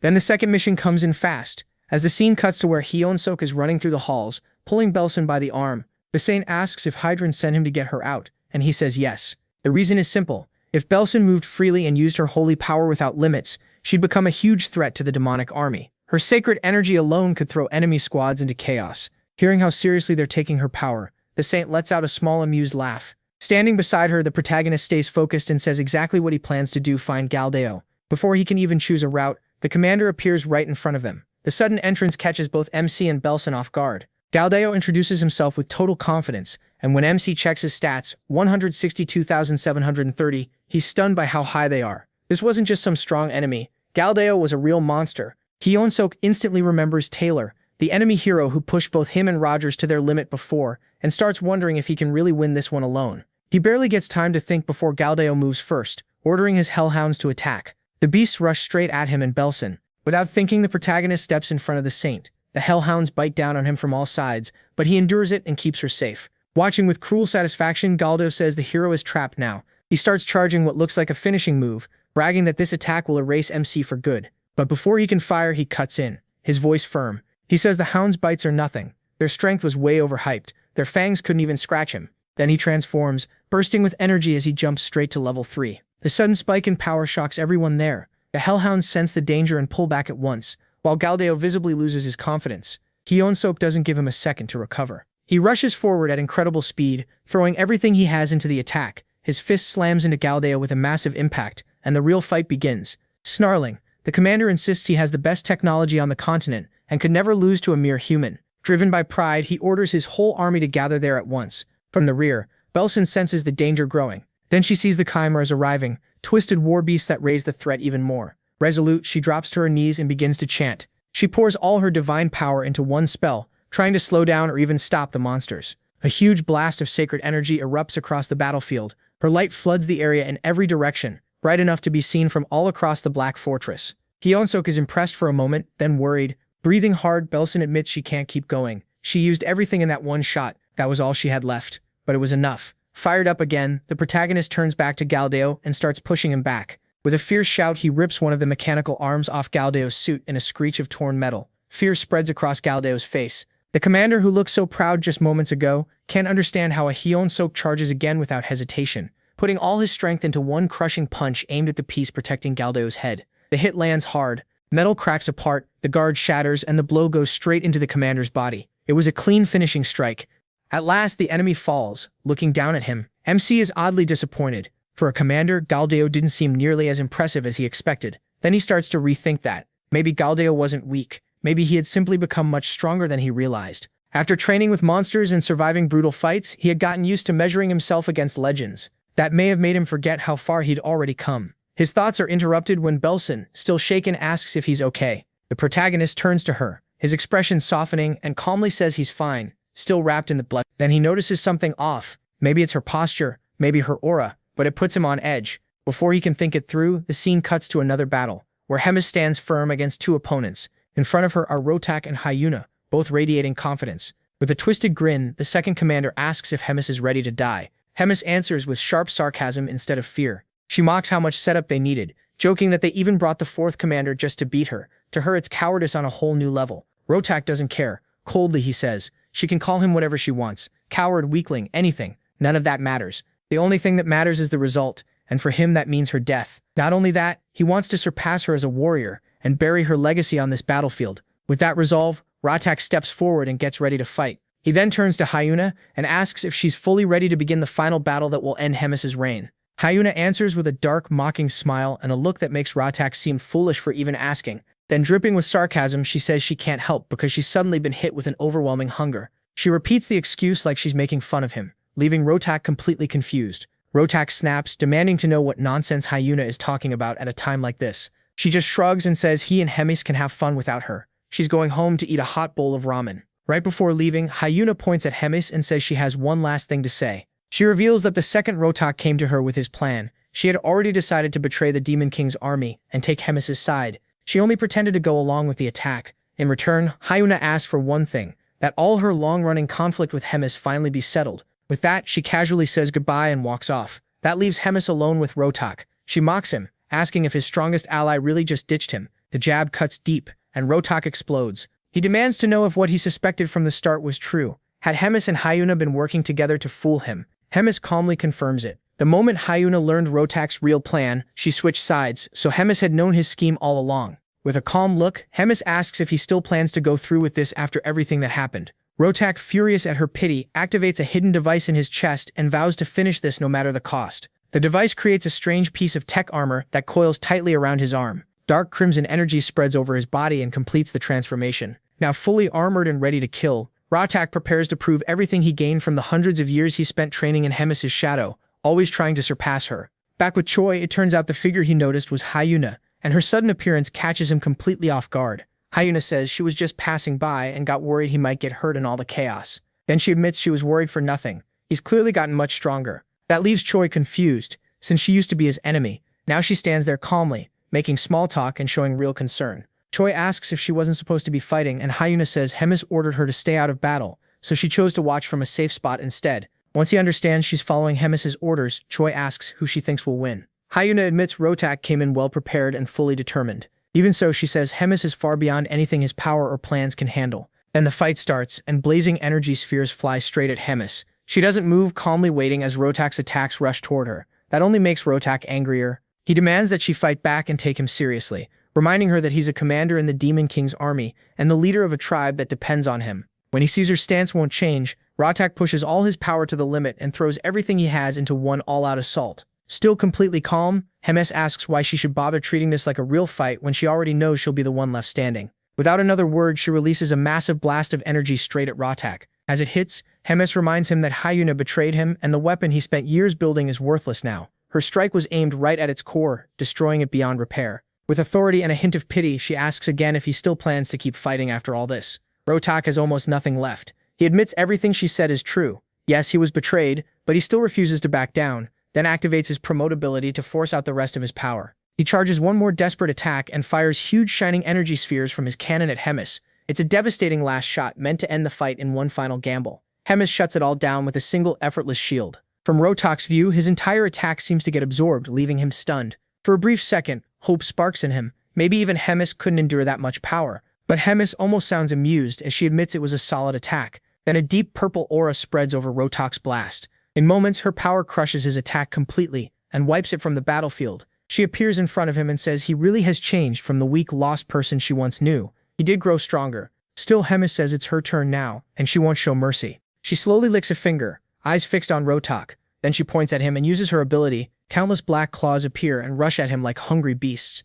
The second Rotak understands how dangerous the attack is, all his resolve turns into pure fear. He freezes, unable to move, and can only wait for the claws to reach him. A moment later, they wrap around him and pin him in place. The attack grows even more brutal. With terrifying force, Rotak's limbs are ripped away, leaving only his shaking, ruined torso. The same man who came here to destroy Hemis and her people. Knowing he's about to die, Rotak uses his last moments to ask his former mentor something. As Hemis walks toward him, she asks if he's about to beg for mercy, her voice cold but sad. With fading strength, Rotak asks if she still sees him as weak, worthless, and pathetic. He remembers how he once swore he would become as strong as Hemis and grow into a true leader. A leader who could stand equal to or even above everyone else. But that dream was shattered by the pain of Hemis rejecting and looking down on him. From then on, his only goal was to surpass her and make her pay for all the humiliation. Hemis falls silent for a moment and thinks over his words. Instead of answering directly, she says, "Time is cruel. Some things feel like they'll last forever, but time keeps moving, people change, and they make choices they end up regretting." Even so, she thanks Rotak. In the end, he found at least some meaning in his long journey, and his actions helped shape what followed. Those words bring a faint, peaceful smile to Rotak's face. Then he finally collapses, and Hemis quietly tells him to rest in peace. The story shifts to the ruined Black Fortress, which is now on the verge of falling apart. There, Hemis meets with Hyun-Suk, Choi, and Red Run. The issue is simple. The fortress can't keep serving as their base, so Hemis announces they're getting ready to move. The news catches everyone off guard and leaves the room silent. Hemis explains that no amount of repairs will fix it. No matter what they do, the fortress is too damaged to save. Redan and C listen in silence. Neither argues, but from the way they react, it's clear this is hard to accept. After a quiet pause, Redan asks where the third command is supposed to go. It sounds like a practical question, but he's clearly worried about what comes next. Hemis answers right away. The third command will move to the 8th Division, and their new base will be Fort Gadrick. The news hits hard. Redrun starts to push back, but she cuts him off at once. Her decision is final, and she orders him to send a letter demanding the current commander leave the fort for them. With nothing left to say, he and Redrun leave the room. As they make their way through the fortress, Redrun grows quiet. Out of all the places they could go, why pick the 8th? Seeing his unease, he finally asks what about that division bothers him so much. After a moment, Redrun explains that Fort Gadrick isn't just another base. It's the closest fortress to the human front lines, which makes it the nearest thing they have to a frontline post and one of the most dangerous. The protagonist's expression tightens once that sinks in. It's a brutal place to be sent. Still, if the fort has lasted this long, then the one in charge should be more than capable. Redrun shakes his head and brings up Fort Hemmer. Hyenselk looks confused, and that clearly annoys him. With some frustration, Redrun reminds him that's where they first met. He brings up the fierce battle there, the one that forced their side to retreat. It was a moment neither of them could forget. Rachun then reminds MC that Grat was the commander of that division back then. He asks how Grat dealt with Hemis's anger after that defeat. Rachun answers seriously. During all that chaos, Grat still managed to keep Fort Gadrick safe, since it was his own base. The protagonist gives a small nod. He remarks that Grat must know how to protect what belongs to him. Redrun doesn't fully agree. Maybe Grat really held the fort through skill, or maybe he used some other trick. Either way, no one can say for sure. The story then moves to Fort Gadrick. In his office, Grat finishes reading Redrun's letter. A vein bulges on his temple, and he slams his fist onto the desk, shouting Redrun's name in rage. The message has clearly set him off. The order is simple and humiliating. Leave the fort so Hemis's 3rd command can take it over. Under his breath, Grat curses Hemis as an old witch and wonders what she's really planning. Even so, he knows he can't ignore the order. But he isn't done yet. After a brief pause, he reaches for a nearby communication orb. He activates it with ease, opening a magical line. Once the link is stable, he introduces himself as Grat, commander of the 8th Division of the Demon King's army. The person on the other end answers with dry humor, saying it's been a while since Grat last called, and asking what he wants now. Grat gets straight to it. He has a proposal, and it's an important one. The story then shifts to the Holy Capital, where a tense talk happens in the shadows. One of the Pope's men speaks in a low, disappointed voice. He regrets the failures of Geffen and Andrew,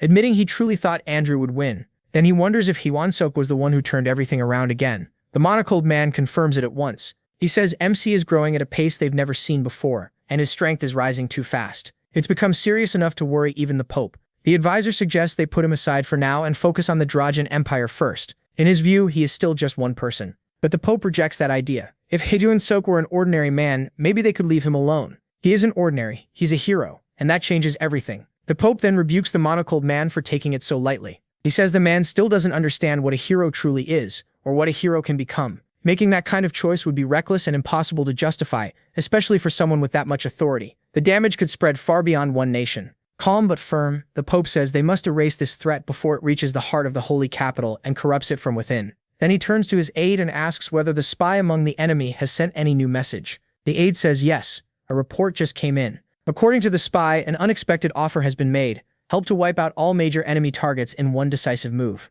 The Pope goes quiet. The proposal is so sudden and bold that it clearly catches him off guard. Narrowing his eyes, he quietly asks how the spy could possibly pull off something that big. The man explains that the 3rd Command is moving to Fort Gadrick, planning to take it over as their new base. That suggests a much larger plan may already be underway there. As the tension rises, the Pope asks why this offer wasn't mentioned sooner, if it had already existed. The advisor answers carefully. Grat attached harsh terms, so harsh they sounded impossible. He wanted 10,000 sacrifices, the recall of support posts from several fronts, and a 5-year non-aggression pact. Even saying it out loud, the monocled man sounds stunned. The demands are huge in both size and scale, maybe even absurd. The Pope thinks it over, then calmly asks what Grat really wants. Why demand such a high price? Taking a breath, the advisor says he's heard rumors that the seat of the 2nd Command is now empty after Hemis killed Rotak. With that opening, Grat may be trying to rise into that position by playing both Hemis and the Demon King against each other. The Pope considers it allowed. 10,000 sacrifices, and maybe more than lives are involved. This deal could also be about land hidden inside political bargaining. But the monocled advisor says the land isn't the main issue. What alarms him is the number of sacrifices. Losses on that level could shake the Empire itself. The Pope then asks why Grat, of all people, wants so many resources and services from the Empire. Before anyone else can answer, the Pope rises slightly and gives his decision. Accept the deal. The advisor is visibly surprised. The Pope's resolve leaves no room for doubt. The Pope explains that this may be their only chance to wipe out every major threat in one bold strike, to cut down all their enemies in a single campaign. More than that, it could place their spy in a key position deep inside the Demon King's army. And that advantage is too valuable to lose, no matter the price, 10,000, 100,000, even 1,000,000 sacrifices. Still, the Pope warns that something this big needs perfect planning. Every move must work. They cannot afford another failure. With that, the Pope gives his final order. Summon the legendary warriors from every region. The time has come. The final battle is near. Sometime later, inside Fort Gadrick, Grat greets the arriving third command with a smile that doesn't look real. He acts welcoming and goes along with Hemis's order to hand over the fort. But the strain underneath is obvious. A few lines into the conversation, his tone changes. His eyes narrow and concern starts to show. Reed immediately asks what problem he's talking about, and Grat explains. He says the nearest human army has been acting strangely. Their troops are moving in odd ways, and huge amounts of supplies are being shifted around. From that, Grat concludes they're likely getting ready to lay siege to the fortress. To him, this isn't a guess, it's a warning. Grat quickly asks what plan he has to stop it. Grat answers with a grim look. He's preparing a staggered offensive to strike first, before the enemy can lock them down. But for that plan to work, he needs reinforcements to hold things together, until Hemis arrives with the main force. He claims the 8th Division has been worn down by constant problems and is too short-handed to manage alone. Rat-Run agrees that the 3rd Command will support them. He then asks if the rest of their group will join the counterattack too, but Grat hesitates and says no. According to him, bringing them along could slow everything down. He insists they would be more of a burden than a help. With urgency in his voice, he says he'll assign the roles himself. For now, everyone should rest and get ready for the operation. Later that night, in their quarters, the protagonist and Rahel talk while the tension still hangs in the air. Still bothered, the protagonist asks her again the same thing as before. What does it really mean to be a hero? Rahel knew where this was headed right away. MC was sinking into another spiral, struggling with one painful fact. He was supposed to be a hero, yet he was fighting humans. Rahel answered calmly, almost coldly. She said there wasn't much they could do. Things had just turned out this way. That only bothered him more. Rahel used to talk so much about duty, justice, and being a hero, so when did she become this detached? With a small smile, she asked when she'd ever said all that. The protagonist answered right away, reminding her that she once said she'd help him defeat the Demon King and save humanity. But lately, his view had started to change. He admitted he wasn't seeing things the same way anymore. To him, a hero shouldn't exist only for humans, and heroes don't always choose the right road. Sometimes they make the wrong choice. Then Abelson finally spoke. She said she'd once read that heroes exist to carry out the will of all. Hyun-Suk blinked. He had no idea what she meant. So Abelson explained, old writings said heroes are born to protect the happiness of the absolute majority. That's their real purpose. That brought back a memory. His commander had once told him something close to that, and said MC was already a hero. That made him wonder what majority really meant. Did it include non-humans too? The saint gave a small nod. Most likely yes. Humans often act like their happiness is the same as the world's happiness, but maybe it isn't. Maybe human joy doesn't mean peace for everyone. Hyun-Suk frowned. Was a hero meant to protect the happiness of every thinking life form? The saint said that might be true, and maybe that's why he's different. A hybrid hero. That left him quiet, weighed down by what that role really meant. Protecting the happiness of the absolute majority. At sunrise, the roles were assigned. Raudram would move alone, while Roiger led the scouting team and was ordered to engage the enemy on sight. The 8th Division would step in after Raudram's clash as backup. He, Abelson, and Bobo were kept in the rear to guard the fort's supplies. Following orders, the three waited in a room that looked like a mess hall, staying there until the battle began. It didn't take long for the protagonist to say he didn't like the plan. Something felt off, and he couldn't shake it. Hearing his tone, Rahel leaned closer and asked what exactly felt wrong. Hyun-Suk looked around, thinking fast, and then it hit him. The teams had been rearranged. Compared to the setup approved by Rems, everyone had been split up and sent to the opposite places from where they were supposed to be. Rahel tried to make sense of it, but she couldn't. If they were all placed far apart on purpose, what was that supposed to mean? Abelson answered in a calm voice. Rahel Drun had been sent to a very dangerous area. Raiger was also placed close to the front with the scouting unit, but the three of them, MC, Rahel, and Abelson, had been put somewhere safe, far from the real danger. Rahel frowned and tried to explain it away. Maybe it was because they were protecting a saint. That should be important. Something worthy, but the logic didn't hold. Hyun-Suk stood up and pointed out the problem. If the enemy wasn't supposed to be that strong, why were Riederun and Roiger pushed to the front while three strong fighters were left guarding supplies? Rahel's eyes widened. He was right. It made no sense to keep someone as strong as him in the rear. Abelson didn't need all three of them protecting her. The protagonist nodded. That was exactly what had been bothering him. Then he started to leave. Rahel jumped up and asked where he thought he was going. Was he really about to ignore his orders? MC kept walking. He said Bobo could handle things here just fine. As for him, he couldn't sit still with this feeling any longer. He had to see the front himself. After a brief pause, Abelson said she would go too if he'd let her. Hyun-Suk turned to her gentler now. He said he wouldn't stop her but asked if she was sure. Staying with Bobo was still the safer choice. The saint didn't waver. She said she could help and she meant it. He reminded her he could move much faster in his transformed state. That wasn't what worried him. It was something else, something harder to explain. Abelson looked puzzled, ready to ask more, but Hyun-Suk cut it off. He told her to forget it. If she felt well enough to keep up, she could come. With that, he said they were heading to the battlefield.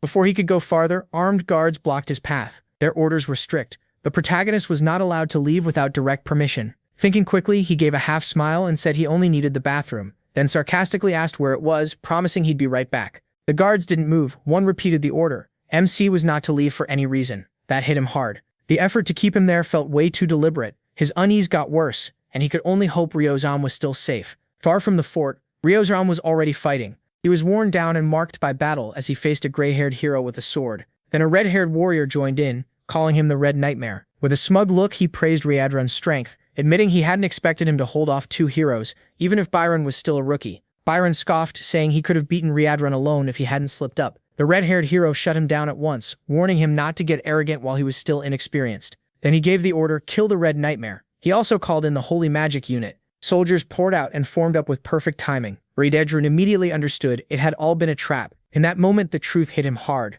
Grat was the traitor. Back at Gadrick Fort, Hyunsuk and Abelson made their move. They slipped past the guards and rushed out into the night. Soldiers tried to stop them, but they were too fast. Bobo stayed behind and they weren't worried. No one would dare touch him, since everyone knew the dog belonged to Rems. That gave them room to move. As he pushed forward, the fear in his chest only grew. He just prayed they weren't already too late. Back at Ryadran's battlefield, he realized it wasn't just the two heroes facing him. The other knights were carrying magic weapons too, which was way too much for a fight against one man. The red-haired hero admitted Ryadran had a point, but said they couldn't let Hyem's favorite subordinate get away. That line put Ryadran on edge. Now he understood who their real target was. That only made him more determined to fight. The red-haired hero noticed Byron getting restless and told him to stay sharp. The plan was to wear Ryadran down first, then strike at the right moment. After that, he ordered the 2nd Regiment of warriors to get ready. Seeing how organized they were, Ryadran grew even more tense, but also ready to give them a real fight. The moment he entered combat mode, looking almost like a Super Saiyan level 3 form, the hero ordered the 1st Regiment to attack.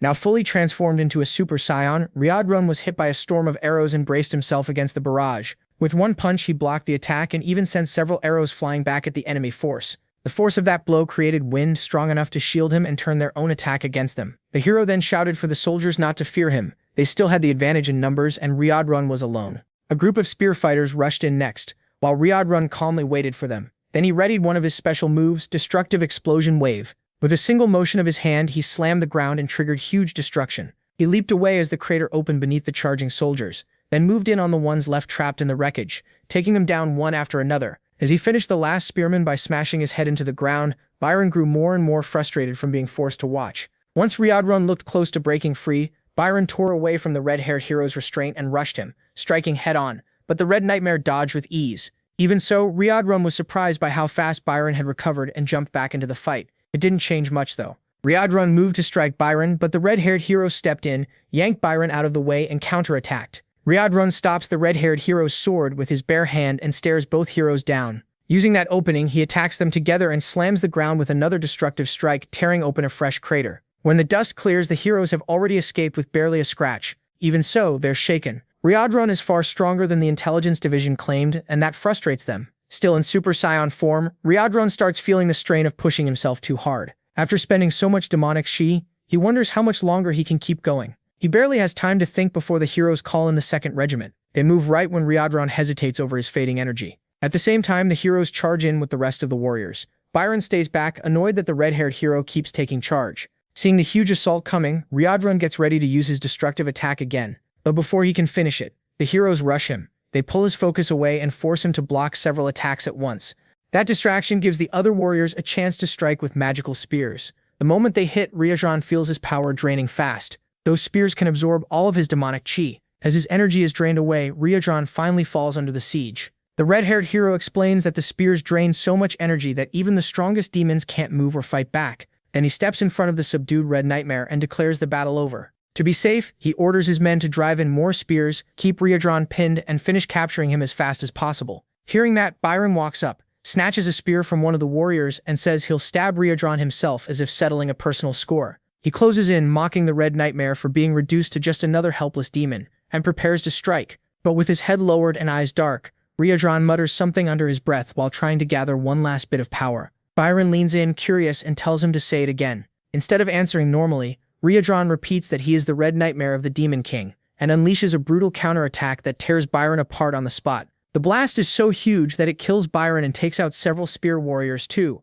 leaving only a small group and the red-haired hero alive. In disbelief, the red-haired hero wonders how someone that stupid ever became a hero and got sent to such an important battle. He sees that the army is almost wiped out, but says Byron's death is nothing to celebrate even if he was useless. Still, not completely useless because Riadron spent his last strength on that attack, which lets the plan continue. He orders the surviving soldiers to raise their magic weapons and surround Riadron in a circle. But before they can regroup, the hero gets smashed in the face by a devastating punch. It came from Choi, who has arrived on the battlefield in a rage. Now in his half-demon form, he's ready to wipe out everyone who set this trap for Riadron. The hit sends the red-haired hero rolling far across the ground. Riadron notices Choi and feels relieved to see help arrive. Choi says he had a bad feeling, so he rushed to Riadron's location. Seeing how badly hurt he is, Choi asks if he can still manage. Riadron admits he doesn't know if he can handle it alone, but he's grateful. Choi came. The red-haired hero gets back up, sees Choi, and quickly realizes this must be the rumored hero who serves the Demon King. Meanwhile, Choi lifts Riadron, trying to get them out of there quickly. The red-haired hero thinks again about how most of his soldiers are gone,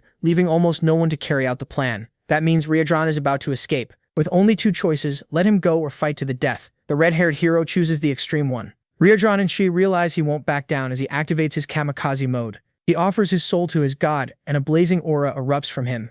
Chi recognizes it at once. He saw something like this in the Black Fortress, when another hero used an untouchable fire that burned everything around him and burned up his own life too. The red-haired hero keeps transforming, and the power he gains is enormous. It shines so brightly it can be seen from far away. Riadron realizes it's the same kind of technique, but this hero is on a completely different level from the ones Choi fought before.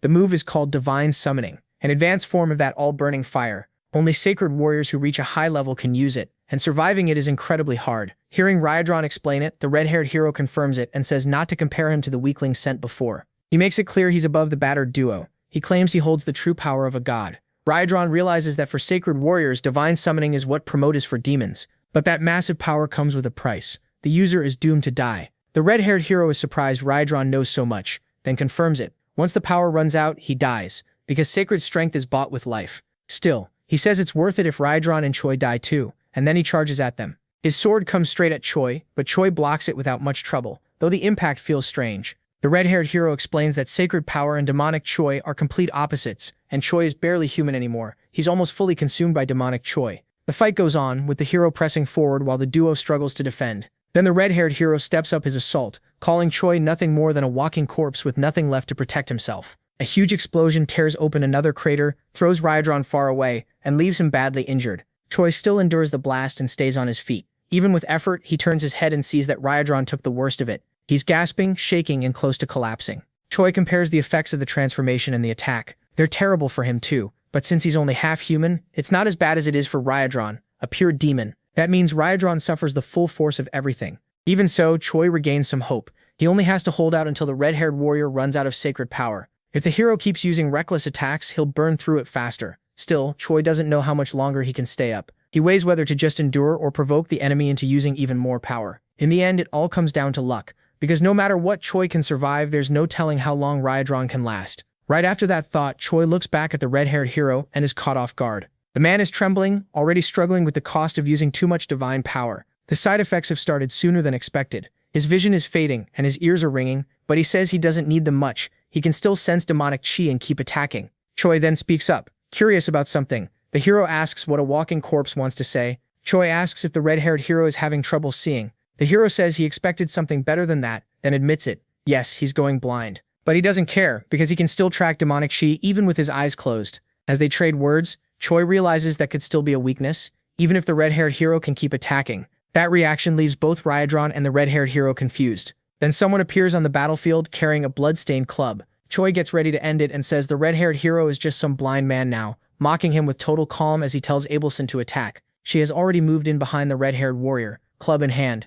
A quick flashback shows that, a few minutes earlier, Abelson had been watching the battle from the mountain. She feared the two of them would die if things kept going this way, and wondered what she could do. Then someone suddenly grabbed the saint by the ankle, startling her. It was one of the heroes pretending to be dead. He says he waited for Choi to move away so he could get close to the saint and take her with him. Abelson doesn't know what to do since no one is left for her to sacrifice her body for. But cornered now, she realizes she can't keep depending on others for protection. She thinks about all the times Choi saved her from a cruel fate, giving everything he had, even ready to die for her. Meanwhile, she had only stayed passive, living under the same roof day after day, never giving anything back to the person who always protected her. Acting weak only made Choi worry more. Then Abelson spots a club nearby and decides that from now on, she'll protect herself. Gathering her courage, she kills the soldier. The story returns to the present. where she brings that club down on the red-haired hero's head. With that strike comes victory, and the relief of knowing she's no longer a burden to the one she calls the hope of the world. The scene shifts to a standoff between Grat and the Divine Empire army. Surrounded by blades and hateful looks, he can't understand why they're treating him like an enemy. In his mind, he kept Run under control like they agreed,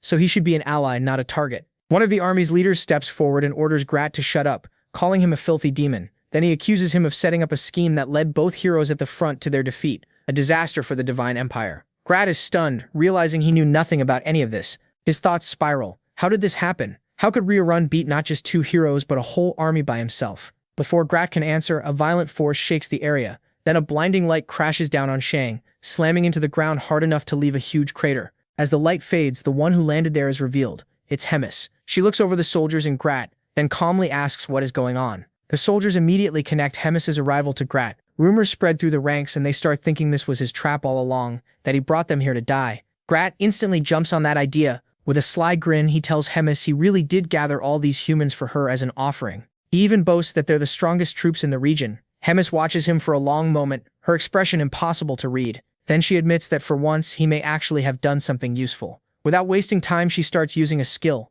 Speaking like a superior, Hemis says she won't turn down a feast, so generously prepared by Grat. The ground begins to shake, and darkness slowly spreads across the battlefield. One soldier spots something above and yells a warning, but there's no time to react. A giant ball of fire drops from the sky, burning the air before it even lands. It hits with overwhelming force and wipes out every soldier in its path. No one survives. The army is gone, leaving only scorched ground, broken armor, and blood behind. When the flames settle, Grat rushes over to Hemis and starts praising her. He gushes over the attack, calling it unbelievable and saying she erased an entire army by herself. Then he goes even further, calling her a living legend with no equal. But Hemis quickly gets tired of his fake praise. In an instant, she moves faster than the eye can follow. With one smooth strike, she cuts off Grat's head. His body drops before the sound of the attack fully fades. Only after that does Hemis speak. She says she already knew Grat was the spy, and even suspected he had partners. She watched him keep causing trouble, but in the end she saw him clearly. A reckless liar who only acted for himself.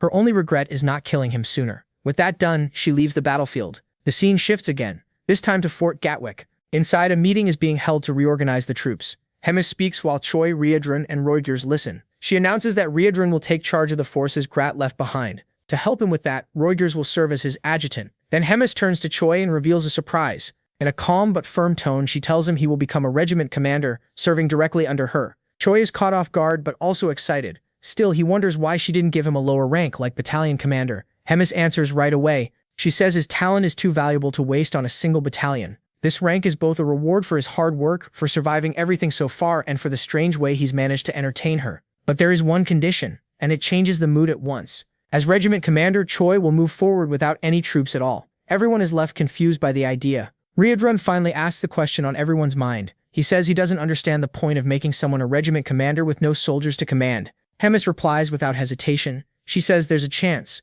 small but real, that Choi won't need subordinates at all. She wants to see what happens if he works completely alone. Before anyone can ask more, a firm knock sounds at the door. A voice announces a visitor. The timing is perfect, because just as Hemis mentions Moten as a proxy commander, the door opens and Motna walks in. With a small smile, Hemis tells the two men to get along. That gives Motna the chance to greet Choi warmly, clearly happy to see him again. Choi, though, immediately remembers the trouble Moten caused him during a past tournament. With that, Hemis leaves the meeting, saying she has other urgent matters to handle. The scene shifts to Abelson's room. In a much quieter setting, Choi admits he was honestly surprised by what the saint did. He asks what gave her the courage to crush that hero's head when it mattered most. Abelson smiles softly before answering. She says that relying on Choi all the time had made her too passive, even lazy, and that started to bother her. Choi notices how much she has changed, and asks if that means she'll join him in battle from now on. She answers right away, if he needs her, she'll fight. Abelson reminds him that as a saint she can use power close to a divine invocation. The problem is that her body can't keep up for long, so she'd tire out quickly. Choi is glad to hear her say that. Half joking, half serious, he says she might even surpass him someday. There's a little jealousy there too, since she now holds the highest level of divine power.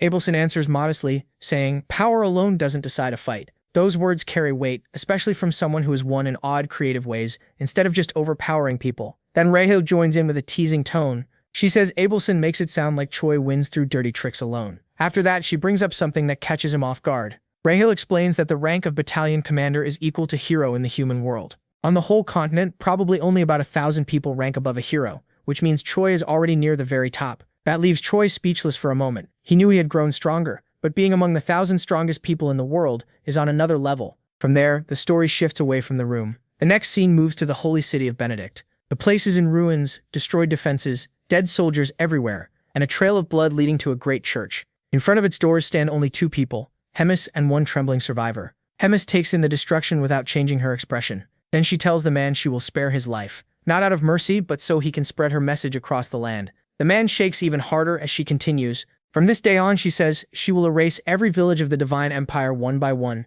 and leave no survivors. All he could do was drop to his knees and beg for mercy. He was never going to get. 500 years ago, the whole continent fell into chaos from non-stop war. The mighty Drazen Empire kept pushing outward, swallowing smaller kingdoms that fought back. Then out of nowhere, a new land appeared, along with a giant pillar of light. Rumors spread fast. People wondered if it was the lost super-civilization of Valentin, the one said to have sunk into the sea 1,000 years earlier, once known as the Peak of Magic. Some believe that if these really were Valentin's ruins, they could bring back ancient magic, a power almost lost when every kingdom thought the one that restored it would become stronger than all the rest. So every nation at war sent teams into that new land, hoping to find a path to overwhelming power. But what humans found there was nothing like Valentin's ruins or its lost people. What they found instead were beings from another world, demons, violent, hungry to conquer, and completely unlike humans. With a threat like that, humanity stopped fighting itself and joined forces to survive. Their war against demons began, and it would last for centuries. At first, it looked like the demons would win. They were far stronger than humans in raw physical power.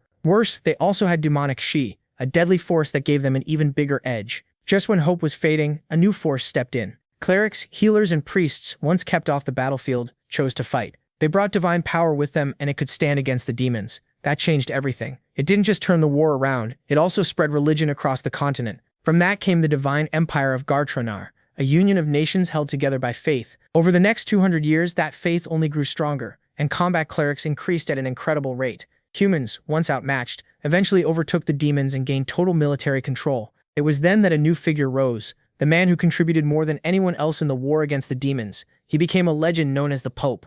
With unmatched skill in battle, he trained huge numbers of knights and soldiers, and even called heroes from other worlds. Under his command, the demons were pushed to the edge of the continent. Peace finally came, but that peace created a new problem. At a great council with leaders from every land, the Pope asked why humanity was in danger again after so much time. Then he answered, because the demons had not been wiped out when humanity had the chance. Instead of finishing them off, people chose to rebuild their ruined cities first. That choice wasn't wrong. People's lives came first. But because the demons survived, every nation still lived under their shadow, and that fear shaped how they lived. Before things got even worse, the Pope urged every nation to join forces again and strike back with a holy war. The divine empire of Gartram would lead it. They would hold nothing back, no effort, no resources, no fighters, with one goal: to build an era fully ruled by humankind. The story then moves to a religious gathering, where a message is delivered. Demons are once again threatening human lives. 3 cities have already been destroyed in just a few days, and no one knows which one will be next. The speaker says that maybe even the people standing there could be next, because the demons spare no one,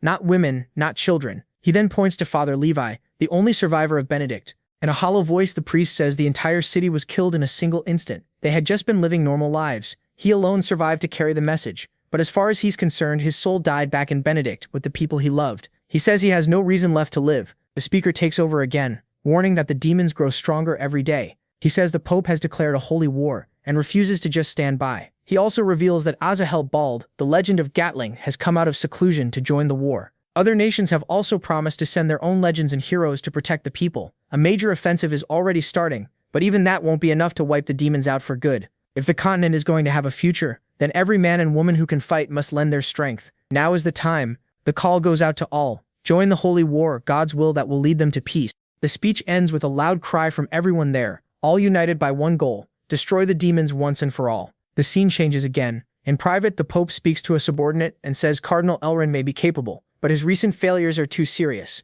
His mistakes caused the deaths of 2 heroes, and the failed attempt to capture Riadran, a disaster that achieved nothing and cost tens of thousands of lives. Because of that, the Pope orders Elrin's duties transferred within 3 days. After that, all his property will be taken, and he and his whole family will be executed. The story then cuts to Riadran, who rushes into a room in a burst of excitement after Hemis arrives. Hemis greets him with mild surprise, joking that she never expected Riadran to enter without knocking. Maybe he missed her that much. Riadran ignores the joke and goes straight to the point. Why did Hemis attack an entire city by herself? Hemis calmly says she did act alone, but it was part of a bigger plan. In the end, that plan would help all demons. By doing this, she forced humans to send out their legends, since ordinary fighters couldn't stop her. Hemis says each nation's legends are their strongest assets, and if those figures are removed, the demons gain more time. Now nervous and confused, Reincarnated asks what she means by gaining time. Hemis rises and answers calmly. The time she wants to buy is for the hope carried by these new winds to grow. Looking out the window, Hemis quietly speaks to Moten and wonders if Reincarnated really believed her plan.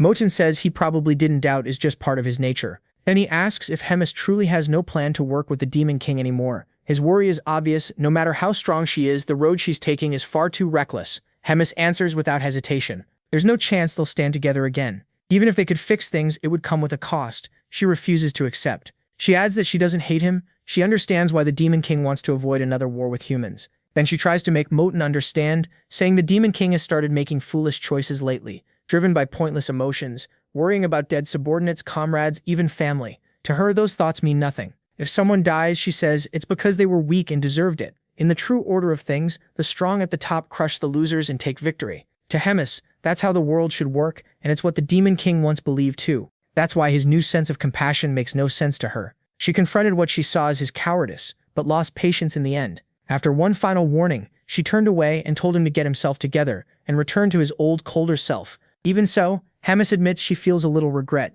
She's about to make a choice the old her never would have made. Moten stays quiet, noticing the conflict inside his commander. Hemis says that if she'd understood sooner what it means to want to protect someone, maybe she would have understood the Demon King better. That thought leaves her regretting the choices they made. Then she turns to Frisch and apologizes for dragging him into this. Frisch walks up with a calm smile and says it's no trouble at all. It was an honor to follow her orders. He is then revealed to be the Pope's right hand. Hemis gives a faint smile when she notices Frisch is still dressed in priestly robes. As he starts taking off the disguise, he explains that after so many years as a cardinal, he just got used to wearing them. Glad to see him again after so long. Hemis hands him a letter. She asks him to give it to Reincarnated and Moten when the time is right. She says she could do it herself, but if she did, she might regret it later. Frisch takes the letter, fully understanding what she wants. Then Hemis brings up Hyun-Sok. She tells Frisch to make sure the protagonist doesn't die, and that clearly catches him off guard. Hemis notices and teases him, saying maybe she's getting old, or maybe she just doesn't want to leave Frisch alone with no one to stand by him after she's gone.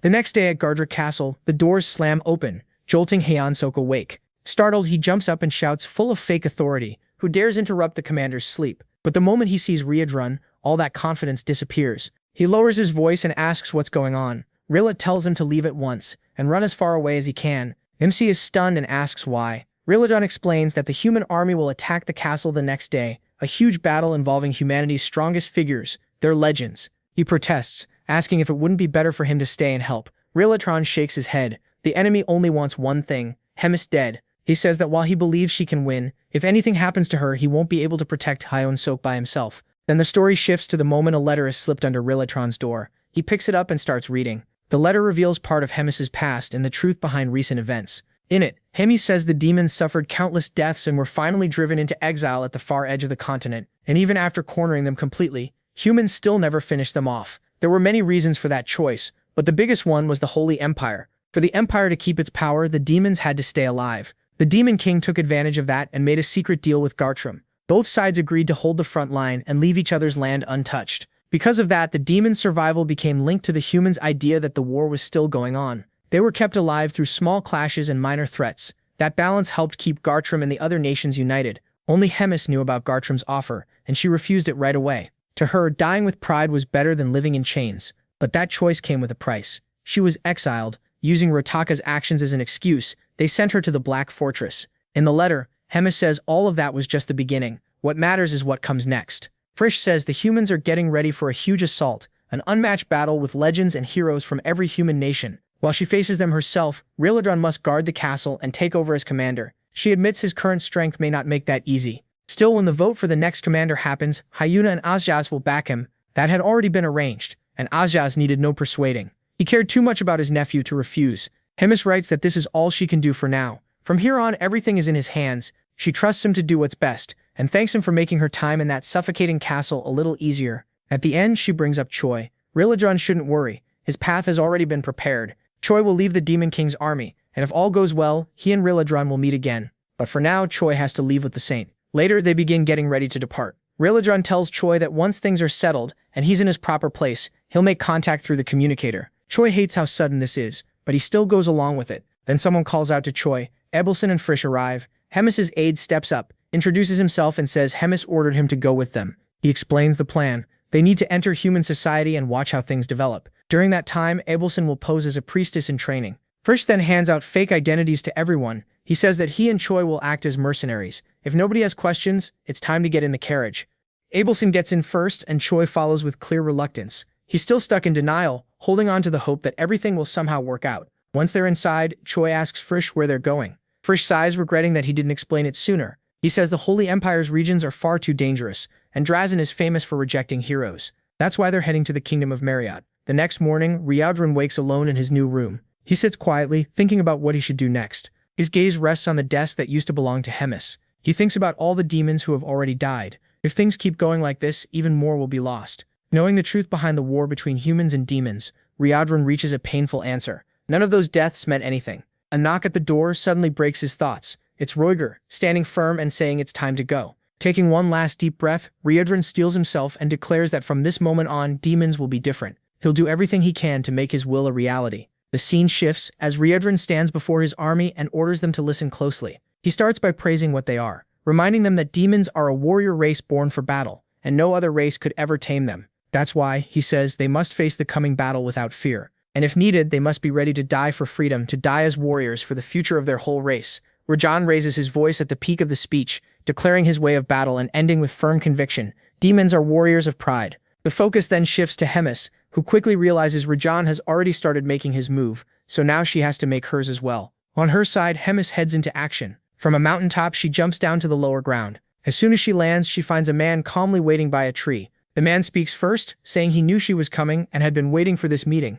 Hemis recognizes him at once and notes that it's been 150 years since they last met, and somehow he looks younger now. This man is Basil Scott, the legend of Dras. He explains that his youthful look comes from reaching the realm of legends. Hemis says she expected a different human instead. The one she was really looking for, it seems, hid away and concealed his magic. Scott stays calm and tells her Gartram's command is stationed far from where they are now. Then he draws his sword and says their fight will happen here, with no interruptions. Hemis understands what he's doing but doesn't seem worried. She coldly tells him to watch his words before challenging her. She hasn't forgotten how, in the past, lesser soldiers blocked her while Scott ran off to save himself. Then she says his courage now comes from wanting to clean up his ruined name. After that, she activates her personal domain, the boundary of lamentation. Scott isn't shaken. He says he lost back then to a technique he'd never seen, but this time will be different. The moment he finishes speaking, he rushes at Hemis with full force. Hemis fires back with the Stars of Loss, but the attack doesn't stop him. He knocks aside every strike and keeps pushing forward until he's almost on top of her, his sword loaded with tremendous power. For a brief moment, Hemis wonders if he was right. Maybe this time really is different. As his attack comes in, she blocks it at once and mocks him, saying she hasn't seen any real difference in his strength yet. With a sneer, she laughs at how little he's grown. Their weapons slam together again and again. In that exchange, Scott realizes his power now seems almost even with hers. So he decides the key is simple. Stay alert for the magic projectiles falling from above. These attacks, called Tears of Lament, are cast instantly by Hemis. But this time, they don't just drop from the sky, they burst from the ground too. Caught off guard, Scott is forced to evade. He scrambles to dodge while also dealing with Hemis's non-stop close-range attacks. At one point, she leaps up and sets up a crushing combo that nearly takes his head off. He escapes by the thinnest margin. That near miss impresses Hemis. It proves he really has grown, dodging attacks that would have crushed him before. Annoyed by her mocking tone, Scott snaps at her to shut up. He strengthens his energy and steadies himself, ready to charge again. Their battle grows even fiercer, but Hemis also attacks his mind. With a cold smile, she asks where the next tears will come from, the sky or the ground. Seeing him struggle with so many threats at once, she warns that the second his guard slips, she'll kill him in one blow. A moment later, that warning comes true. Before Scott can react, the ground under him explodes, sending out countless magic stakes that pierce his chest and pin him in place. Stunned and helpless, he can only grit his teeth. Hemis looks at him sharply and says the fact that he dodged as much as he did already proves his growth. He's clearly not the same man she fought years ago. But before she can go on, his body starts to blur and fade like he's being teleported away. Hemis briefly wonders if it was a clone, then rejects the idea. She knows she hit the real one. A moment later, Scott bursts from a portal and attacks with a new technique that actually surprises her. For the first time, Hemis is truly impressed by how much he's grown. Charging in with full resolve, Scott says he saved this secret move for this exact moment. He unleashes everything he has, but Hemis blocks it with just one hand. She makes it clear the gap between them can't be crossed. She stands 2,000 years ahead of him. Then the commander lifts two fingers and points them at his chest. A devastating blast erupts and hits him head-on, knocking him out instantly. He drops without any strength left. Beaten and out of options, Scott wonders if this is really the end. The shame crushes him. He couldn't land a single decisive hit. Then Hemis calls to him and asks if he truly is the famous legend of Drasen. Before he can recover from that shock, she asks for something he never expected, something no hero would imagine hearing from a demon. Hemis says personal matters are involved, and she needs his help. If he ever meets Choi in the future and ends up fighting him, she wants him to spare Choi once. Scott is stunned, unable to understand why a commander like Hemis would make such a request.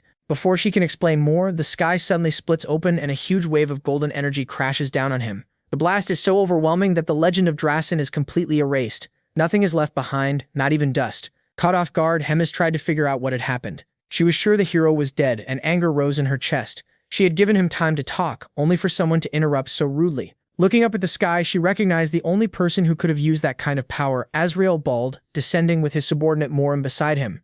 He had planned to show himself only after the group beat Basil, but once he saw that was impossible, he decided he had to step in early. Just then, Hemis appeared with her scythe in hand. For a moment, doubt crossed her face. Was this too cruel to do in front of humans? Was it really the right choice? But the answer came fast. It didn't matter. The man before her was the legend of Drasen. Even if they had worked together for a while, Drasen was still the Holy Empire's old enemy. Killing him first was the smartest move. The death of a legend could shake a whole nation. From the cliff, Azrael watched Hemis below. He understood right away the city's destruction had been bait to draw him there. Her reaction confirmed it, as she recognized him as the legend of Gratin. Azrael made it clear this was no accident. Everything had been prepared for this exact day. Behind him stood Morian, glowing with holy power, along with a huge army at her side. Morian pressed her hands together near her lips like she was praying. In her mind, there was no doubt the second battle was about to start. Hemis immediately felt that something was off. The pillar in front of her wasn't just a shield. It didn't only block her energy, it pushed back against the power she was trying to spread. It was like space itself refused her control.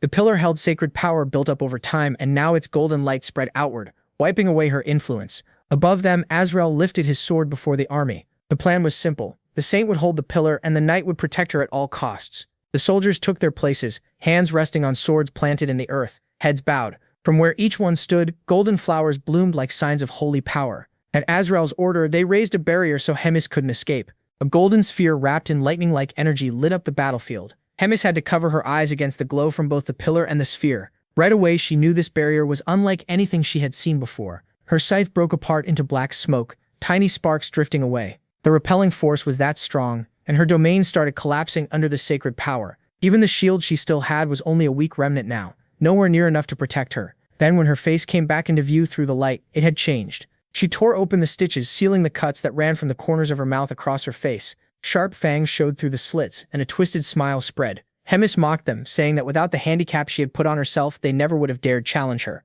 Holding the cord made from those mouth stitches, she stared up at the enemies on the cliff. Then in one quick move, she dashed ahead and snapped her whip at Ossiel, who jumped down to meet her, sword raised. She attacked from one side, then the other, each crack fast and precise, while he kept blocking with his blade. One hit came close enough to slice the air beside his face. Catching a small opening, Ossiel pushed in to counter. With a shout, he drove his sword forward to finish it, but the hit never connected. At the instant of impact, Hemis disappeared. Ossiel's eyes went wide. Her body had completely dispersed. From above, Morian shouted for him to look up. When he did, he saw Hemis floating overhead, chanting as red light wrapped around her body. It was Hellflash, the evolved form of Hellflare. On the ground, Ossiel bent forward, frustrated by the crushing power above him. High in the air, Hemis brought her hands together and unleashed the attack, sending a massive blast straight down at Ossiel. But it was stopped. Ossiel held his sword with both hands and blocked the full force head-on. The collision carved a deep V into the ground around him. Hemis clenched her fists as she watched. Even knowing he specialized in defense, she hadn't expected him to come through completely unharmed. Sweat poured down Ossiel's face, but he didn't move, sword still raised as his whole body resisted the attack. Hemis quickly understood why. The sacred barrier was absorbing the demonic energy in her attacks, weakening them and stopping real damage. A top-class defensive fighter, a saint, and a giant shield fueled by the holy power of hundreds of soldiers. While Morion stayed bowed, eyes closed and hands clasped, pouring all the surrounding energy into that barrier. To Hemis, it was maddening. This battlefield had been built perfectly for a long war of attrition. Violet sparks began crackling in her right hand. For a moment, she weighed her options against that impossible defense. Basil had drained more of her demonic energy than expected, and every move was getting harder. At half strength, breaking that shield was impossible. As she looked at the white-haired man in front of her, she realized she had taken Basil's place. Now she was facing the same trial he once did. Then a memory flashed through her mind. The fight picked up again at full speed. After several exchanges, Ossiel pressed forward, gripping his sword and declaring he would end it here. With all his strength, he drove the blade into the ground and released immense divine power, the Sword of Revelation. Golden light burst out from the impact, blasting stone into the air and throwing up clouds of dust. In front of Hemis, a crimson sphere began to form, pulsing with packed energy. She recognized the technique, but she didn't look afraid. She knew the move, and she was far from thinking the fight was over. The sphere drifted toward her slowly, almost like it was alive. Her golden claws glimmered sharply. Then suddenly blood burst from her upper body, forcing her to bend backward. The kneeling soldiers, still holding their swords in place, stared in disbelief. Morian's eyes widened as she cried out that he had taken down the glutton. Asiel looked just as shocked. His sword was still stuck in the ground, and Hemis lay collapsed before him, covered in blood and unable to move. Shaking, he put his blade back at his waist, struggling to believe what had happened. A drop of sweat slid down his face as he quietly asked himself if it was really over. His eyes stayed on Hemis's hand, the golden claws lying still on the ground. Then before Asiel even realized she was alive, he was already caught between Hemis's fangs. She lunged with a giant mouth that burst open from the wound he had made moments earlier. In one motion, the legendary hero was reduced to a bite for the glutton. Only a piece of him remained, making the scene both horrifying and unreal. Unable to believe it, the saint cried out for Asiel in desperation. Full of confidence, Hemis returned to her normal form and mocked everyone's shock. Then she admitted how bad things had gotten. She had to fake her own death and use a trick Baal once used. Still sneering, she asked what they thought of her little magic act. But her calm didn't last. She started coughing up blood and admitted the Empire was much stronger than she had expected. The saint noticed and wondered if the blood came from Hemis's wounds or from being unable to digest a paladin. Not wasting a second, the saint ordered the warriors to begin layered enchantments while she kept every barrier up by herself. The soldiers obeyed at once, splitting into groups to prepare their spells. Meanwhile, Hemis stood frozen, drained and too weak to resist. She realized digestion was much slower than usual, probably being suppressed by the sacred barrier. When she looked up, the attack was almost ready. In that moment, she understood her end had come. With quiet acceptance, the commander said her part was done. She left the future to the ones she trusted. Since she couldn't solve everything herself, all she could do now was hope her allies would finish the job. Then the saint fired a shining beam of sacred energy that struck the commander head-on. Hemis took it calmly, sitting still, satisfied that she had never given in to a life of servitude. At last, the battle was over. The only thing left was shattered earth and a huge crater at the center, with no sign of Hemis anywhere. Breathing hard but finally a little relieved, the saint let her thoughts drift to Asiel. He had acted like a fool, letting early victory go to his head. That arrogance left him open, and he paid for it horribly. She also thought about how heavy the loss was. Asiel had fallen far too early in everything now unfolding, and she knew the Pope would be deeply disappointed by what had happened. Then a warrior broke the silence and asked what they should do next. The saint slowly faced the gathered army. In a firm voice, she told them to return to the capital for now, then warned them to listen closely and remember every word she was about to say. She said only one story should survive. Sir Asiel and Sir Bezel of Drazen fought with unmatched courage and died together facing the glutton. They deserved the highest honor, like the living legends they were. Then she ordered that no other version ever be spread. The story then cuts back to the battlefield, where Riadrun stood after killing every soldier in his way. Moten arrived and praised him, saying none of the men who fell there had ever stood a chance against Riadrun. Riadrun brushed that aside, saying he still had a long way to go before he could compare to Moten. But Moten meant every word. He said this was no empty praise. At this rate, Riadrun would surpass him in just a few years, maybe even before this year ended. That statement hit Riadrun hard and left him stunned. Then Moten solemnly planted his sword into the ground. He revealed that his connection to Rems had completely disappeared. Shaken, Riadrun put the signs together and voiced the fear that the worst had happened. Moten confirmed it, and Riadrun asked what he planned to do now. The knight answered without hesitation. Rems was his only lord, and he would keep following her last command. His loyalty, he said, would never change, whether she was still alive or already gone. Riadrun then asked what her final order had been. Moten explained that Rems told him to protect Riadrun until he became a commander. After that, Moten would stay by his side, help train him, and guide him until he had the strength and wisdom to rise above the others, strong enough to change the rotten state of the demon race itself. Then he held out his hand and promised to remain Riadrun's ally forever.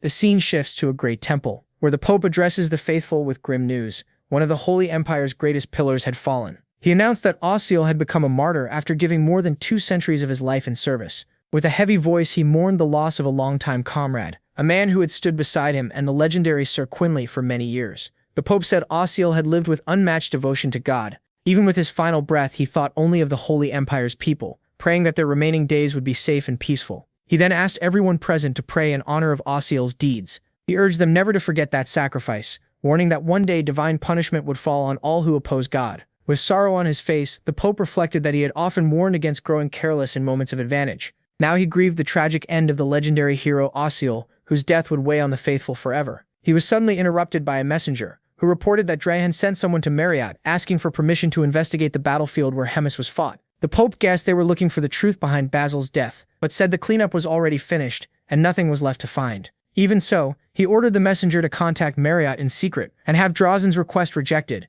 The man bowed and moved to leave, but the Pope stopped him. He had one more question. He asked where Abelson and Choi were. The messenger said neither had been seen, not even in the recent battles. Choi's absence was especially strange, since there was no reason for him to stay away from the front. He suspected Hemis had removed him from the Demon King's army. That made the Pope realize Choi was still a problem even at the very end, and since he never appeared when Hemis was in danger, the Pope ordered a search, no matter how far it had to go. He wanted both of them found, and warned that anyone hiding or helping them would face divine punishment. The story then moves to the group's carriage, or rather, the 4 travelers inside it, where Choi and Rahel are busy complaining before someone cuts in. Rahel is asked to check if the disguises are ready. She's surprised by how fast they were finished. Then she looks at Choi and notices his newly dyed, icy red hair. After judging the result, she tells him not to screw this up. Abelson then shows up saying her disguise is done too, and asks what everyone thinks. Choi reacts like always, nearly losing his mind as he blurts out that Abelson looks gorgeous, like a princess from a fairy tale. Abelson laughs, thanks him, and says she may not be from a fairy tale,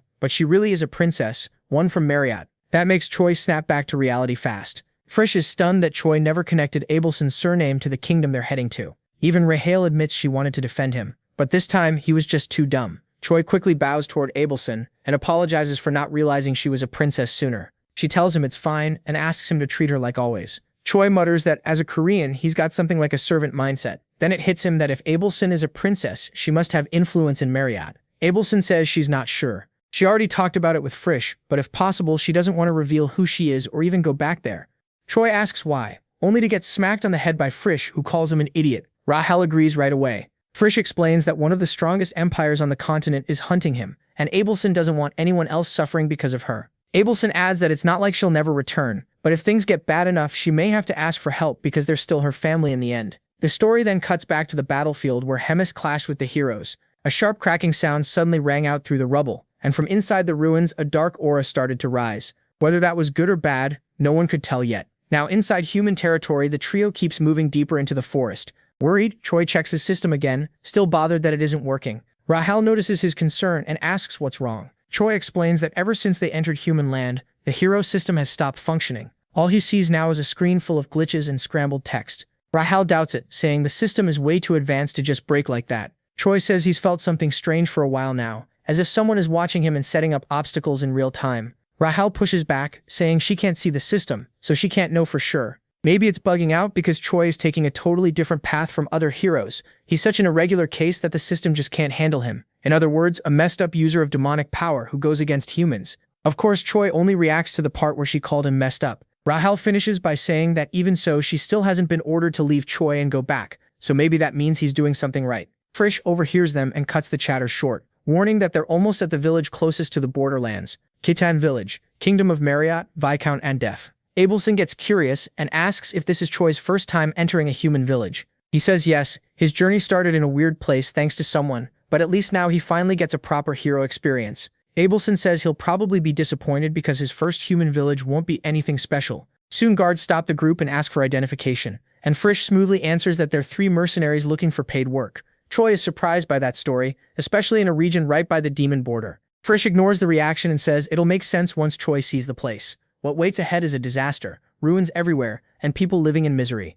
Rahel steps closer and notices posters on the public boards. The notices paint a bleak picture. Taxes, endless forced labor, more taxes, and then even more taxes. That hits Abelson hard, especially since this land belongs to her family. Frisch notices her expression and, with a bit of sarcasm, asks why she looks so ashamed. When Abelson hesitates, he answers for her. The royal family is bleeding the people dry. Using the excuse of a coming war, they take everything they can. Frisch adds that this isn't just a Marriott problem. He saw the same thing in other empires when he worked as a cardinal. Across Gartern, rulers use fear of war to squeeze their people and fill their own pockets. Abelson listens in shock, unable to believe things have gotten this bad. Later, Abelson sits beneath a knight's statue, quietly thinking about the lives of the people below her station. Her thoughts are broken when someone suddenly calls out to her. It's Choi. Surprised to see him, Abelson asks where Frisch and Rahel are. Choi sits down beside her and asks how she's doing, and Abelson answers honestly. She admits her mood hasn't improved at all. In fact, she's angry. Choi tries to lighten it with a joke, saying after hearing all that, she has every reason to be.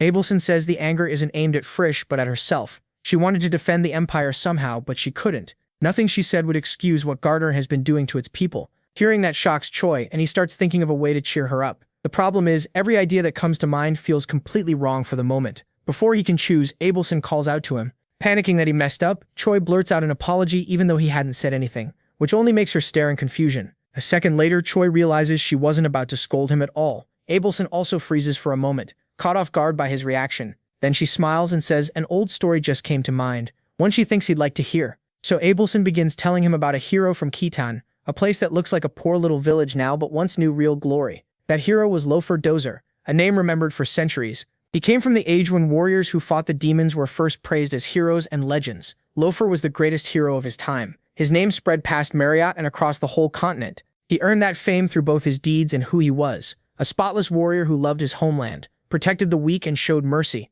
But like everything else, Lofer's story ended too, and far too soon, at just 37. And sadly his end came in Khitan. Choi asks why he died so young, and why it happened in Khitan. Abelson says it happened 1 year before the war ended, when the demons suddenly pushed harder, likely as a last desperate move. Marriott's imperial family ordered Lofer to abandon Khitan and retreat, and he refused to accept that. For the first time he stood against an imperial command. Lofer believed a nation had to protect its people, so he would never let Khitan be left behind. After making that clear, Lofer went out to face the demons and drove back their attack. He did it alone, without a single warrior beside him, and that feat carved his name into Marriott's history. Choi quietly takes in the weight of her story and fixes Lofer's name in his mind. Abelson goes on, wondering what that hero would think if he saw Ket now and the suffering its people live through. By the time night comes, the two are walking together. Abelson thanks Choi for staying with her and says she feels better now. He shrugs it off, saying all he did was listen. But she says that alone was enough to comfort her. The mood between them starts to shift. Then a sudden scream cuts through the night.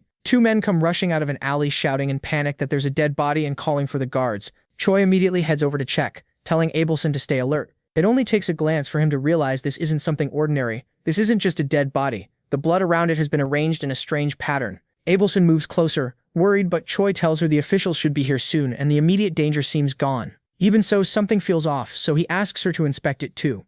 She steps in and asks what exactly he wants her to look at. Choi points out that the smell is way too strong for someone who just died, and there's also a weird magic circle around the corpse. Since he doesn't know much about magic, Abelson should be able to judge it better. The moment she gets near, someone suddenly shouts a warning. Choi, watch out behind you. An undead creature is right behind him, lunging in for a surprise attack. Choi reacts fast, breaks free, and jumps back to make space while trying to figure out what he's dealing with. Abelson charges in too, moving to shield him from another hit. She slams the creature in the head and drops it at once. Shaken, Choi asks what that thing even was, and whether that person is really dead. Abelson explains it was an undead raised through necromancy, a dark kind of magic demons used to control the dead. She says demons were rumored to use that magic during the war, but this is the first undead she has ever seen with her own eyes. Choi says this feels like something from an American movie, and asks if a bite from one of those things can infect someone. Abelson isn't sure, there are no records about that, but being bitten by undead is obviously bad news, so they need to be careful. Before they can say more, soldiers arrive to check the commotion. Seeing Choi and Abelson there, they immediately notice the two aren't locals, and demand to know what they're doing in the village.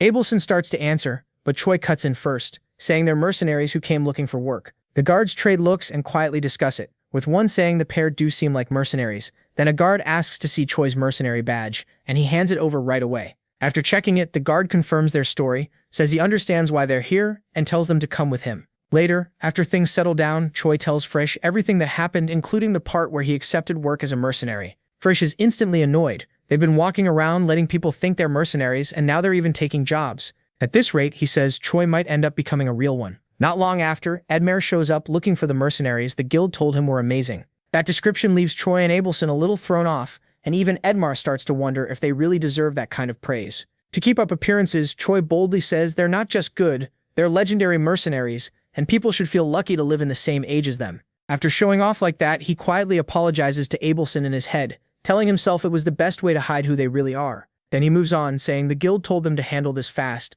though it sounds like they really do need to take care of it. Abelson feels embarrassed before God, and silently asks forgiveness for her companion's lies. Once Edmar is satisfied with who they are, he decides to get straight to the point. Choi sums it up. Over the last few months, villagers have been disappearing one after another, and these aren't normal cases of people leaving, because life got too hard. Soon after each disappearance, bodies start turning up around the edges of the village. Some are laid on top of family graves. Others are pierced by strange staffs, and some have unknown letters and rough markings cut into their bodies. Abelson adds that she has never seen anything like this before.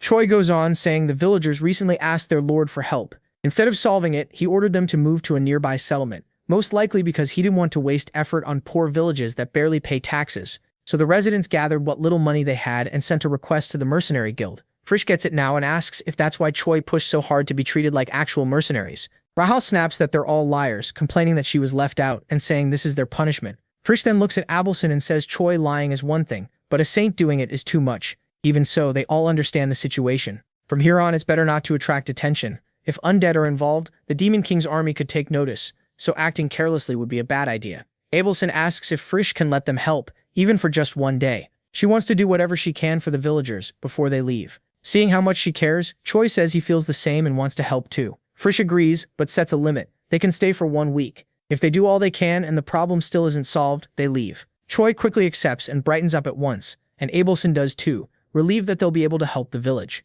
The group makes a plan and splits the village into 2 patrol areas. Rahal and Abelson take one side, while Choi and Frisch cover the other. Choi asks what Frisch will actually be doing, and Frisch says he'll watch the village entrance in case outside mercenaries show up. 4 days later, Abelson returns to the room where the others are gathered, and Choi greets her. He points out that she's late. Abelson says she had to check something first, and now she has something important to tell him. Curious, Choi asks what it is. She says it started earlier that day, while she was patrolling with Rahal, and now she's sure of it. The village has an unusually high amount of demonic energy in the air. Any land can hold traces of human energy, demonic energy, and divine power, and it's normal for one to be stronger than the others. But if humans are the ones protecting a place, demonic energy should be very low. That's not the case here, which makes it unnatural. Frisch and Choi immediately say they felt this kind of energy before. Abelson says that no matter what, this abnormal demonic energy is probably tied to everything happening here. During the rest of their stay, they should find out why it's gathering in the village and report it to the chief. Choi points out that even then, it won't truly solve the problem, and asks if she's okay with that. Abelson says she knows she's already used too much of the group's time, so she can't ask them to get involved any further. Frisch and Choi wrap up the meeting by saying they'll keep this up for 2 more days. Now that they finally have a lead, they split up and move on with the plan. That night, the group gets to work. Choi brings up necromancy and asks if Frisch uses it too, but Frisch says no. Hardly anyone in the 3rd Legion does. That catches Choi off guard. Frisch explains that Rems hates necromancy just like it hates chimeras, and says the whole thing is a really strange kind of magic. Choi asks what he means. Frisch looks at the saint and asks if she ever explained necromancy to Choi. Ava says no, she doesn't know much about how it actually works, so Frisch explains that only a few demons ever used it, and even then the results were poor. Because of that, there are barely any human records about it. Then he breaks down how it works. Necromancy lets someone turn corpses into undead and control them. During the war, all those dead bodies became fuel for it. At first, it looked like a powerful way to grow an army, but weak undead were too dumb, so the caster had to control them one by one. Trying to manage that in the middle of battle left the user wide open, and if they made stronger undead, things could get even worse. Once one became stronger than its master, it could break free. Sometimes the undead even turned on the summoner. Once control was gone, they attacked any living thing nearby, friend or foe. Choi gets it now and agrees that necromancy really is a twisted kind of magic. Frisch adds that it caused plenty of friendly fire during the war. Then something interrupts them, a strange energy. Abelson quickly says another demon is nearby. Frisch is surprised she picked up the demonic energy so fast and asks where it is. Choi asks what direction it's coming from and she says the statue plaza. They rush there at once and find someone casting a spell on the ground. Choi asks if that's the source of the energy, and Abelson says yes, but tells them to wait. Killing him now would be a mistake. First, they need to know what he's doing there. Frisch asks what she plans to do, but Choi cuts in and says he'll handle it himself. He asks to go alone. The caster notices them and comments that Choi has a very strange aura for a human. Choi realizes right away how sharp this guy's senses are. The caster stands and says that if they won't come closer, he'll come to them instead. Choi is taken aback, but before anything can happen, he jumps in with his plan and yells for no one to attack. This man is an ally.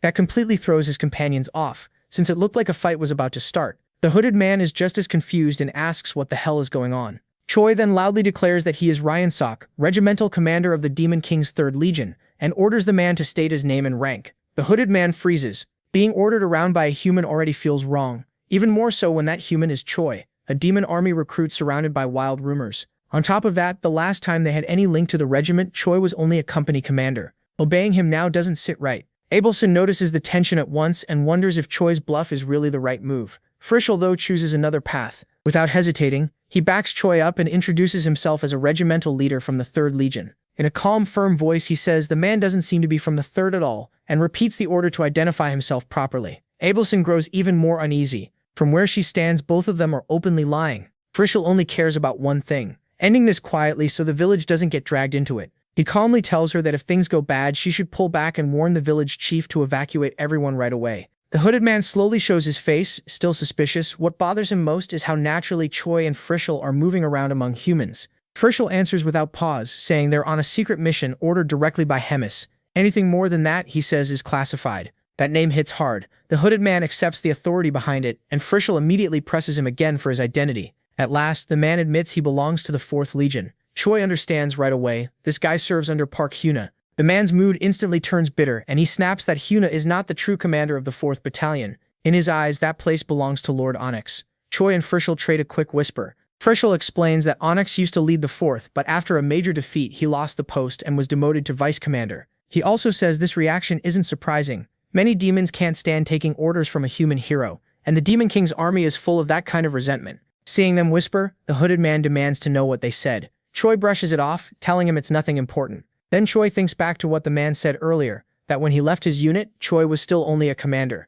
That means he's probably been away for a very long time. Using that opening, Choi softens his voice and says he understands. A lot of time must have passed, and the man has probably gone through plenty on his own. Frischel backs that up, saying lonely missions are never easy, and he knows what it's like to carry that weight by yourself. Little by little, the man's guard starts to drop. Their unexpected sympathy clearly gets to him, and he begins to relax. Before long, the three are speaking much more openly, and the reason he came to the town finally starts to come out. The hooded man still hesitates, carefully choosing his words, like he's torn between speaking up and staying quiet. Choi gently pushes further, pointing out that the man clearly doesn't like the current commander. If he just wants to vent and talk trash about Hyuna, Choi says he and Frischel are happy to listen. He even adds that Hyuna's personality is awful, something he knows from personal experience after meeting her recently. Frischel follows by saying Hemis and Hyuna are barely getting along, then casually asks if the hooded man knew that. Before he can say much, Frischel adds that they also have a mission in the city, so it would be smarter to share information and avoid getting in each other's way. As the hooded man thinks it over, they remark that he seems cut off from the lands ruled by the king of Aemon.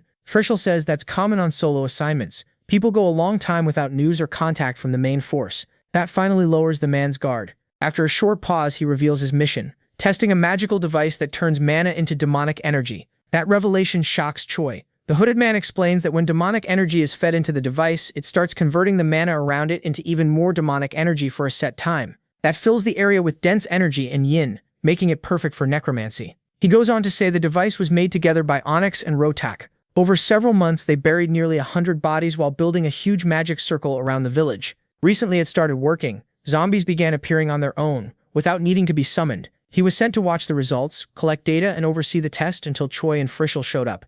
Choi asks what happens once the circle is fully prepared. The hooded man says there are old stories about a legendary hero tied to this village, and the final goal is to revive that hero as an undead. Frischel immediately thinks of Lothar Dozer and asks if necromancy has really advanced enough to bring back someone who died that long ago. The man says bringing him back is possible. Controlling him, though, is a different story. The whole thing is still an experiment, with no sure outcome. Noticing how hostile Choi seems toward Hyuna, the hooded man shares even more. If this works, he says, the next target will be Park Hyuna herself, turned into an undead. That makes Choi jolt upright in shock. The man keeps talking calmly, saying a plan like that would need a huge number of devices, but if it works, they would never need commanders from other races again. Then Lord Onyx could take back his rightful place as leader of the 4th Legion. With that, the hooded man ends the talk and says he hopes their paths never cross again. Choi looks at Frischel, and Frischel looks right back. No one says a word, but they understand each other instantly. Both move at the same time, fast, exact, and ruthless. The hooded man is beheaded. His heart is pierced before his body can even react.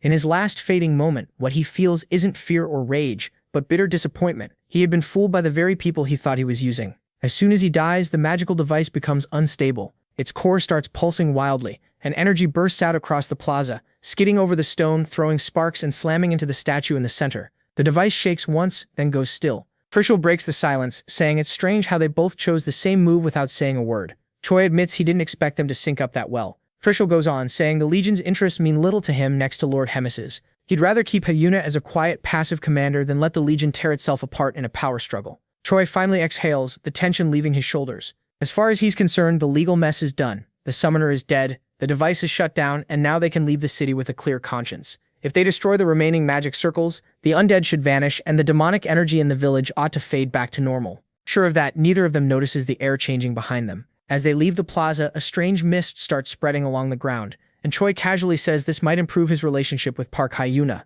at least a little. He never gets to finish. A huge green beam explodes behind them with a deafening roar shaking the air. Both Choi and Frishale freeze and spin back toward the plaza in shock. Far away, Abelson stands with the village chief and the residents, calmly giving orders. Then an unnatural silence falls over the crowd. She stops, sensing something is very wrong, and wonders if she should keep going. That hesitation disappears the second a green light shoots into the sky. She instantly realizes it came from the hero statue and decides to head back to Choi and Frishale. Before leaving, she warns the villagers not to enter the town no matter what, and tells the chief to contact the nearest temple right away. Back in the village center, Choi can barely process what he's seeing. The summoner is dead, he knows that for sure. Yet the ritual is still going. As the thick mist slowly clears, Frishale narrows his eyes and notices a figure taking shape in the middle. Something is standing there, solid and real. From the fading fog, the summoned undead finally speaks in an old commanding voice. It asks if its homeland is still safe. Choi and Frishale go silent when they come face to face with the legendary hero. Loper's presence is overwhelming, and for a moment Frishale is less focused on him than on how Choi might respond. Breaking the silence, Choi forces a smile and cheerfully says they're in Marriott, more exactly in Kaitan. Loper looks confused. He asks why monsters are roaming freely inside the kingdom of Marriott, especially while Choi is promote the Clatian, traps Choi at once, and his mind races for an answer that won't fall apart instantly. Before he can say anything, Abelson rushes in and urgently calls out to them. She stops the moment she sees the unknown man beside Choi and Frishale. Shock hits first, then recognition comes just as fast. The saint understands who he is right away and wastes no time. Stepping forward, she formally introduces herself and respectfully asks to speak with Loper. To prove her claim, Abelson shows him the royal medallion of Marriott. The artifact gives off a faint magical glow, one Loper instantly recognizes as a relic reserved for the royal family. Without any hesitation, he kneels before her. Then he introduces himself as Loper of the Lightning, royal warrior of Marriott, and offers his respect properly. Relieved and pleasantly surprised, Choi quietly tells Frishale this is going much better than he expected. Loper seems fully sane and physically whole, with none of the madness or decay they would expect from an undead. Frishale agrees, saying necromancy is still poorly understood, and guesses that Loper's status as a legendary hero may have caused an unusual result. Meanwhile, Loper calmly asks what happened while he was dead and why the princess is traveling with demons. Frishale watches the hero's steady posture and quietly wonders how he's taking all of this so calmly. Abelson answers only that it's a long story. Then she tells Choi and Frishale to return to the hotel and get ready to leave the village. As they walk, she promises Loper she'll explain everything on the way. Sometime later, as they keep talking, Loper reflects that the world seems to have changed far too fast since his death. Choi asks if he's really sure about going with them. Loper says he swore loyalty to the royal family long ago, and since he believes Abelson is acting for Marriott's good, he plans to follow her. Choi challenges that, pointing out that oath was made ages ago. No one from that time is still alive, and there's nobody left. He has to protect out of duty alone. Loper hears him out without wavering, then says that above all else, he fights so Marriott can stay a good place to live. As he says it, memories begin to return. He thinks of his family, and most of all his daughter. He remembers her as stubborn and strong-willed, a lot like him in his later years. She used to run around the kingdom proudly saying her father was the greatest warrior in the land. Her biggest dream was to become the best tailor in all of Marriott, but in this era, she must have died long ago. Even so, Loper is sure she grew into someone deeply loved by the people around her.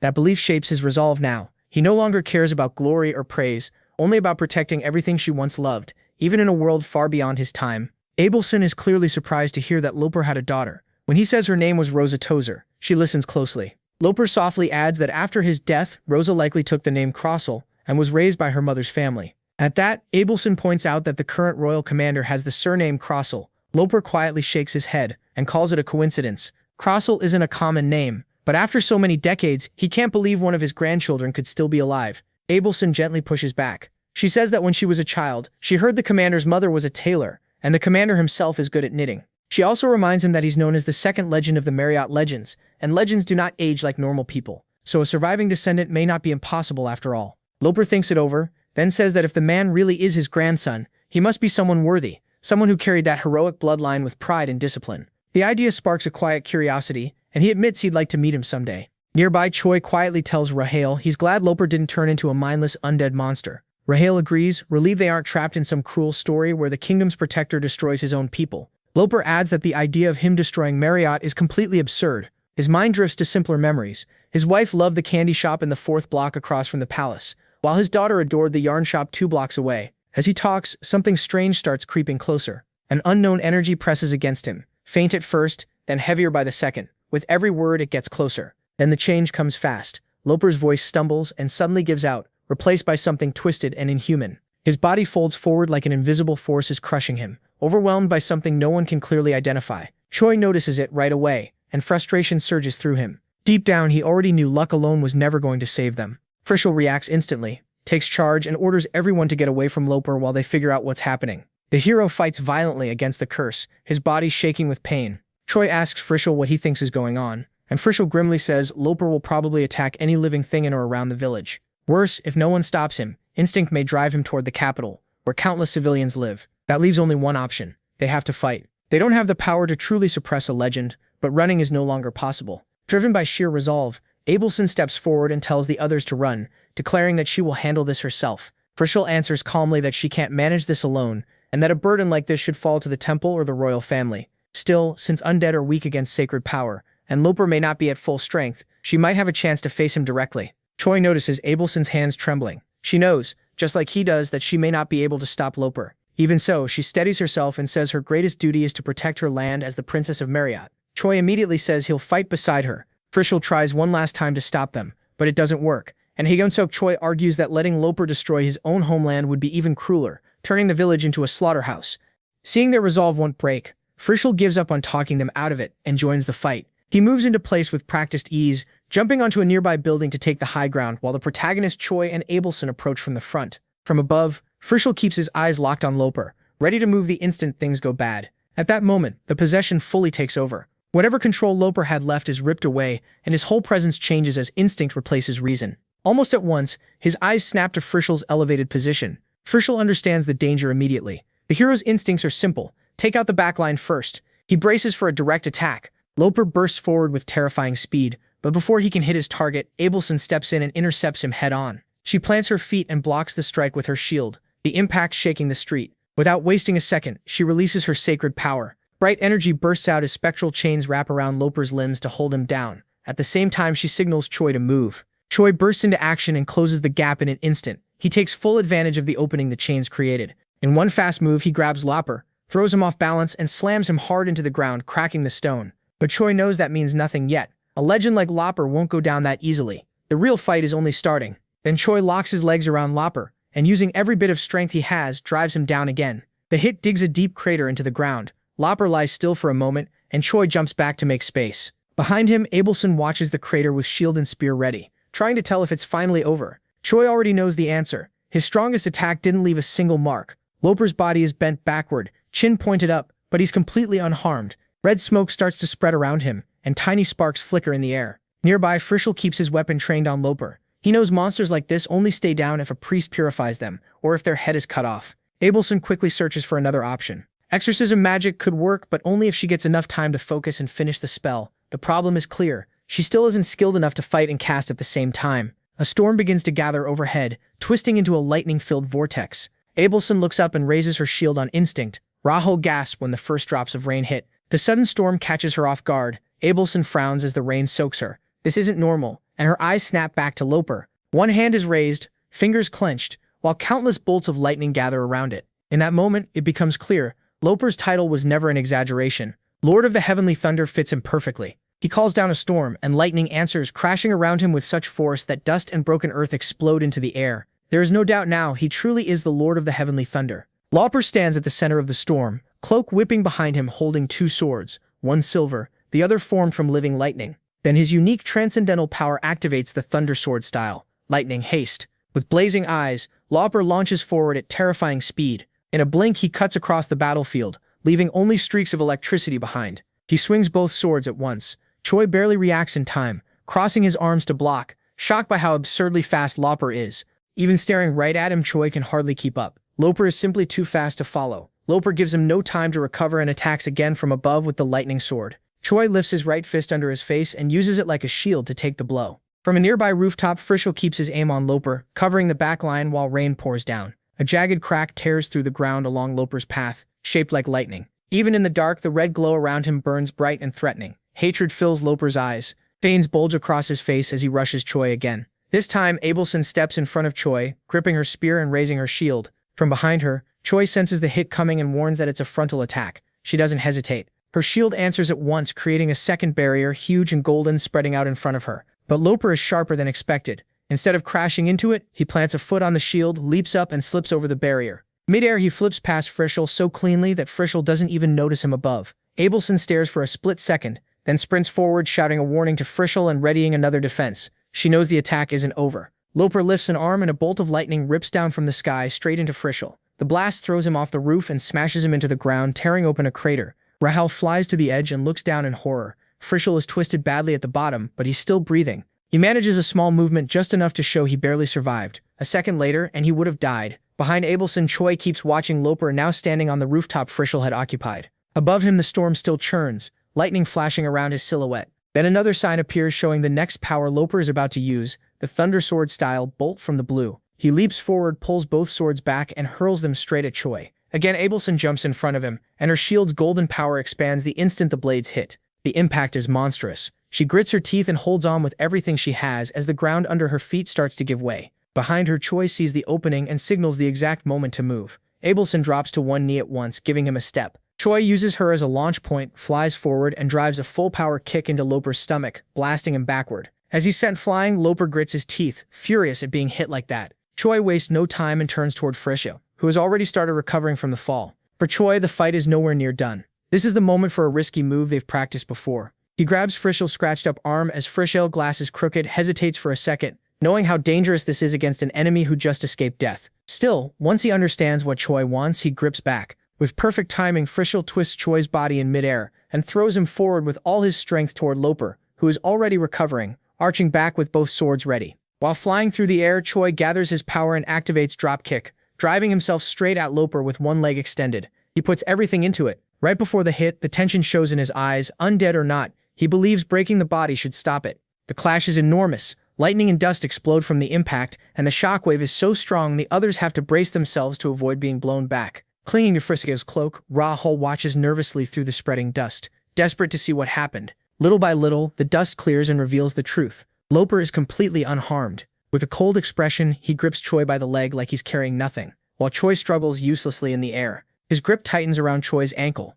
Then red lightning begins to pour from his body. It's the technique called lightning flash. The electricity races through Choi's whole body without mercy. He screams as violent spasms rip through him. Seeing that, Abelson cries out Choi's name, tears rising in her eyes. Frischl attacks from behind with his crossbow, even while Loper is still holding Choi as the hero screams in pain. He strikes with everything he has, forcing Loper to let go. Choi is sent flying back toward Frischl, and the two crash to the ground near Abelson. Frischl quickly checks him and confirms he's still breathing, crediting the survival to the body modem had carefully altered. Choi lies still, eyes empty, almost catatonic, while red sparks keep leaking from his body. Frischl watches with worry, resting the crossbow on his shoulder. He knows that no matter how much modem reinforced that body, Choi won't live long without treatment. Before Frischl can do anything else, something invisible hits him and sends him flying. He crashes down and goes limp, completely unconscious. Rahul panics, shaking him and begging him to wake up. With everyone falling around her, Abelson calls on her holiest power. Divine magic rises as Sanctuary is activated.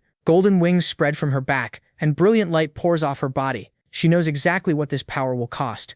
Sanctuary burns through a huge amount of divine energy, and while it's active, she can't move from that spot. Even so, it's an incredibly tough technique made to hold the line no matter what. Right now, it's her strongest defense. A golden sphere expands from Abelson and shields everyone behind her. Abelson looked at her spear and started to doubt herself. Even with everything she had, it still might not be enough. The gap between her and Loper felt too big, and for the first time she wondered if she could protect anyone at all. Loper came straight at her and slammed into the barrier again and again. With every hit, the sanctuary shook, and cracks spread across the golden shell. Behind her, Choi was paralyzed and helpless. If she broke now, he had no chance of surviving. Crying, Abelson begged Loper to come back to himself. She reminded him who he was, the village he had given his life to, and the promise he made after waking up that he wanted to live again for Marriott. But Loper kept attacking without stopping. Each blow made the cracks spread wider. Desperate, with the barrier close to breaking, Abelson called out through her tears. She reminded him of the dream he once shared, the wish to become a father his daughter could be proud of. Loper suddenly thrust his hands forward and grabbed Abelson by the neck, slamming her hard to the ground.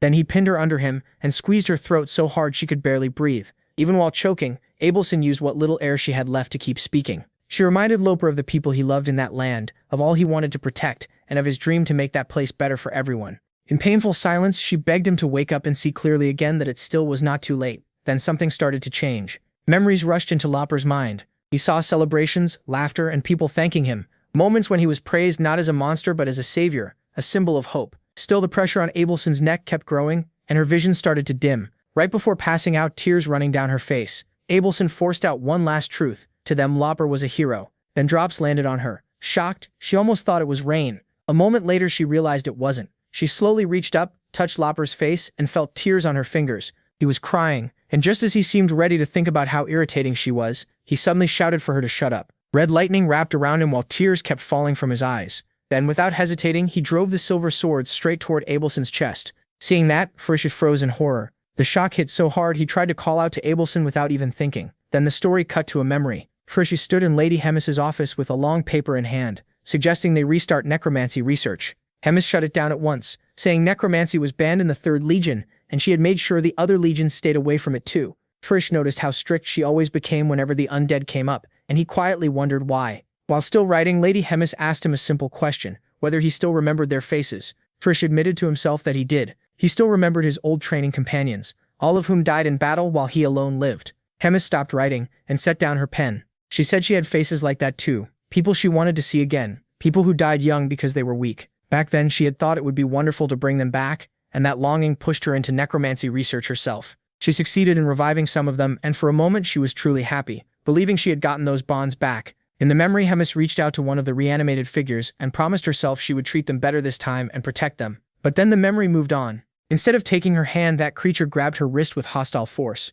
It had all been a lie. The moment it tried to kill her, Hemis understood the undead were driven by a deep, overwhelming hunger. Past feelings and old bonds meant nothing to them. It was something no one could fully resist. Keeping her head lowered, Hemis said undead might quickly grow in army's numbers, but one question mattered most: what if the corpse's blade one day turned on the one giving orders? The memory showed Hemis standing over the bloody corpse of one of the demons, revived through her own research. The scene felt heavy and grim. She thought about those creatures eventually turning on their creators, full of hatred, cursing the one who dragged them back into a miserable life. With pain and resolve, she said she never wanted to face that again. The story snapped back to the present. Just as Abelson opened her eyes, still unable to move after Lopper's attack, she quickly saw the strike had missed. Lopper's silver sword was stuck in the ground between her arm and side, shaking slightly, but she was unharmed. Frisch stood there in shock. How could Lopper miss from that close? Then an almost impossible thought hit him. Maybe Lopper had overcome the undead urge controlling him. Lopper was struggling through tears. He bit his lips so hard they bled, begging for it to stop, begging for the pain to end.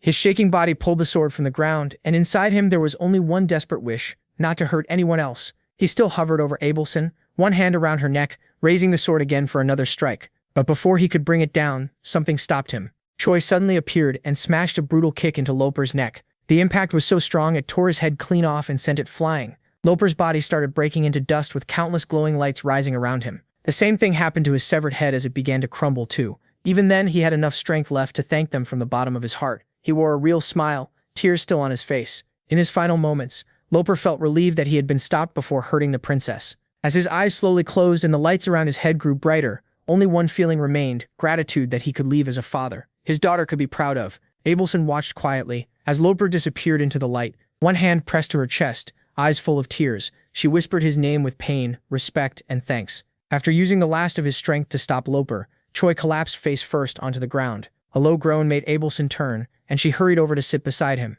Frisch came over and checked him, quickly realizing Choi had passed out. Quietly, he admitted to himself that Choi's willpower was absurd. Soon, movement in the distance showed other people were coming. Abelson recognized them as villagers, though it felt strange that they had not gone to the temple. Frisch didn't wait. He ran and took Rahel with him. A group of spear-carrying guards appeared first, with several villagers behind them. They stopped in front of Abelson, who was sitting on the ground with Choi's head in her lap. The guards said they had been sent by the diocese from the temple and demanded to know about the unholy energy still in the area. They ordered her to state her name and affiliation. Abelson tightened her hold on Choi when she noticed flaws in their insignias. Real priests would never wear marks like those. Her mind raced. She barely had any divine power left, so fighting was almost impossible, but telling the truth would put Choi in danger right away. Caught between both choices, she stayed still, unsure what to do. Up on a rooftop, hidden behind a chimney, Frisch and Rahel watched from above. In a nervous whisper, Rahel asked how things had turned into such a mess. Frisch quickly told her to be quiet, or they'd be spotted. Back below, Abelson asked everyone to step back for a moment.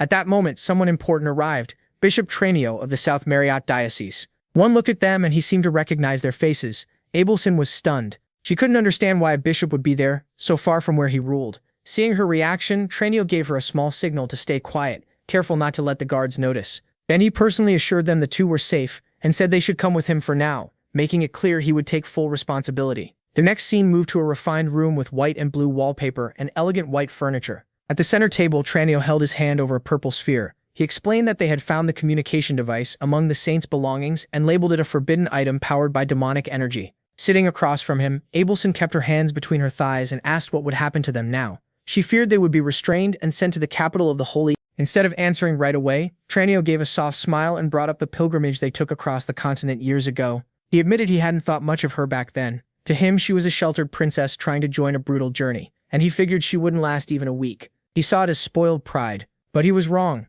Through that whole year, the young saint never complained once. He remembered Abelson hanging up laundry while laughing and playing with the village children. In another memory, she was teaching kids in a small classroom. No matter their age, gender, or status, she treated everyone with the same kindness and care. Tranio once asked why she worked so hard for others, and her answer was simple: she was only doing what she believed was right. Back in the present, Tranio smiled at Abelson and said the saint he knew would never sell out her beliefs or work with demons for selfish reasons. That's why he wanted the full truth. What really happened? Those words brought tears to Abelson's eyes, but she held them back. Staring at the floor, she finally started telling him everything that had happened. Later, in a dungeon, the hero lay passed out on the stone floor. Feeling someone near him, he forced his eyes open and saw long, shining hair. For a second, he thought the woman before him was the most beautiful person he'd ever seen, like an angel. Sure, it was Abelson Marriott. He called out her name. But it wasn't Abelson, it was Frisch. Embarrassed, Frisch muttered to Rahel that the hero must have hit his head pretty hard. Then he asked if Choi was okay. The second Choi recognized him. He slammed himself against the wall and grumbled that Frisch had been acting weird out of nowhere.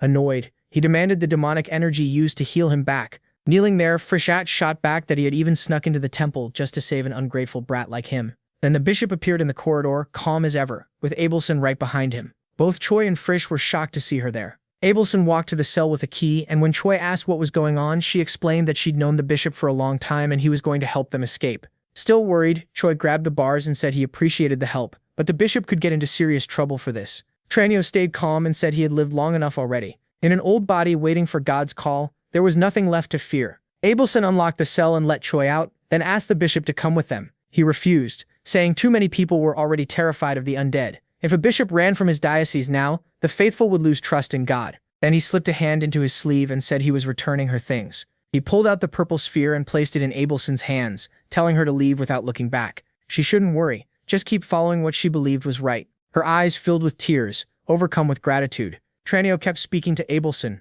but his words were clearly also for Frisch and Rahel. Frisch was awkwardly trying to hide himself with pieces of armor, while Rahel froze in shock, realizing the bishop had known all along what he and Choi really were. Frisch, annoyed and incredulous, muttered that if the bishop knew from the start, he could have said so before Frisch went through all the trouble of putting on that armor. As Tranio turned to go, he made one last shameless request to the hero he had only just met: please take good care of the young saint.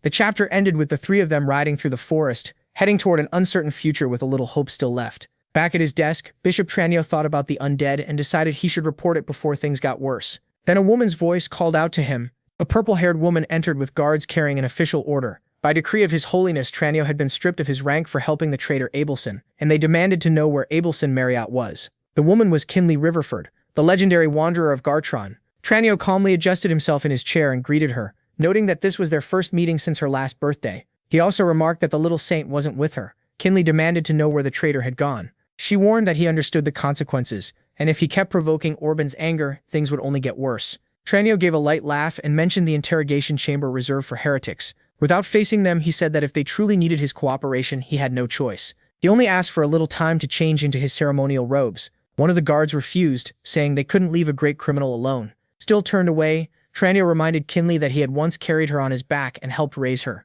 For the sake of that old bond, he asked for one last chance to preserve everyone's dignity. After a short silence, Kinley allowed it and said she would take full responsibility. Tranio opened a door and asked that the papers on his desk be delivered to His Holiness. Then he said farewell to Lady Kinley and walked away. She watched him go with a sad look and quietly called his name. At a small table covered in books, Bishop Tranio opened a drawer and muttered to himself, trying to remember where he had put it. Inside were a few personal items, including a small doll that looked like Lady Kinley and a short sword with a golden hilt. Finding it, Tranio quietly said he'd finally found what he needed. He lifted the sword carefully, and in a sad voice admitted he was glad he had been able to see Lady Kinley one last time. Then he placed the tip beneath his chin and closed his eyes. Thinking of the little saint too, he whispered a final wish that she would stay safe. The story cuts back to the two demons and the saint racing down the road. From behind Abelson, Choi asks if they can still go back to the bishop. Abelson says no, they can't look back. Sadness crossed her face as she added that the bishop would have wanted it that way. Up ahead, Frisch asked where they were going now. Abelson revealed their destination,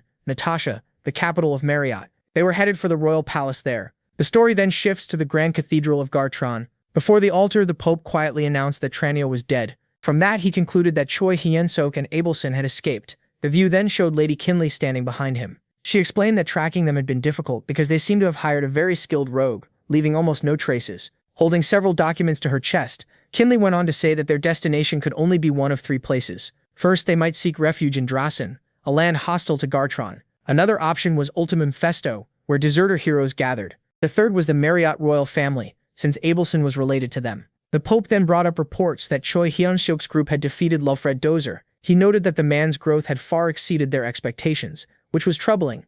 Kinley confirmed that everything they had checked so far pointed to that being true. Then she added that Tranio had left an important message for her to pass on. She handed the documents to the Pope and said that, given the circumstances, she planned to handle Tranio's funeral herself. Before she could finish, the Pope coldly cut her off and ordered Tranio's head to be severed and displayed in the market. Kinley was horrified. She couldn't believe that order was meant for Tranio of all people, but the Pope simply turned and said treason had no exceptions. People needed to see what happened to anyone foolish enough to help Choi MC's Kinley. Shaken reminded him that Tranio had been Asahel's most treasured disciple, even after Asahel died. She also recalled that it was the Pope himself who had guided Tranio into the priesthood and shaped all he accomplished in southern Marriott. The Pope cut her off again, this time calling her name in a sharp voice. His eyes hardened as he said she seemed to forget this far too often. Then he made it clear he was the Pope, not her equal. Lady Kinley said nothing. She just stood there, eyes wide, shaken by the way he spoke to her. A little later, the Pope sat on a bench in the great cathedral, going through the papers. Reading them, he muttered that demonic energy and necromancy were involved, and it looked like the Demon King had finally chosen to face him openly.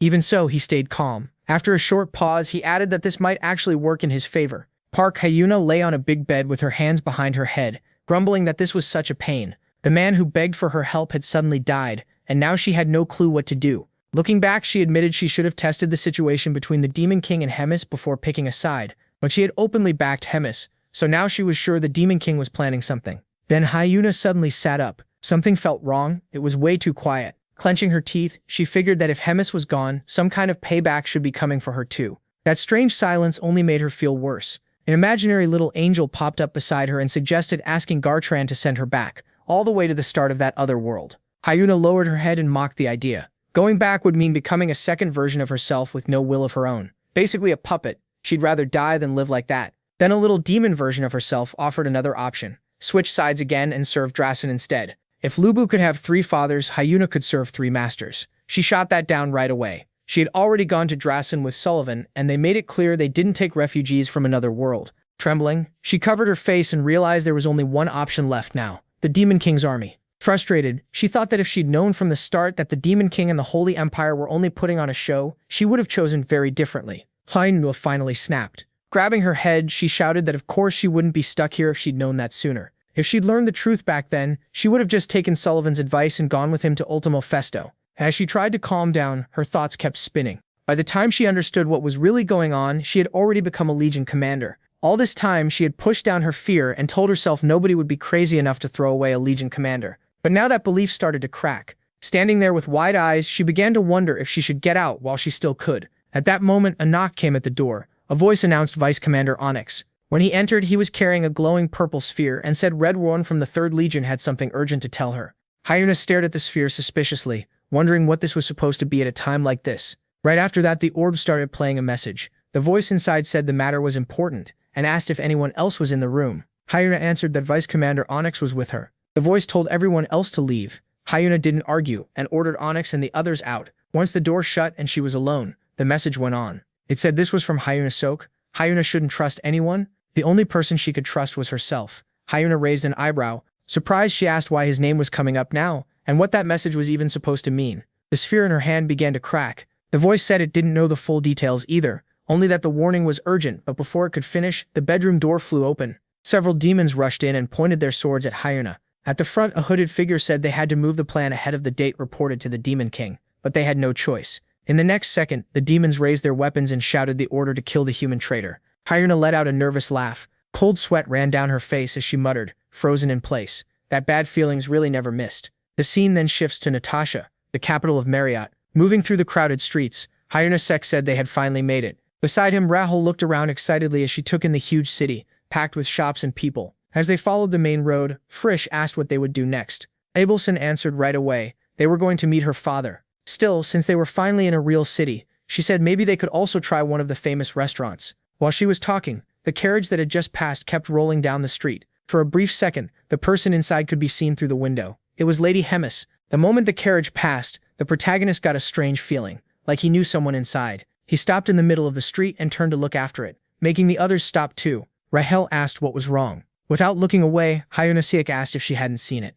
Still confused, she asked what he meant. After watching the carriage's direction for a few seconds, MC quietly said he thought he saw Lady Hemis, then brushed it off. The three eventually stopped at the entrance of the Marriott Royal Palace. The guards reacted at once. One of them firmly said this was the Royal Palace, unauthorized people couldn't enter, and they needed to state their business and identify themselves. In answer, Abelson reached up and pulled back her hood, showing her face. With a steady voice, she introduced herself as Abelson Marriott, second in line to the throne of the Kingdom of Marriott, and requested an audience with His Majesty the King. Soon after, Abelson, he and Frisch were standing before the king on his throne. After hearing their report, the king calmly said he understood how things had come to this. A little tense, Abelson asked her father if she could stay there for a while. He agreed at once and made it clear she was always welcome. Then to Abelson's surprise, he stood up and pulled her into a hug. He told her not to worry about the sacred empire because her father would deal with it. When he let go, he said she must be exhausted after such a long trip. Moved by his warmth, Abelson called him father. The king then said everyone should rest and that they would continue talking the next day. Off to the side, Cribier Marriott, the first prince, watched with a faint smile. Elsewhere in the hall stood Race Marriott, the fourth prince, near one of the side thrones. Some time later, the scene moved to a richly decorated room. Inside, Frisch was sprawled out on a huge bed, completely relaxed. Watching him, Hyunasek put a hand on his waist and said the hospitality was impressive, though their room was way too far from Abelson's. Rahel replied that this wasn't the time to worry about that, and for her, getting a room like this was already plenty. Abelson explained that she had tried to get them the room next to hers, but palace rules blocked it. Inwardly, she hoped they would just wait a little longer. Still lounging on the bed, Frisch smirked and said the stare aimed at them was so intense it might drill through the wall. Abelson looked confused, not sure what he meant. Frisch sat up and calmly told Rahel to cast a sound-blocking spell over the room. Once Rahel did, Frisch explained what he had sensed. One person was in the tree outside the window, two were in the palace tower, and a strong presence was staying 2 doors away. The second she heard that, Abelson threw open the door, stepped into the hall, and demanded to know who had ordered her companions to be watched. One of the 2 men in the corridor answered that they were acting under the 4th prince's orders.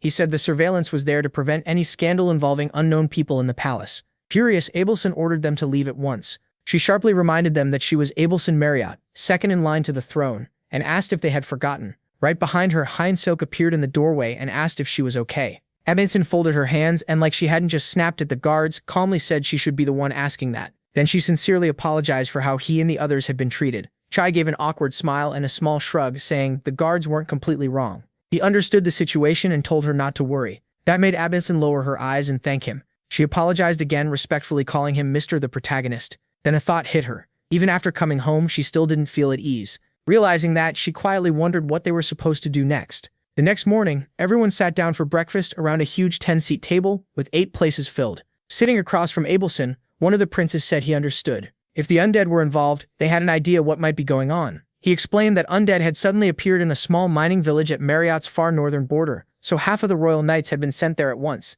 Abelson kept a soft smile as he added that it was probably similar to what happened in Khitan. According to him, a disc was likely buried underground, and once it was destroyed, the demonic energy in the village should go back to normal. While eating, Hyunasek pointed out that if half the royal knights were gone, someone still had to stay behind to guard the royal family. The king calmly replied that there were still soldiers in the palace, and more importantly, Sir Valder, the heart of the order, had remained. MC then asked who Sir Valder was. The king said Valder was a legendary warrior, and one of Marriott's greatest prides. Then he pointed to Valder at the table. He also mentioned that he and his group were the ones who had given Sir Lorif peace, so Valder felt deeply thankful and wanted to join them for breakfast. The protagonist leaned toward Abelson and whispered that if this man was really Sir Lorif's grandson, he looked way too young. Abelson gave an awkward smile and quietly said the reason was a bit complicated. Before she could finish, Valder spoke up himself. He asked if his name was Hyunasek and said he didn't seem to know much about legends yet. He promised to explain later and invited him to the training grounds after breakfast where they could trade a few blows while they talked. MC lit up right away and said he'd definitely be there. Just then someone knocked on the hall door. The king looked at the butler who had entered and asked what was going on during breakfast. After stepping forward and bowing, the butler reported that a delegation from Gartron had arrived. Priarch slammed his hands on the table and rose from his seat, clearly angry. He said the kingdom had already given its answer and asked what right Gartron had to meddle in Marriott's internal affairs. The king raised a hand for him to settle down. He said he agreed, but they needed to stay calm for now, especially with Abelson there. Rhys then remarked that if his sister was truly innocent, there should be no issue with her going to Gartron and explaining things herself. The king turned to him with a hard look and told him not to spoil the mood. Abelson was family.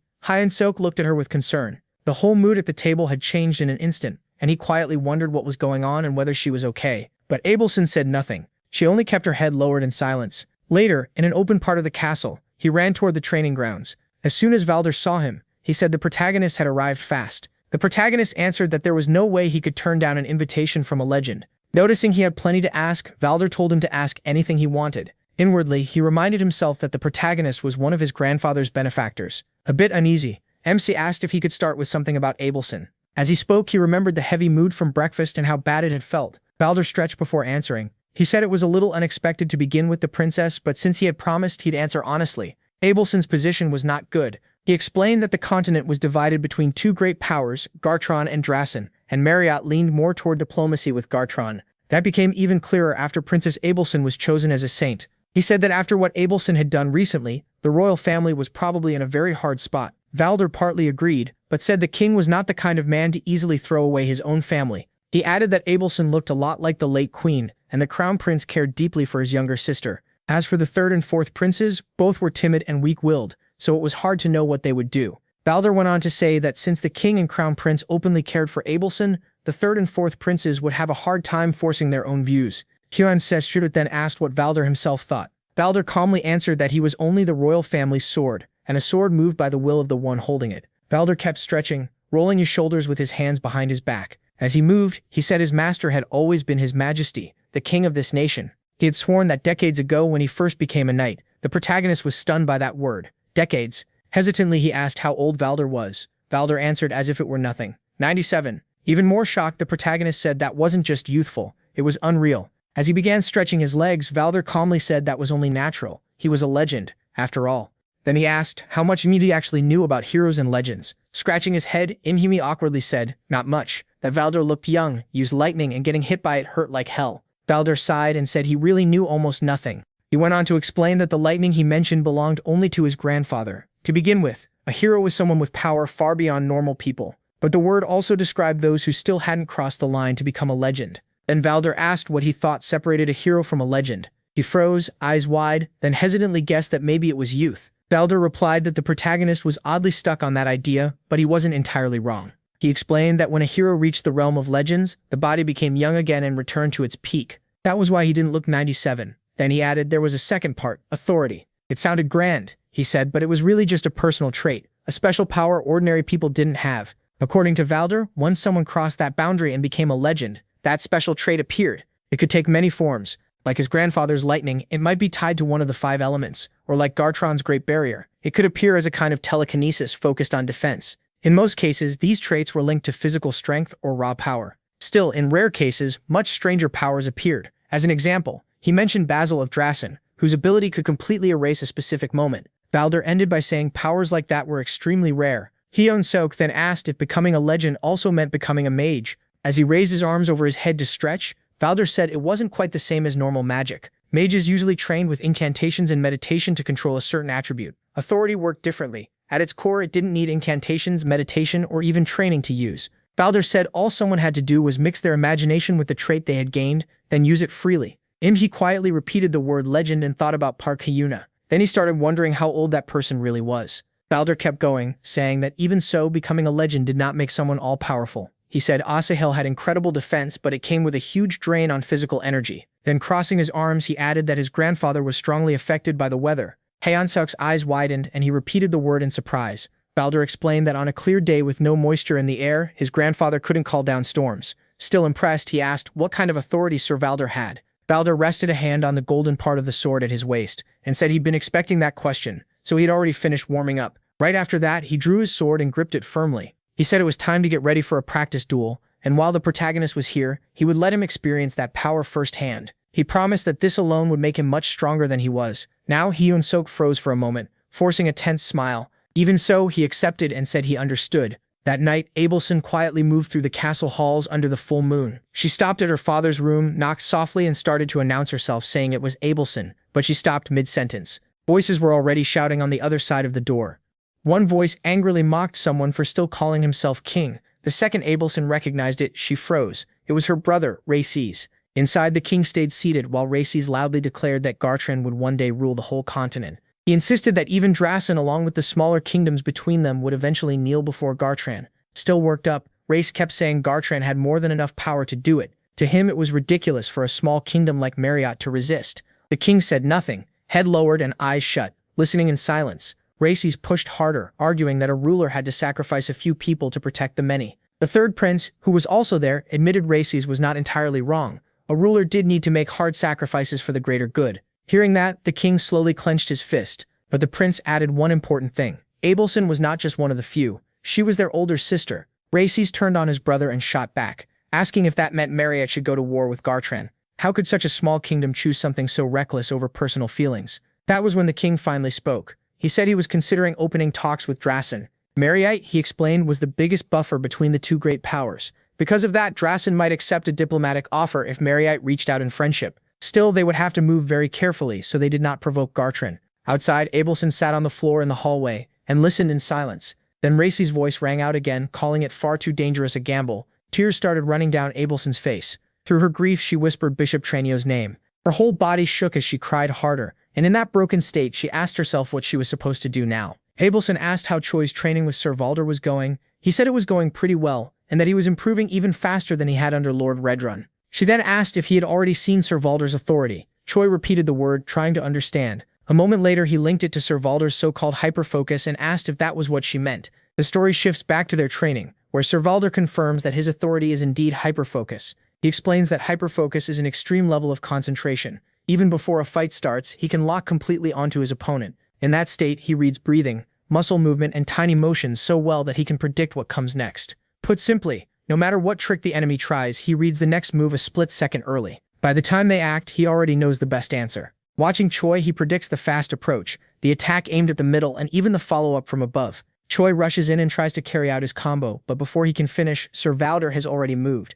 The counter lands at the perfect moment, stopping the attack and sending Choi flying. Sir Valder explains that every move has a setup, and even a feint cannot fully hide the real strike. To him, those signs always show first. Choi realizes how unfair that ability feels and wonders if it is just broken. Even so, Sir Valder says it is not unbeatable, and does have limits. As he starts to explain its weakness, Choi, still shaken, is stunned that he would reveal it at all. He immediately questions why Sir Valder would share something so important with someone he barely knows.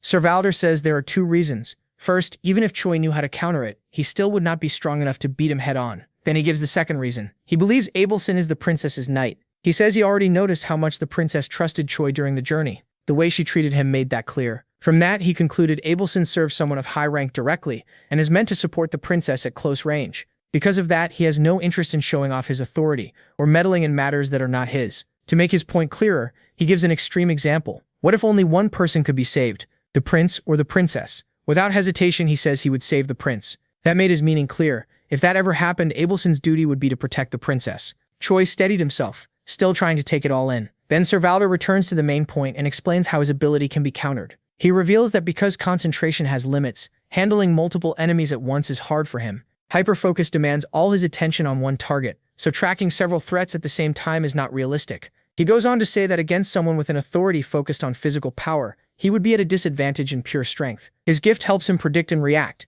It does not make him stronger, so when facing a group, the best choice is a battlefield that narrows the fight, like a corridor where enemies have to come one at a time. He also recommends using terrain, traps, and outside support. In the end, the goal is to stack every advantage possible and make up for the power gap. Choi asks if Sir Valder can activate his authority whenever he wants. Sir Valder says yes, but only after years of brutal training. He built up resistance to cold, heat, pain, and even poison so he could keep using it. Then he adds that the same kinds of methods could be used on Choi if needed. Choi looks confused, so Sir Valder clears it up. He is not teaching this so Choi can beat him right now. That only leaves Choi more confused, still trying to figure out the real point. Sir Valder explains that if Abelson keeps serving as the princess's knight, then one day they will likely fight on the same side, and before trusting an ally in battle, you need to know their weak points. Thinking back on everything he had seen, Choi realizes just how terrifying that power is. It feels like Sir Valder could hit him over and over before he even lands once. Abelson stays mostly quiet while Choi keeps trying to grasp how dangerous that authority really is. Choi says it is nice that things have been calm lately.